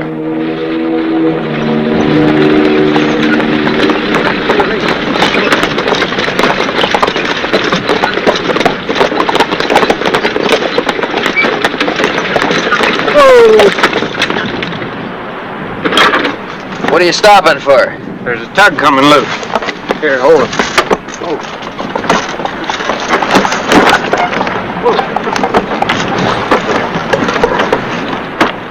Hicks, why are we going back to that town?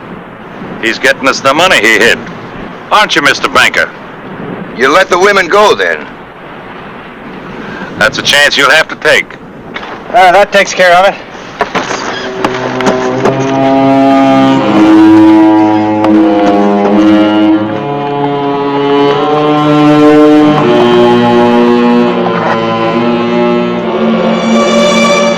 Clay Hollister thought we had lost the trail. It was windy, wild Indian country unknown to either of us.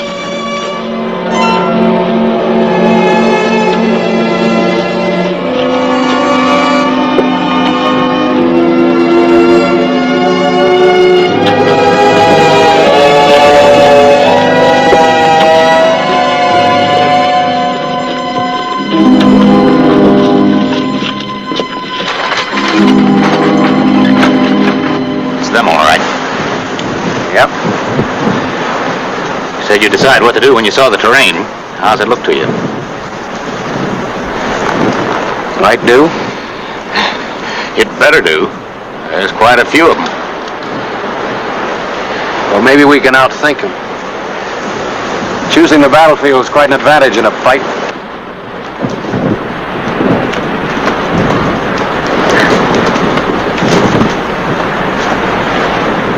Harris, run the horses up in those rocks.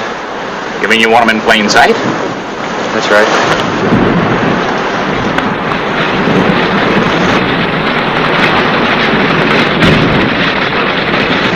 Listen. Every time you hear me shoot my gun, you let go with yours, right? You're the general.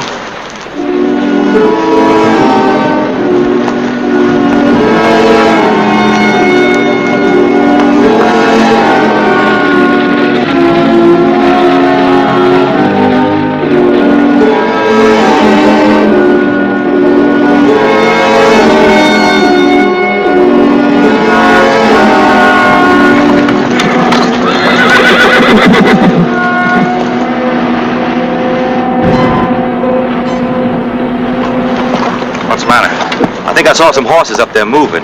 Indians? Might be. I hear say the Chief Nataji and these renegades have been raiding. They wouldn't want us. We're both in the same kind of business, except we work opposite sides of the street.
Posse. Telegraph wires are down. How would a posse know we were here? How would the whole town of Osage know we were coming? Looks like Joe Parsons double-crossing us good. You gonna drop him, Hicks? How many do you figure are? Now tell him. You hear me, Hicks? Let it get in the wagon. We're going through that pass.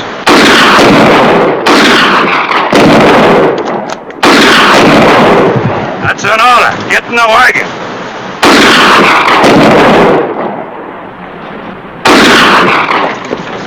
Get the women and the old man up front. If they start throwing anything at us, we'll get them first. Wait a minute. I'm not taking any more arguments from you, Shelton. We're going to fight like men, like soldiers, or we won't fight at all. I'm not going to tell you again. Now listen to me. Is there anything left inside of any of us? We come from the South. We knew what we were fighting for, and we didn't ask the women to do our dying for us either. I'm thinking of asking you to do some dying, Shelton. Hold it, Hicks, that man's right. The rest of you know he is. Hold it. I'll shoot the first one that tries to climb down from that wagon.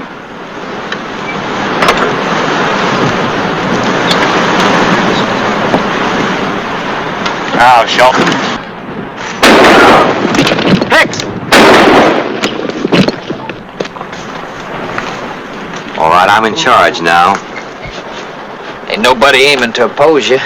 All I can say is that we're not only outnumbered, but we're outmaneuvered no matter which way we turn. Anybody want to contradict that?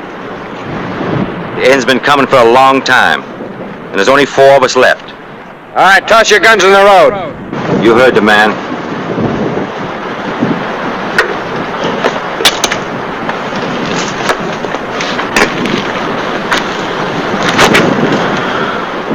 Harris!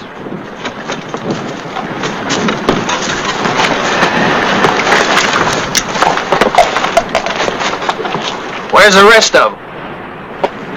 Just 2 of us. I don't know who you are, mister, but I don't cotton to a trick like that. Just remember, if I ever get the chance, I'm gonna kill you right where you stand. Well, I'll try to see that you don't get the chance. Harris, pick up the guns, will you? What about our families? Well, do you know where your people are headed? We know where they're hiding. You think you can find them?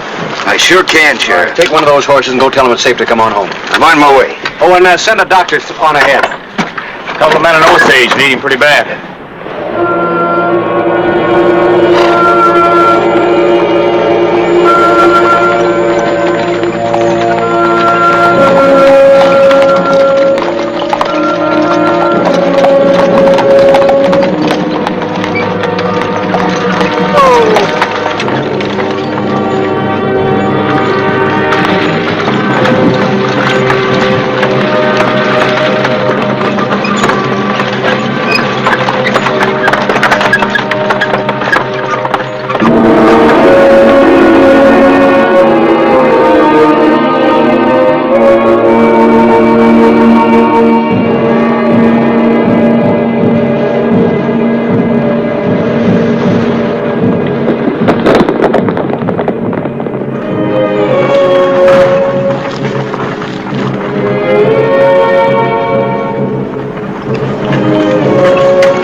Late afternoon, June 14, 1881. The gamble had paid off, but there was still a scent of battle in the air.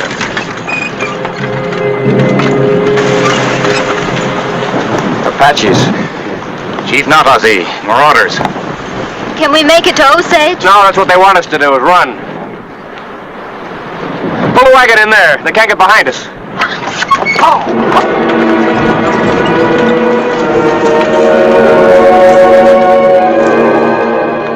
We knew we were hopelessly outnumbered.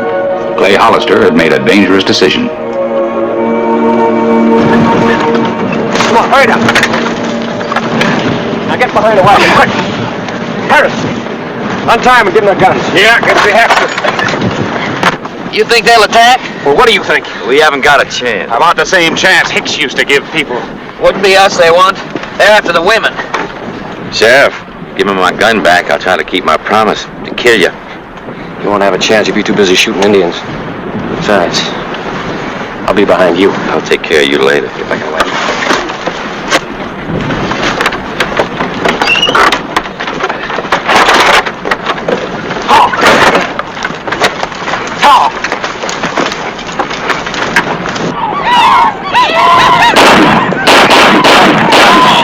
Here they come.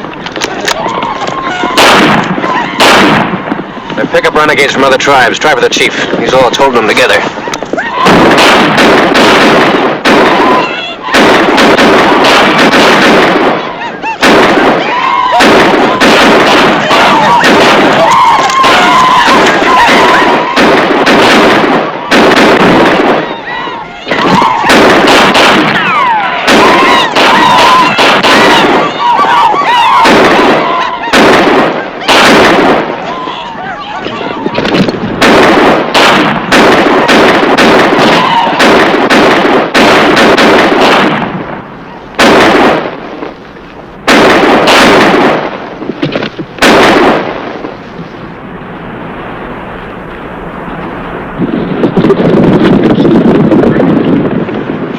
Over? No, ma'am. They'll be back. That's just the first skirmish to test us. Oh, here they come again.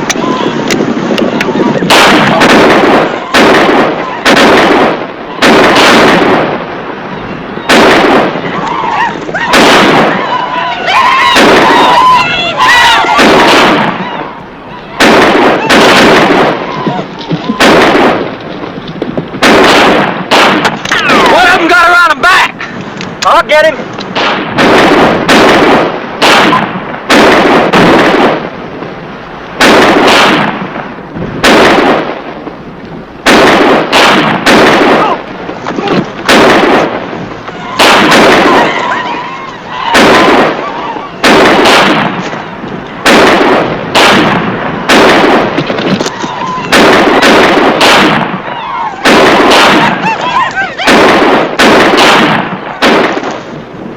Dead. Jack! You think, Harris? We're nearly out of ammunition, Clay. And they know it. Next time they'll ride right over us. Well, what do we do? Die here with a purpose, or die later?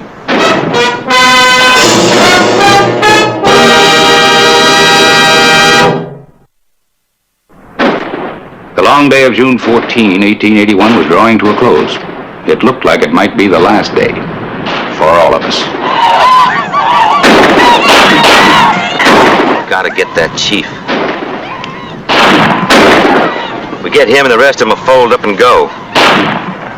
Well, gentlemen, let's go.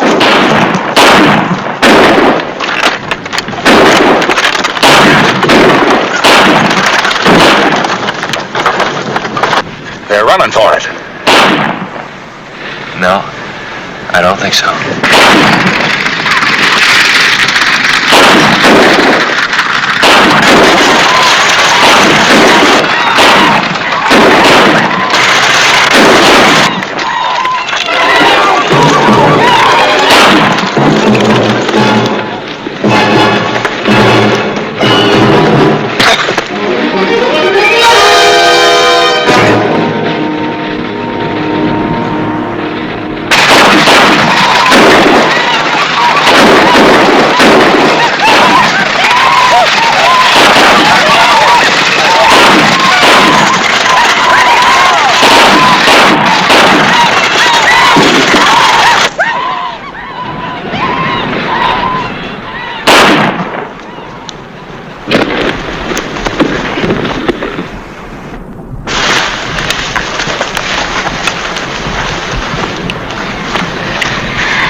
Won't they try again? No, not Isaiah's dead.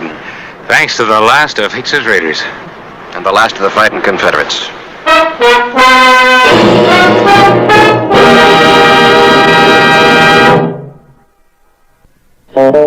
Whistle me up a memory, whistle me back where I wanna be, whistle a tune that'll carry me to Tombstone territory.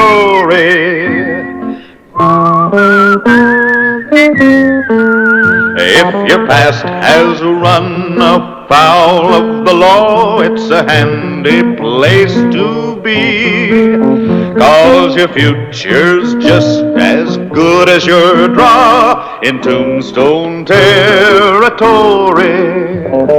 Whistle me up a memory, whistle me back where I wanna be, whistle a tune that'll carry me to Tombstone territory.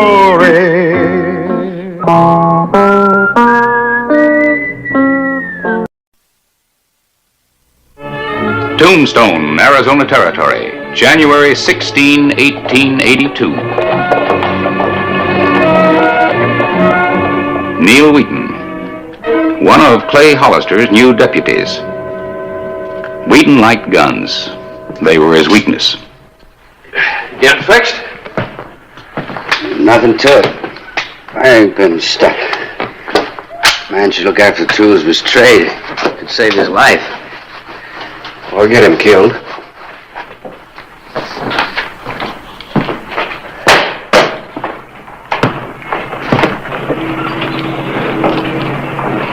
You going to the funeral? Them things depress me. I think you ought to go. You being there ought to be enough. Ordinarily it would be, but this time is different.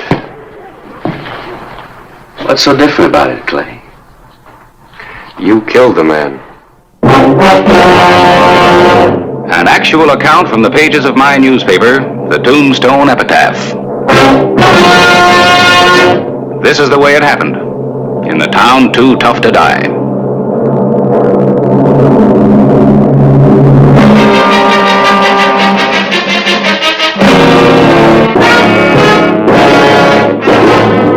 Tombstone Territory.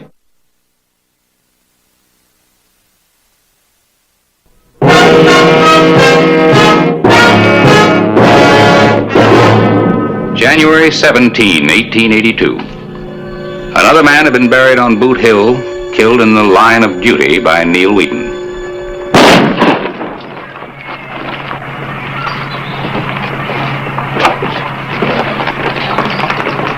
Satisfied? With a new gun, you have to be careful. Got to be checked out. You do that at the factory. Well, they claim they do, but I heard of a fellow once, had him a new 6-gun. First time he went to fire it, barrel was clogged and blew up in his hand. Nothing like that's going to happen to me. Oh, I don't imagine it will.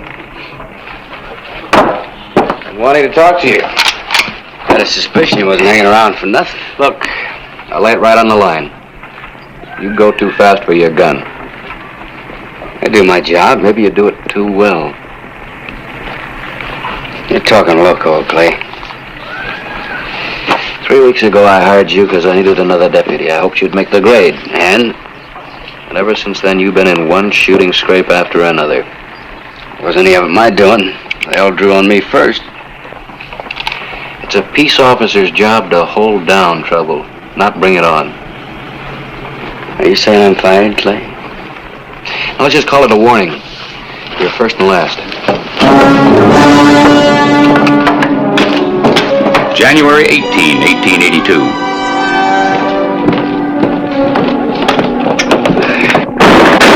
The Oriental Saloon. Let's go.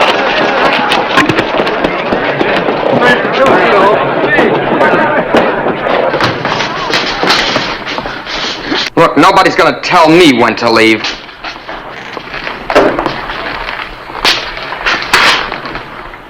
I'll handle it.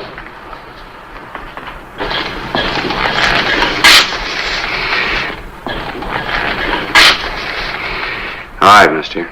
Fun's over. Put up your gun. Keep out of this. This ain't none of your affair. I don't want any trouble. If you're smart, you won't either. Do like I say.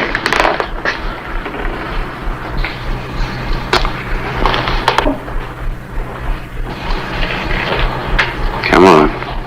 Holster your gun. We'll forget all about it. All right. But tell your deputy over there to put away his.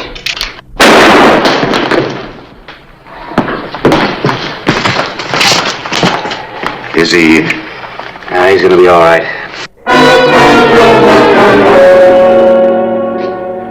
There wasn't any reason for gunplay, Neil.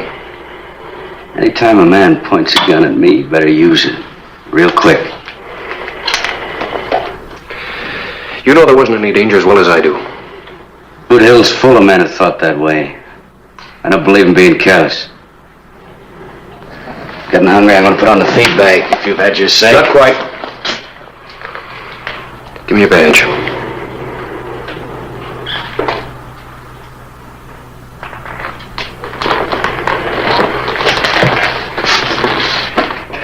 You're not right for a lawman, Neil. The gun hand moves too quick. By the time your thinking catches up, it's too late. But Neil, remember this. This town is full of quick guns. There's always somebody just a little bit faster than you are. Not in Tombstone, there ain't.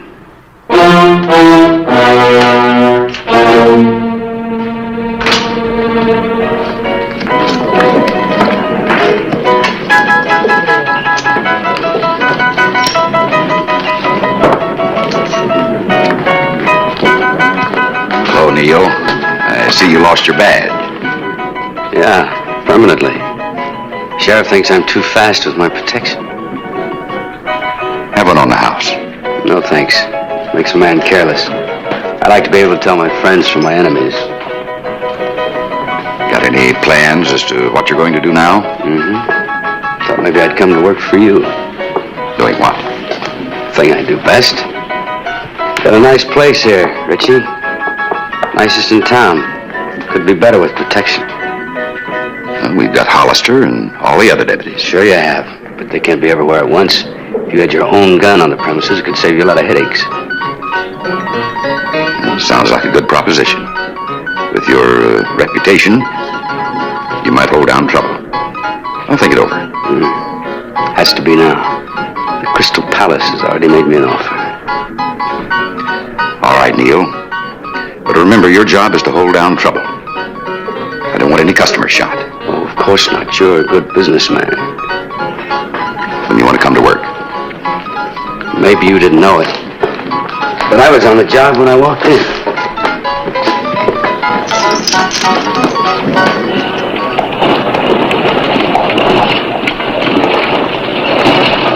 Oh, Harris. Hello, Clay. Ready for some dinner? Oh, I can't right now, Clay. Say, hey, you fired Neil Wheaton. Come on, that's yesterday's news. You ought to read the epitaph. The most interesting item isn't in there. I didn't get the information till after we'd gone to press. Your ex-deputy has a new job. House gun at the Oriental. I thought Richie had better sense than that. I can see the future headlines now. Violence flares at the Oriental. Neil Wheaton, former deputy, was forced to shoot. All right. I know how it'll read. Nothing to do about it, I suppose. No. Just wait and hope. No dinner, huh?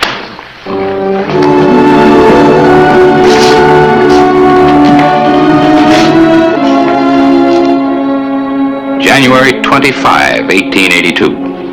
Neil Wheaton had been on his new job a week.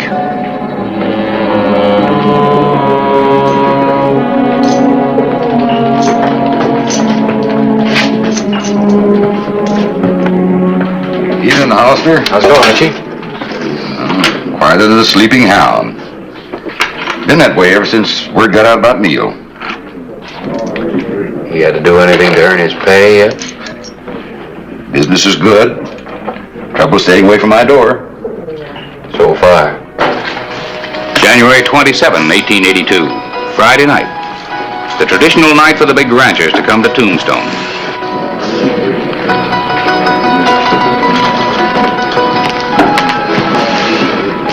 It's too cool a night to be sweating, Richie. It's been a bad night for my housemen. Thought someone must be breathing hot on your pocketbook. Hurricanes. Every time Matt McCord comes to town, he takes me for a bundle. He's already clipped the house for $9,000. Well, he wants more money. I better get it out of the safe. You want me to hex McCord? Yeah, you do that. Be worth a lot to me, an awful lot.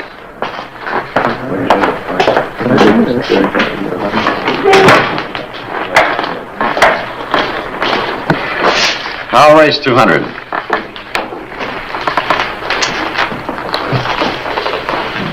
Keep your hands above the table, McCord. You calling me a cheat? I'm not calling you anything, just a warning.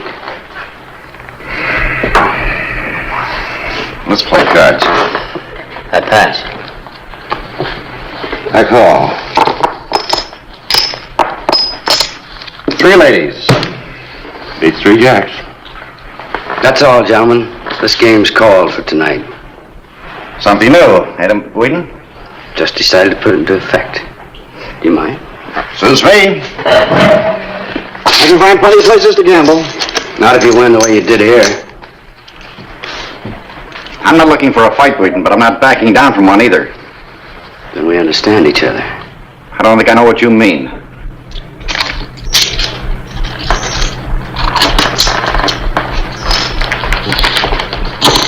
Leave it.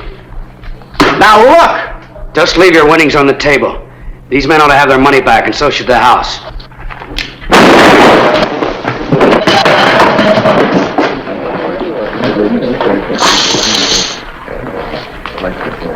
McCord won too much and too often, to be honest. If he hadn't been a cheat, he wouldn't have drawn. Have you gone completely loco? Why'd you want to do a thing like that? You wanted the game broken up. It was your idea. Didn't say anything about gunning, McCord. You said to hex him.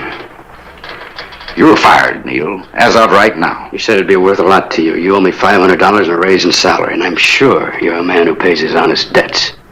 That's blackmail. Let's say it's good business, huh?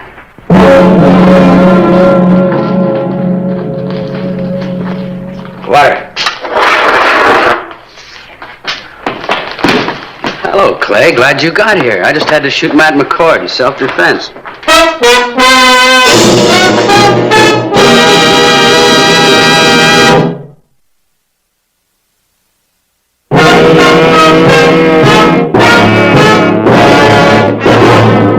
January 27, 1882. Later that evening, Clay Hollister investigated the killing of popular rancher Matt McCord. What's your version? Well, after Neil accused him, Matt reached for his gun and I defended myself. You keep out of this. What are you getting all worked up over, Clay? It ain't as if I gunned him down without a chance. McCord wasn't any hand with a gun. Man wants to act like a fool. Ain't my lookout. From what I hear, you didn't give him any choice. Did you see it? I don't know about the cheating part, but I heard McCord went for his gun first. Sorry this happened, Hollister. Hiring Neil seemed like a good idea at the time. Well, I can't blame you much. I made the same mistake myself. Thing to do is what I did. Fire him. Well, maybe it won't happen again. I'll give him one more chance. Sure it'll happen again. Another legal murder for Neil Wheaton. He's got you real scared, hasn't he, Richie? Of course he hasn't. If I want to get rid of Neil, I'd do it. Now let's have one on the house and forget all about it. No, thanks. I had enough for tonight, and from now on.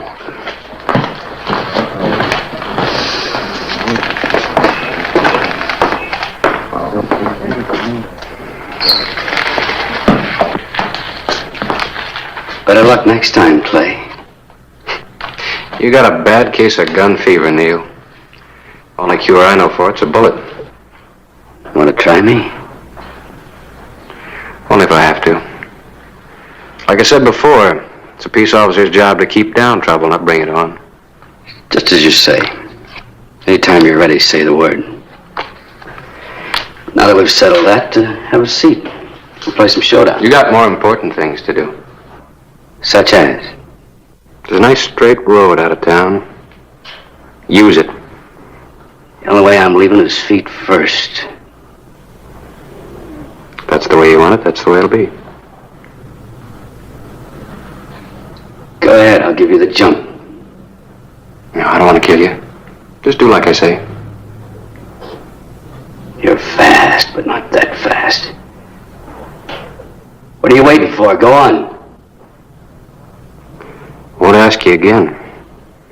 Next time I'll... There won't be any next time, and you know it.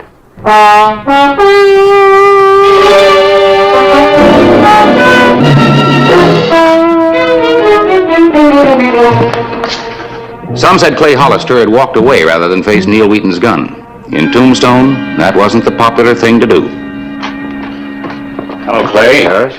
You know George Pickett and Walter Henry. Take a seat. This isn't a social call, Hollister. Matt McCord was a friend of ours. We want to know what you're going to do about his killing. I've already served notice on Neil to leave town.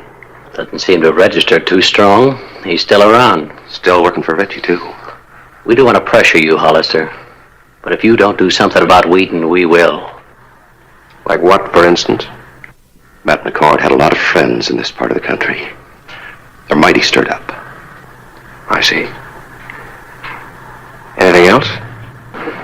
Guess that's about all we have to say. We mean it.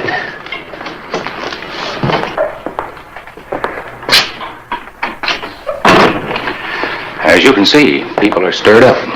Yeah, well, it's a funny thing about people. They love to see a fight, but they're so sad when somebody gets killed. Well, that's human nature. You got a reputation to uphold, Clay. If you don't act soon, you might have to leave town yourself. I wouldn't like to see that. Well, what do you want me to do? Pick a fight and force a shootout? Well, I'm a peace officer, not a hired gun. I didn't mean to shout at you. If it helps, go ahead. Well, it helps, but it doesn't change the situation. I think I'll take a walk. Any place in particular? Have a talk with Neil.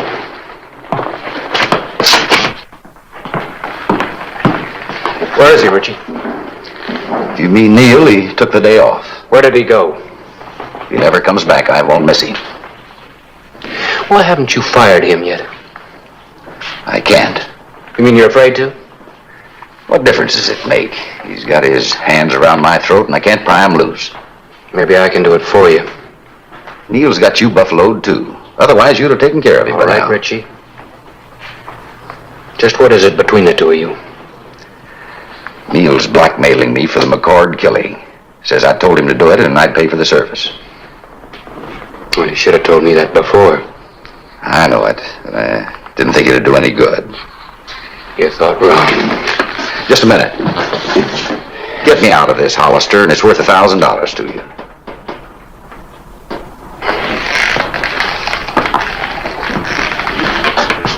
You never learn, do you, Richie? What do you mean? You can't buy everything. This is my job. That's what people have been saying. You tell Neil that I'm looking for him.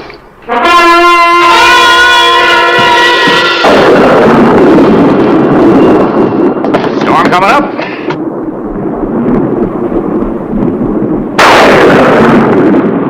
Yeah. The afternoon of January 29. It was to be a day of decision.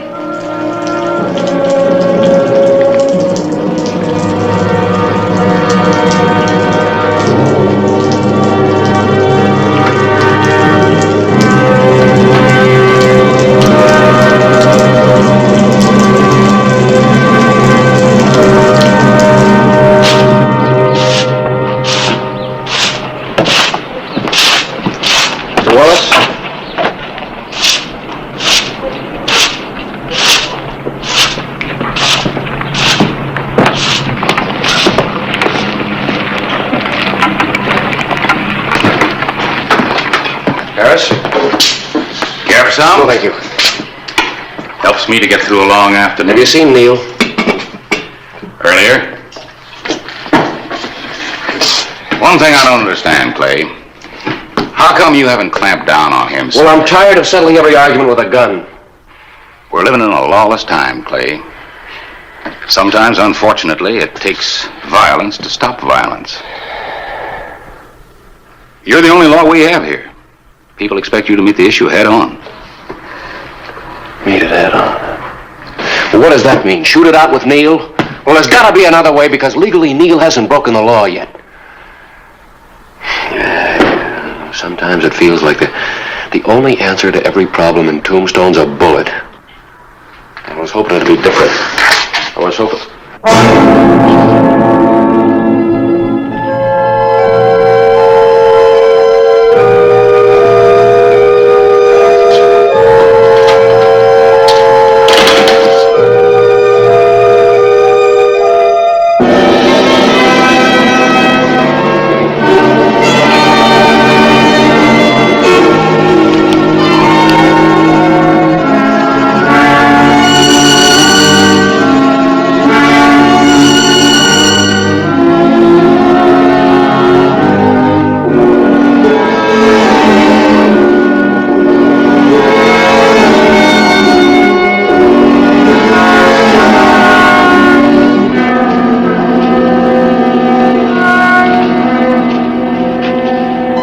You want to talk to me, Clay? I do.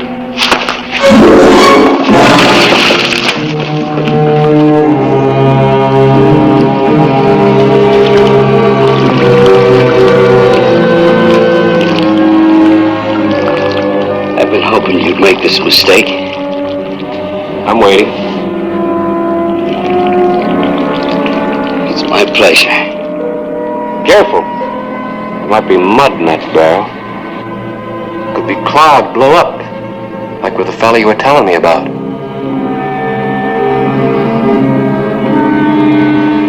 What's the matter, boy? Don't you like the odds? They didn't favor McCord either, but he took the chance. You say you've been waiting for this. Go ahead. I want to check my gun. That'd be a mistake. You make one move for your gun, I go for mine. You're pushing me to an unfair fight. I'm pushing you to leave Tombstone, boy. I said the only way I'd leave was feet first. That's what you said. Chances are there isn't any mud in the barrel. And the chances are it won't blow up in your hand. Now go for your gun and move out.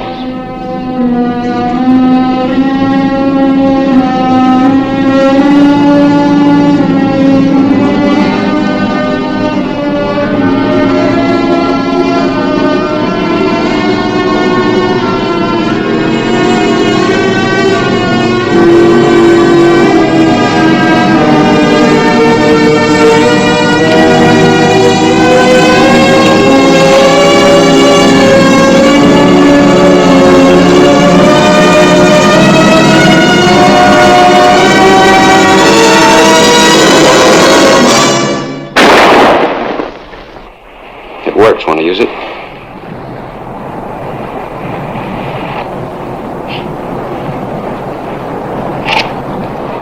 You're a lucky man, Neil. I'm giving you a chance to live. Take it. Out of town.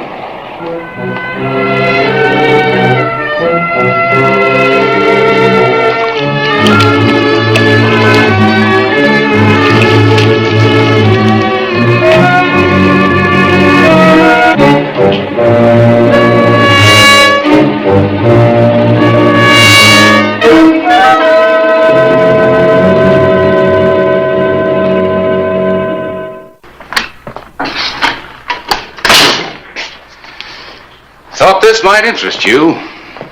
Editor of the El Paso paper sent it to me. Oh? Neil Wheaton killed by Madden Roberts. The victim was added to Madden Roberts' growing list when the day he shot and killed. Kind of thought Neil would be headed back this way sometime. I guess now he won't be. Always somebody just a little bit faster. Fellow here says he'd like a crack at that deputy's job he got open, Clay. Wants to be a lawman. Well, I'll be glad to take it. We got business. Need some help? No, we can handle it.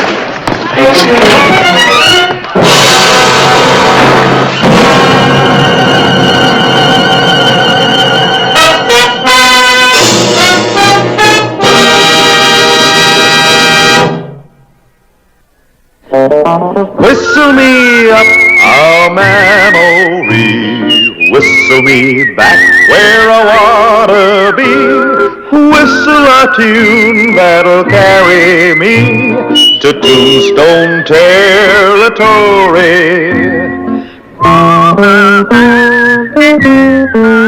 If your past has run afoul of the law, it's a handy place to be, 'cause your future's just as good as your draw in Tombstone territory. Whistle me up a memory, whistle me back where I wanna be, whistle a tune that'll carry me to Tombstone territory.